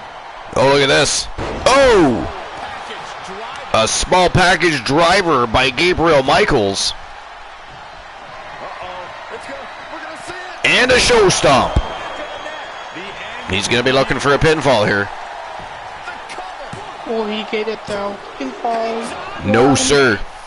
2 count only. Unbelievable presence of mind. I thought he was unconscious. Everything possible was done to win there, but it just fell short. Deep on the DDT.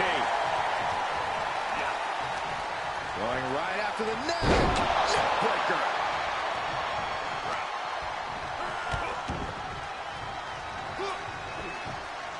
Did you ever expect this tournament to turn out like this, Woozy? No. I do not. Look at this. Here comes Aaron Michaels. This lands, it's over.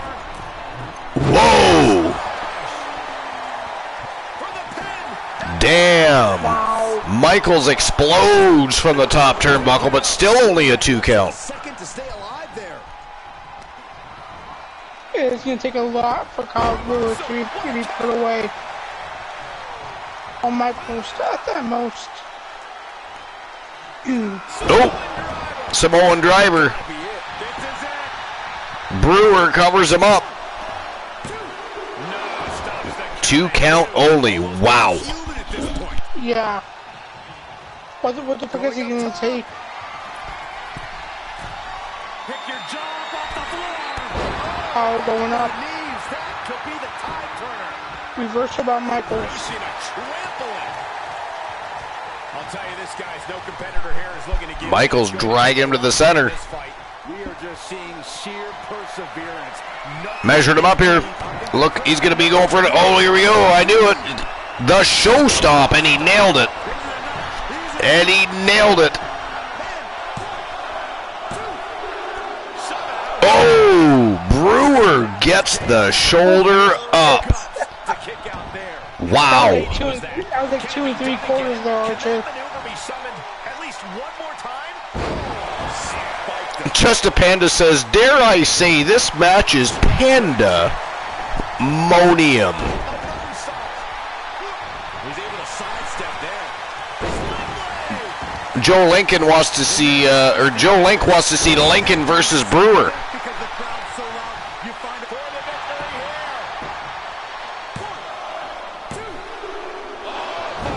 1, 2. How? You got a question. How much is it worth? Wow, that was close. 2 World 3/4. Championship Challenge, Lincoln versus Brewer.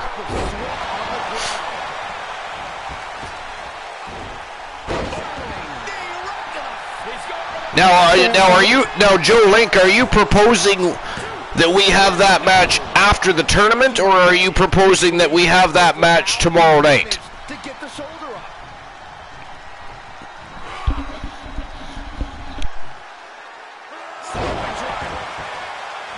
Shoulders down. 1, 2. No, he gets the shoulder up. Both 1, competitors digging 2. deep into their well to Michaels keep kicks this out match at going. 2.5. I don't like the look in his eye. Look here, what the folks. hell is going to take. Brewer goes up. Off the floor. Whoa, went for that 450 again, but again caught the knees in the back from Gabriel Michaels. And here we go, he's going for the show stop. Again, that is the 3rd time. Makes the cover. Oh! 2 count What the only. Take going to the well one more time with that maneuver to gain the pinfall. shit? Actually, Joe Link, there is no dark match scheduled as of yet, and at this point, however, if we were going to have any dark matches, I would cap it at 1. It's already been a very long evening. He gets sent down to the floor. Watch this athleticism. Oh, well. Out of the ring. What's his plan here? Oh, Samoan driver. He could pin his opponent right here. It's over. Pinfall at 10, folks. 1, There it is. 2, 3, and there it is. Brewer picks I up can see the up to the first rafters, W, and there's not for a the first single pinfall. person sitting down. The first pinfall of the round, anyway.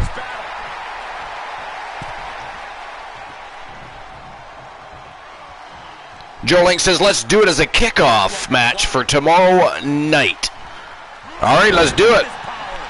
That's not a bad idea for a kickoff match. Tomorrow night is the... oh, wait a minute. We can't do it tomorrow night. Tomorrow night is the WCW World Heavyweight Championship Gold Rush Tournament, and Kyle Brewer will be defending his title. You could do it as a dark match, I suppose. Powerless position to be in right now. Oh! Snake eyes off the top turnbuckle. And this is gonna be it. Your daddy scored A pinfall by Michaels. Wow, 1-1. Stop to the arm. Wow, what a shot. Unbelievable. Oh, ripcord knee strike. Yeah, he is being steadfast in his approach. If this lands, it's over. And he nailed it. One of the most impressive moves Wow. I've seen. He steers clear of contact. Wow, big boot right to the face of Gabriel Michaels. Need to find space to regroup. Oh, kick to the face. And attacking above the shoulders has been... Another draw. The crowd is not happy. So just like the first match, we're going to a third round. Tournament action underway, and Corey, the Holy hell. starting to take shape. These superstars have weathered the early storm, and now it's time for them to start digging deep. This is where you separate the contenders. Well, is this really going to happen? Just wearing down the opponent. Oh, look at this. Trying to turn it around. How impressive Right, is that? DC? Oh, wicked punch. Gabriel Michaels figured he'd pick up a quick submission attempt after such a grueling matchup, but Kyle Brewer says, oh, hell no. Corey, what is the process in preparing for something like this? Well, I saw the competitors. Ooh, drop kick to the spine. This afternoon, honing in on their breathing and core strength. You have to adjust your training to do a little more cardiovascular work. Man, oh man, Michaels drops him face first off the edge of the ring. It's a constant process. But Brewer explodes, hurting himself in the process, but with a diving lariat. Oh, look at this. Yeah, Froggy says, yeah, we don't need more matches tonight. Basket. No, that'll break his arm. Vicious. Ooh, And he's able to reverse. crazy. There's the arm wringer, followed by the leg drop. Oh, look at this. Oh, wow. A vertigo Turn your lights out. by Kyle Brewer. That was crazy. And Kyle Brewer right now is in very much control. Get to the ring, back to the action. And I think this is the first time I've seen somebody be this much in control of the match during this entire semi-final matchup. I would agree with you on that. Kyle Brewer seems to be picking up steam here, folks. I think he's really Oh, shooting star press. Oh my God. And a moonsault off that top rope. Good God. And he is not done. And I think Kyle Brewer's a little pissed off. I don't know, but he played with his food too long, and now it's starting to fight back. Wow, Brewer reverses again. And a Samoan driver.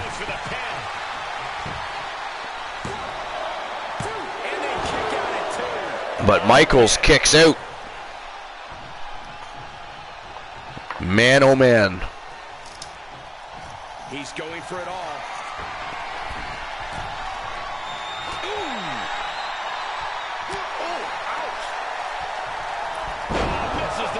Insane it has been, hasn't it?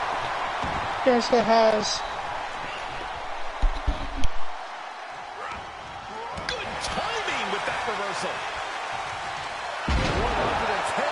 This has been one hell of a tournament. Oh, kidding. I don't think anybody expected this kind of a result. No. Oh, that was a close count. Nice springboard body splash right to the spine of Michaels, but Michaels right back on the attack. This has been such a back and forth crazy affair.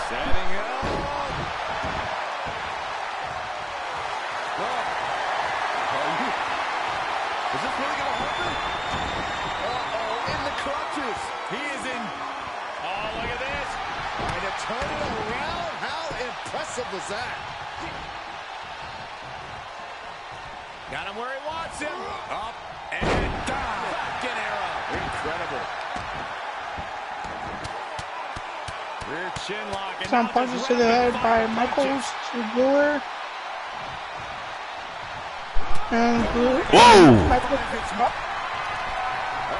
Uh-oh, here we go. Oh, he went for the showstop.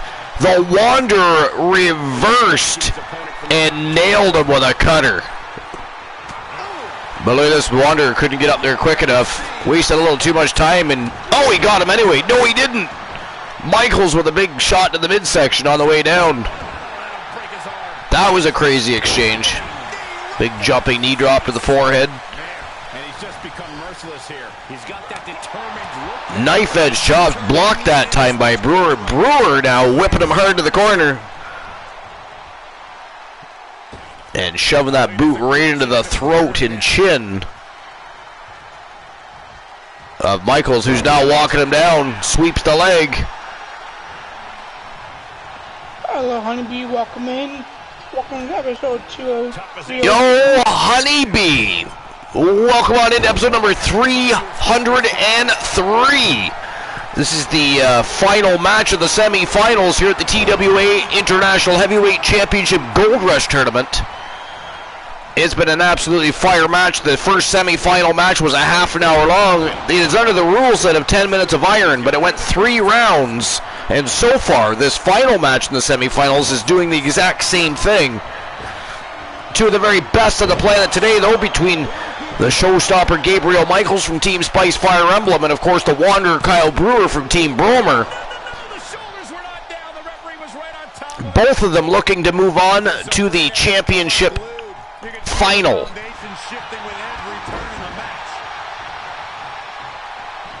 Well, in this case, they're looking to move on to the tournament final.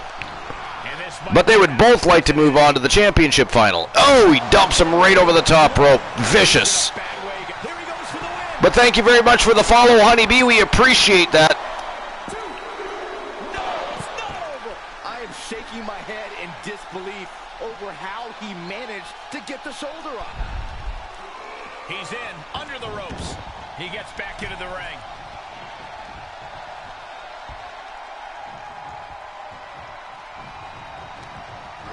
Brewer back on the attack, whips him to the ropes, but accidentally throws him right over the top rope.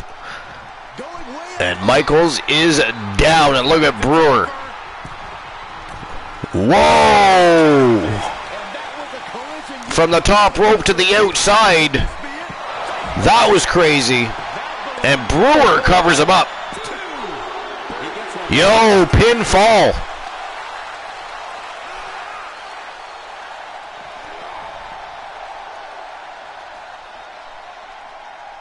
And Brewer walks back to the ring.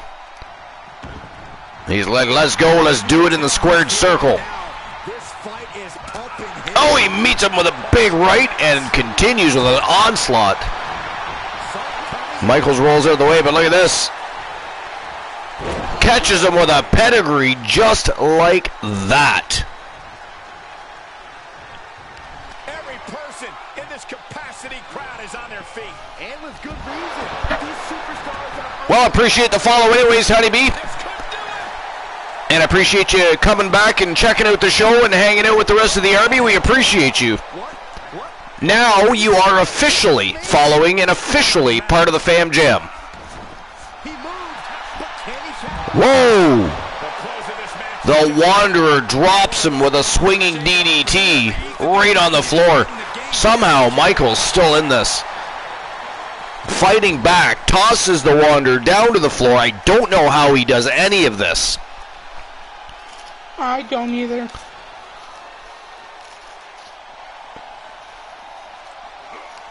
Had that well scouted. Drives a foot into the stomach. Oh, nice. I mean, these guys are just duking it out now. It is a brawl at this point. I mean, how could either one of them competently be wrestling right now at all?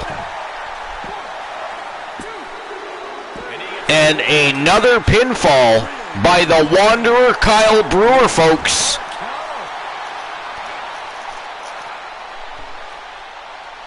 Oh, Jesus Christ, that was nasty. Yes, it was. It was like he ate some of the barricade. And he fights it off. Thought he had him. You gotta be kidding me. Great wherewithal on the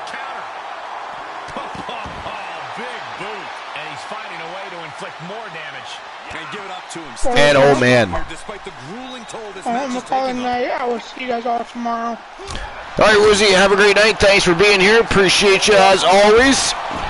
We can't all be strong enough to finish out the show and end the evening with the rest of the army. Some of us have to cop out early and admit defeat, tap out, if you will. I am admitting defeat for tonight. All right, well, you have a good night, Woozy. You take care. Talk to you tomorrow. Oh, tomahawk chop by the Wanderer, and he is going right back upstairs here. Oh, he ends with a 450 cent on it. Ladies and gentlemen, that is it. That is all. No more pinfalls required.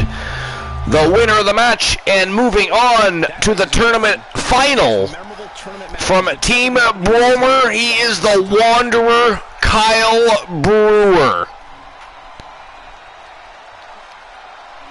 Wow.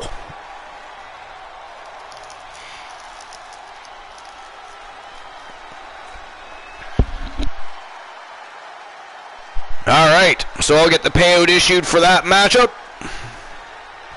Here is your winner, the Wanderer, Kyle Brewer. You cannot say And it was Brewer that won. to achieve this victory. The reward definitely seems greater than the risk. And there we go. But we'll see how they feel once they get back to the locker room and hit the showers.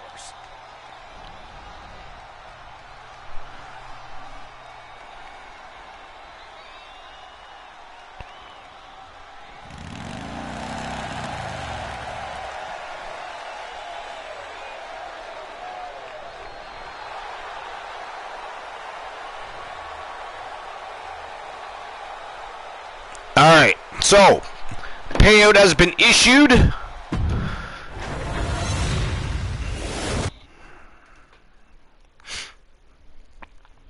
And we have 2 matches left, folks. We are now moving on to the tournament final. The winner gets the right to fight Gabriel Michaels for the TWA International Heavyweight Championship. 2 matches to go, and then, of course, that'll be it. That'll be all for episode number 303 here at the Archerverse. We'll see each other tomorrow night at 10:30 p.m. Eastern Standard Time for episode number 304, the Archerverse Wrestle Wars, and it is going to be another great evening here at the late night place to be, the most must-see show on Twitch TV, and, of course, we will always and forever be the very best in fantasy wrestling excellence, bar none, period. But let's get to the tournament final. Is it going to be the undisputed king of the Archerverse, or the double champion that's looking to become a triple crown champion that is going to walk into the championship final with Gabriel Michaels?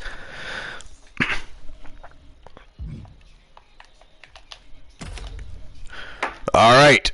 Is it going to be Demon Razor or Kyle Brewer? You're going to have 5 minutes to make your bets.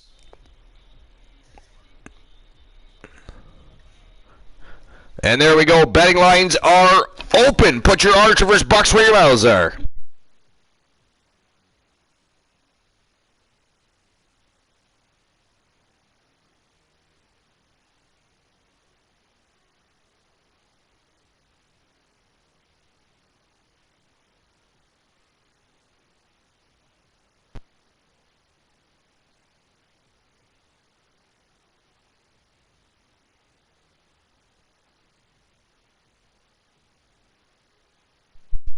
All right, let's go. Who's it going to be?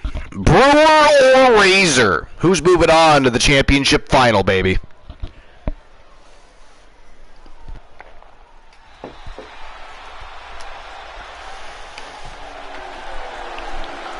It is go time, and here comes the undisputed king of the Archerverse, who incidentally will also become a double champion here tonight if he's able to complete his campaign.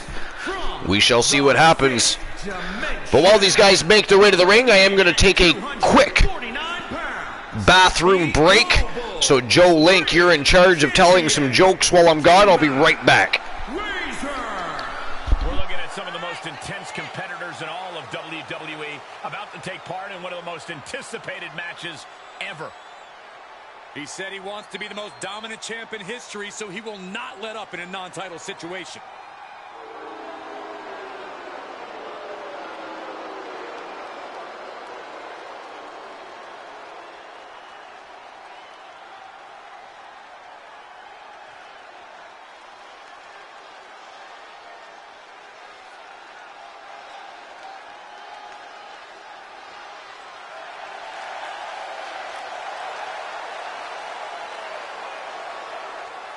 And his opponent, representing the Order from parts unknown, weighing in at 249 pounds, the Mixed World Tag Team Champion, the Wanderer, Kyle Brewer. Some would say the superstar thinks a little too much of themselves, but the tape doesn't lie. This is a serious contender for any title. They need to loosen up, have a little fun, heck, maybe even lose a match once in a while. That is horrible advice.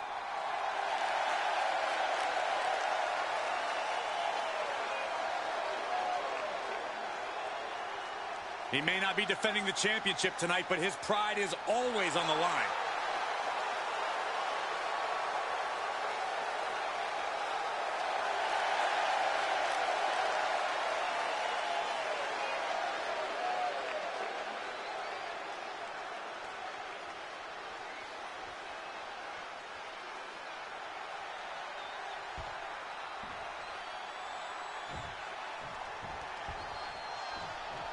And we are underway with the tournament finals.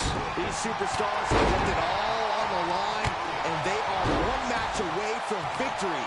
The end is finally in front of them. Just one more match to etch your name in history. And for me, one more match until I finally get rid of Saxton. Vicious.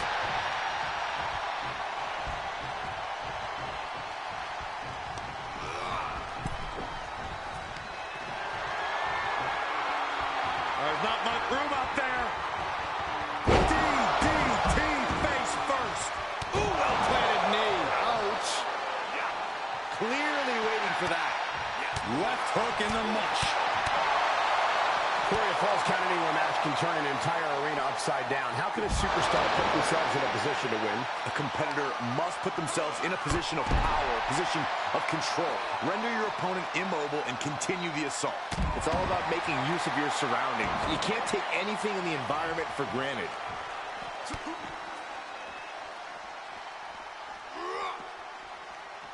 I have returned. Thank you, Joe Link, for entertaining the masses. What do you call a walking nun? A Roman Catholic. Oh, that's a good one. Ooh, Demon Razor. Look at this. Whoa. That was crazy. I don't know what I've missed, but Demon Razor in full control at the moment. Makes him pay with a counter. Oh my God.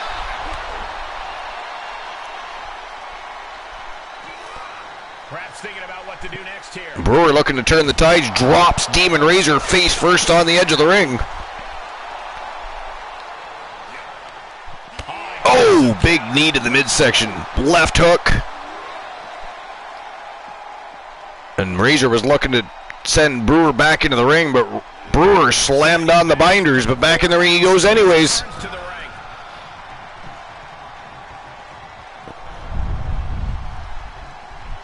Oh, look at that. Kick to the midsection and a stunner. And Brewer is flat on his back. 2 count only. He was elusive there. Oh, both of them went for a boot to the face and missed, but Brewer scoops him up. And a Samoan driver, down goes Demon Razor. Brewer covers him up. But a 2 count only. Both have had close pinfalls already. Brewer going to take to the skies. Air Brewer. Oh, and he nails a 450 senton. Wow, he still only got a 2 count. Sure that wasn't 3. Just about as close as you can get. Man, it might be time for a change of strategy. His best move. Oh, lands the Pele. Absorbed some damage already. Beautiful athleticism. Wow. Tilt, that was like a helicopter spin. Hurricanrana. And he drops him in a face buster. Fujiwara armbar locked in tight. But he can't tap out Brewer. Releases the hold. These superstars have endured so much punishment. Certainly looking worse for wear, but the tide can shift at any moment. Man, oh man. What a tournament this has been. Uh-oh, double underhook. This is going to be nasty. Pile driver. That's not it. I don't know what is. A butterfly pile driver by the Demon Razor. Oh, and he still can't get the 3. Whoa. The heart of Kyle Brewer. The man fighting to become a Triple Crown champion here tonight. Carefully placed stop to the arm.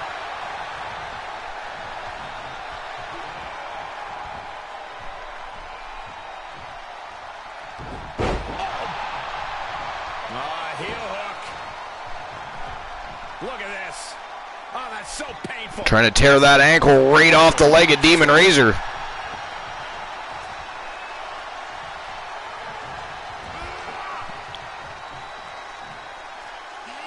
Any mods in the house? Got a wee problem there. There we go. Look at that. Goodbye, Marsica. Just pure instinct at this point. Heading up, he's thinking back. There'll be no sales of followers here, my friend. Your jaw off the floor. 630 senton. That's his go-to move. Can he finish this off? And he's still in the game. I can't believe this whole arena. Oh, he missed the mark. Man. And you got to think that all the plans are out the window after that. Wow. A helicopter cutter. Must be crumbling from the energy these fans. And down he goes. Again, he's going to lock on that Fujiwara armbar. Giving it right back. Right after the arm. But no luck on the submission attempt. But he continues to go to work on that arm, though. Attack after attack on target. Oh, nice springboard moonsault. Kyle Brewer busted open here now. Oh, look at this crossface applied. Submission is in. And he taps out. That is a submission. Gonna add to the scoreboard. He gets an early fall. Oh, a little insult to injury. Drives the knee into that busted open forehead of Kyle Brewer. Wow, 2-0. Straining that trapezius muscle.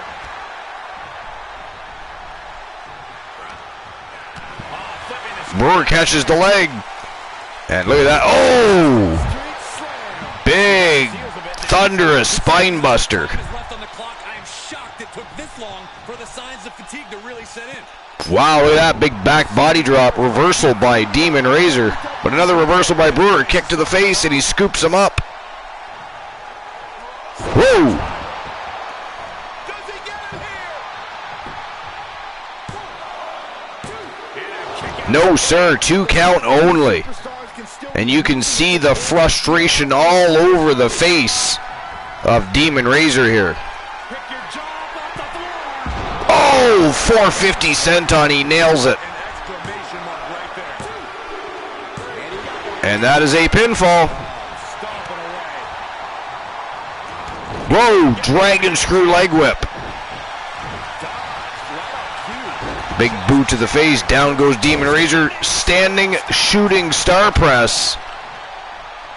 And now Brewer's going to work on that right arm of Demon Razor. A little payback. He is still holding the line in this match. At this stage, you know he's thinking about bringing things to a close. He turns it around. puts him out of jeopardy. What a raucous crowd here tonight. Both men kind of struggling still for control. There's counts on the scoreboard, but man, back and forth affair.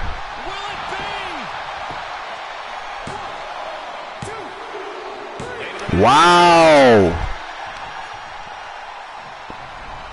I'm a witness to that. He is getting shredded apart right now. Yeah, And just like that, it is 2-2. with him on the receiving end. He has to be sensing things slipping. Pick your jaw up off the floor.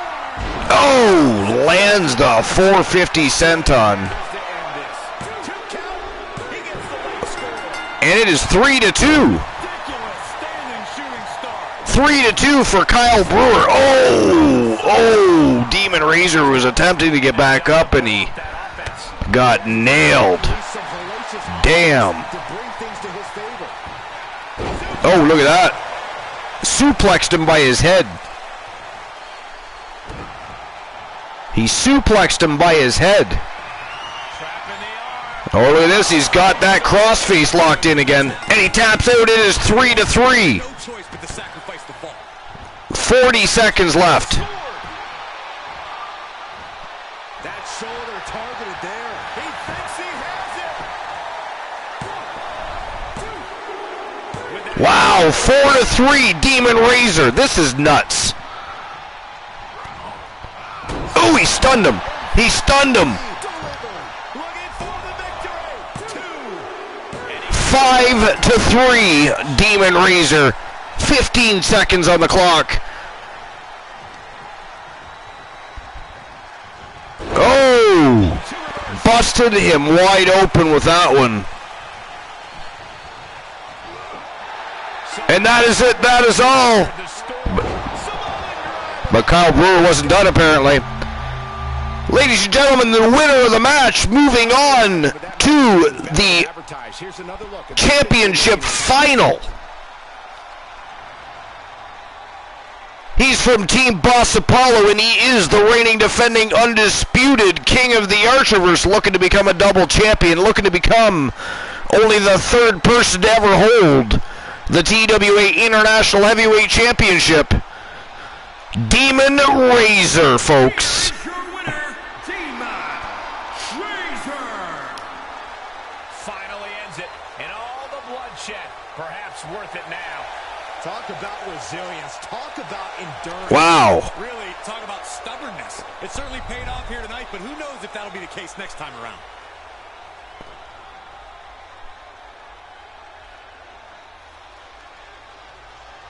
All right. So congratulations to Team Boss Apollo. And congratulations to Demon Razor moving on to the championship final.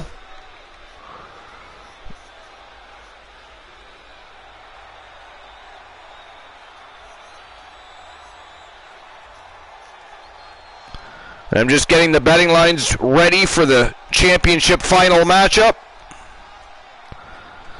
All right, here we go. We made it. Here we go.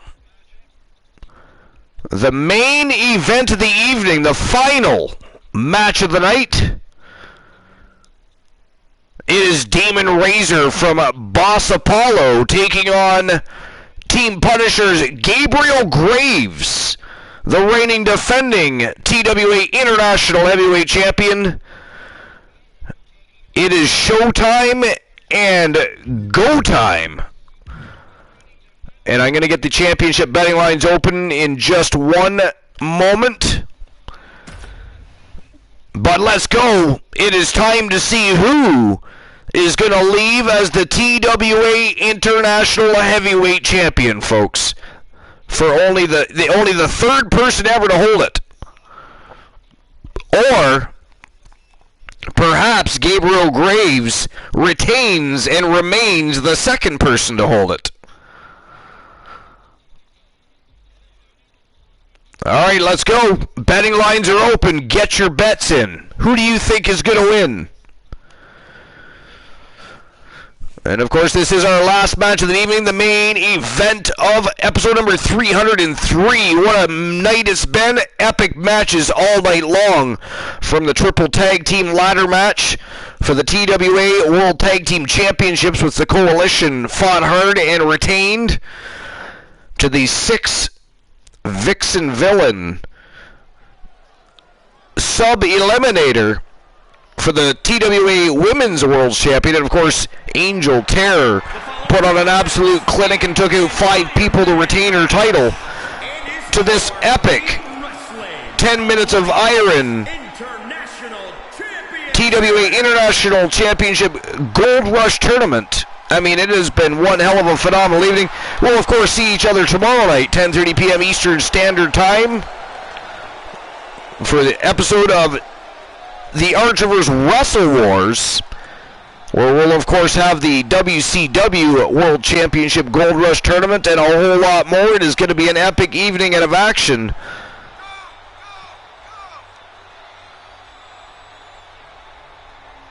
It's a big time opportunity. And here we go, making his way to the ring first, the undisputed king of the Archiverse from Team Boss Apollo, Demon Razor, looking to become a double champion, looking to become the 3rd person to hold the prestigious TWA International Heavyweight Championship. But he's going to have to try and take out a very fresh Gabriel Graves, who has yet to have one single matchup this evening. And again, being the fresh set of wheels doesn't always give you the advantage. Sometimes the person coming in to challenge you is full of steam, full of momentum, full of hype from the matches they've won to get to your opportunity at hand.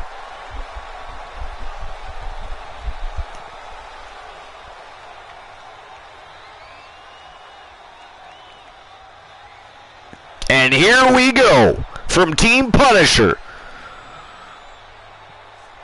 Gabriel Graves. He is the reigning, defending, undisputed TWA International Heavyweight Champion.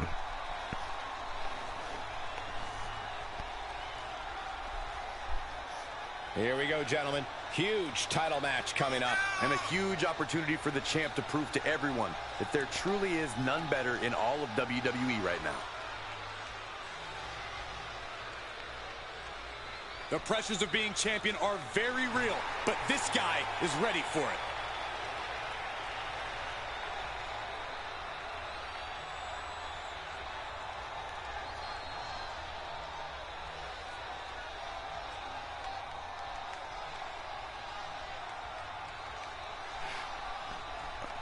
Showtime and go time. Championship final.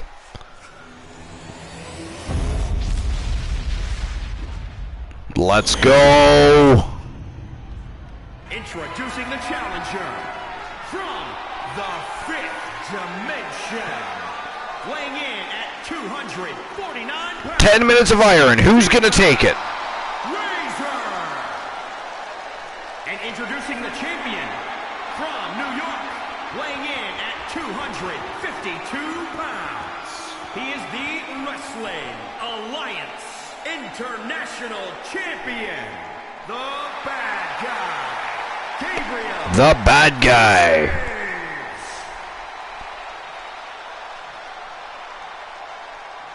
This is a highly coveted title up for grabs. Froggy Moth Legs is right. It is go time.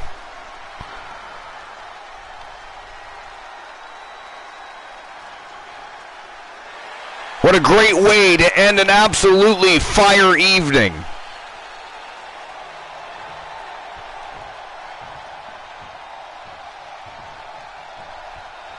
Championship action underway. The champ looks as hungry and prepared here as ever. With Demon Razor starting off fast. Ooh! Double underhook suplex. And look at this, Demon Razor already taken to the skies. Air Demon. Wow. A diving stunner. And Razor really off to a quick start. Look at this, already with a Fujiwara armbar. The champion already in trouble here.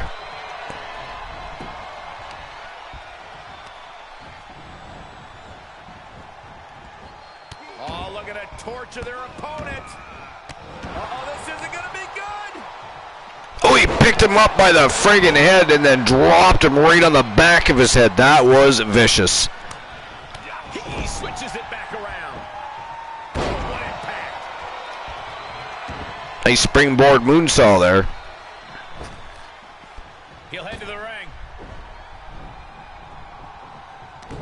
You know, a Falls Count Anywhere match is a really exciting... Nice retaliation by Demon Razor. Oh, drives his foot right into the jaw. That's certainly one way of looking at what many... And Gabriel Graves so far dangerous match type. having a real tough time with Demon Razor. Wow. Beautiful fisherman suplex. That was actually more of a perfect plex than it was the fisherman suplex. And a beautiful bridge, but unable to hold the move. Gabriel Graves now on the attack. A little ground and pound. Enough already.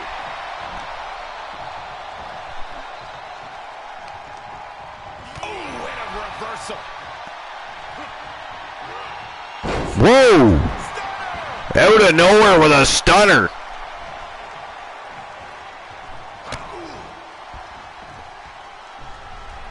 I mean, expect the unexpected, because this has been one hell of a brutal tournament. Fast-paced, high-octane, and brutal. Razor covers him up outside the ring. Not even a 1 count. To be fair, the ref didn't get out there very fast, but still, he powerbombed him over the top rope still and did not get even a 1 count. That is crazy. Whoa, he stunned him again. That is already the second time this match he's been stunned. But look at this. He's already been beaten and he's bleeding, but he is back on the attack. That is just insulting. He's got to prove to Demon Razor why he is the TWA International Heavyweight Champion. Relentless. Tagged with a punch. Turning the tables. Straining that trapezius muscle. Oh, rolling neck snap. Stomping.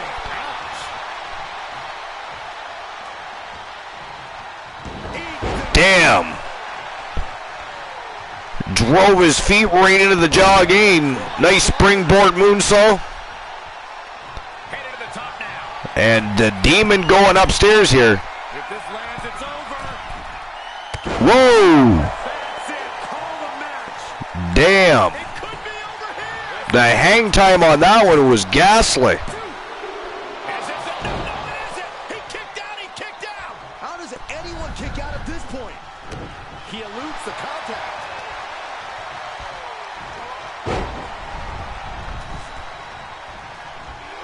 Wow, a second German suplex. He's going for a third here. Oh, and he nails it. A triple German suplex by the champion. And a spine buster. Beautiful sit-down spine buster. Now Gabriel Graves going upstairs. And a shooting star press. He covers the Demon up. But 2 count only. Saw that coming. Just barely able to kick out. I thought the champ had it in the bag. This is how much the championship means.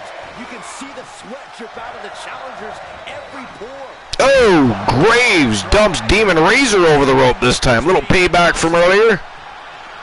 Little ruthless aggression. The champion looking to retain. He's got to pull in all the stops. And look at this. Oh, he gets caught. No, sir. Demon Razor reverses and power bombs him on the unforgiving floor. Oh, look at this. Whoa, tombstone. Title might change hands.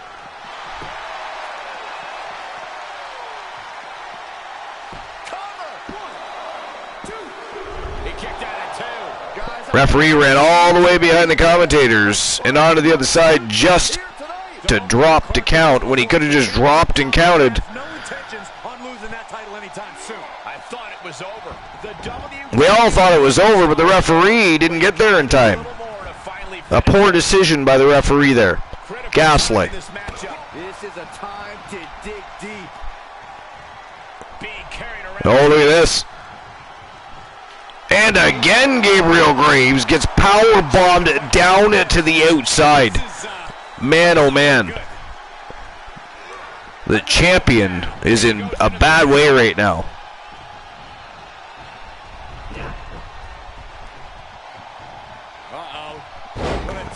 Drops him face first onto the canvas again, and there's that Fujiwara armbar locked in again. I agree, Foggy Moth Legs. The refereeing is very suspect tonight. Whoa!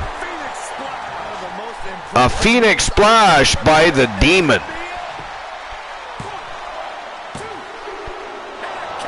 Wow, 2 count only. 2 count only.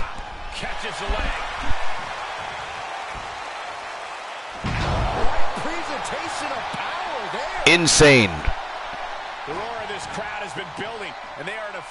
The champion looking for a pump handle slam here, I think. Pump handle power slam. But again, a 2 count only. Man, oh man. Shooting star press, champion covers him up. And still no count. The champion is visibly frustrated. Can't say I blame him at this point. I cannot say I blame him. It's been a hardship for these superstars to get to this point. I think these fans are driving them to claw that extra inch. You can sense trapping their opponent's arm. Ooh, crossface right in the... Oh, he tapped him out. Submission. He sneaks a ball there. Man, oh man.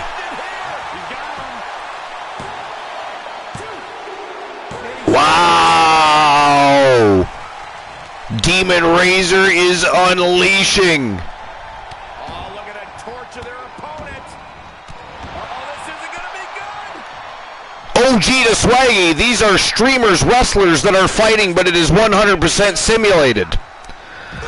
This is a fantasy wrestling league. We have 76 streamers that have wrestlers progressing through careers, winning championship, forming tag teams and alliances. Thank you, Bromer. Appreciate that. That'll give you just a little bit more information. But, OG, welcome to episode number 303 here at the Archiverse. Thanks for stopping by. Hope you enjoy the... Whoa, another pinfall by Demon Razor. This is absolutely insane. The champion is going to be dethroned by the undisputed king of the Archiverse here, I think. Wow. But anyways, OG have just wandered into the main event of the evening. It is the final match of the night. It has been one hell of a show, one hell of a tournament, but this is the championship final. It is the champion defending. And of course the champion, the undisputed champion right now, the international heavyweight champion of the Wrestling Alliance is Gabriel Graves from Team Punisher. And he is taking on Team Boss Apollo's Demon Razor, who is incidentally right now the undisputed king of the Archiverse. So if Demon Razor is able to upend and dethrone the champion, he will become a double champion. So there's a lot riding on this match. Oh, look at this. Pump handle power slam. The champion drives him into the canvas. And there's a pinfall. OG with a follow. Welcome to the Fam Jam. We appreciate that. But ladies and gentlemen, that is it.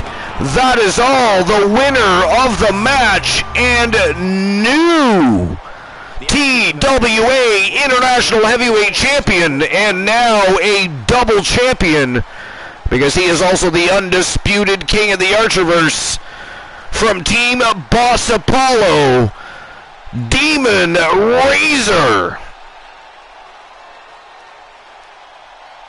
That was a crazy night, a crazy tournament, but a crazy good time. Wow.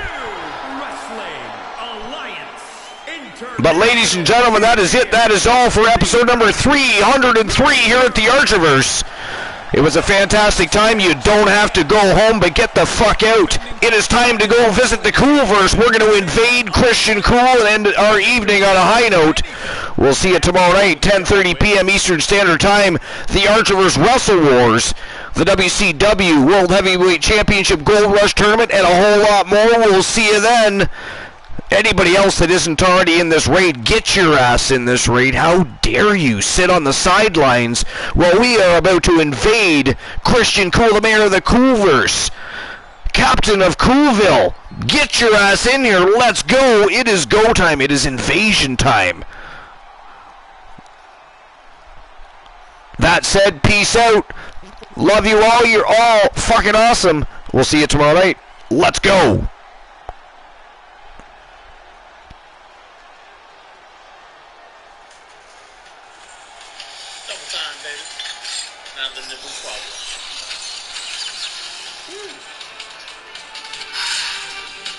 Well.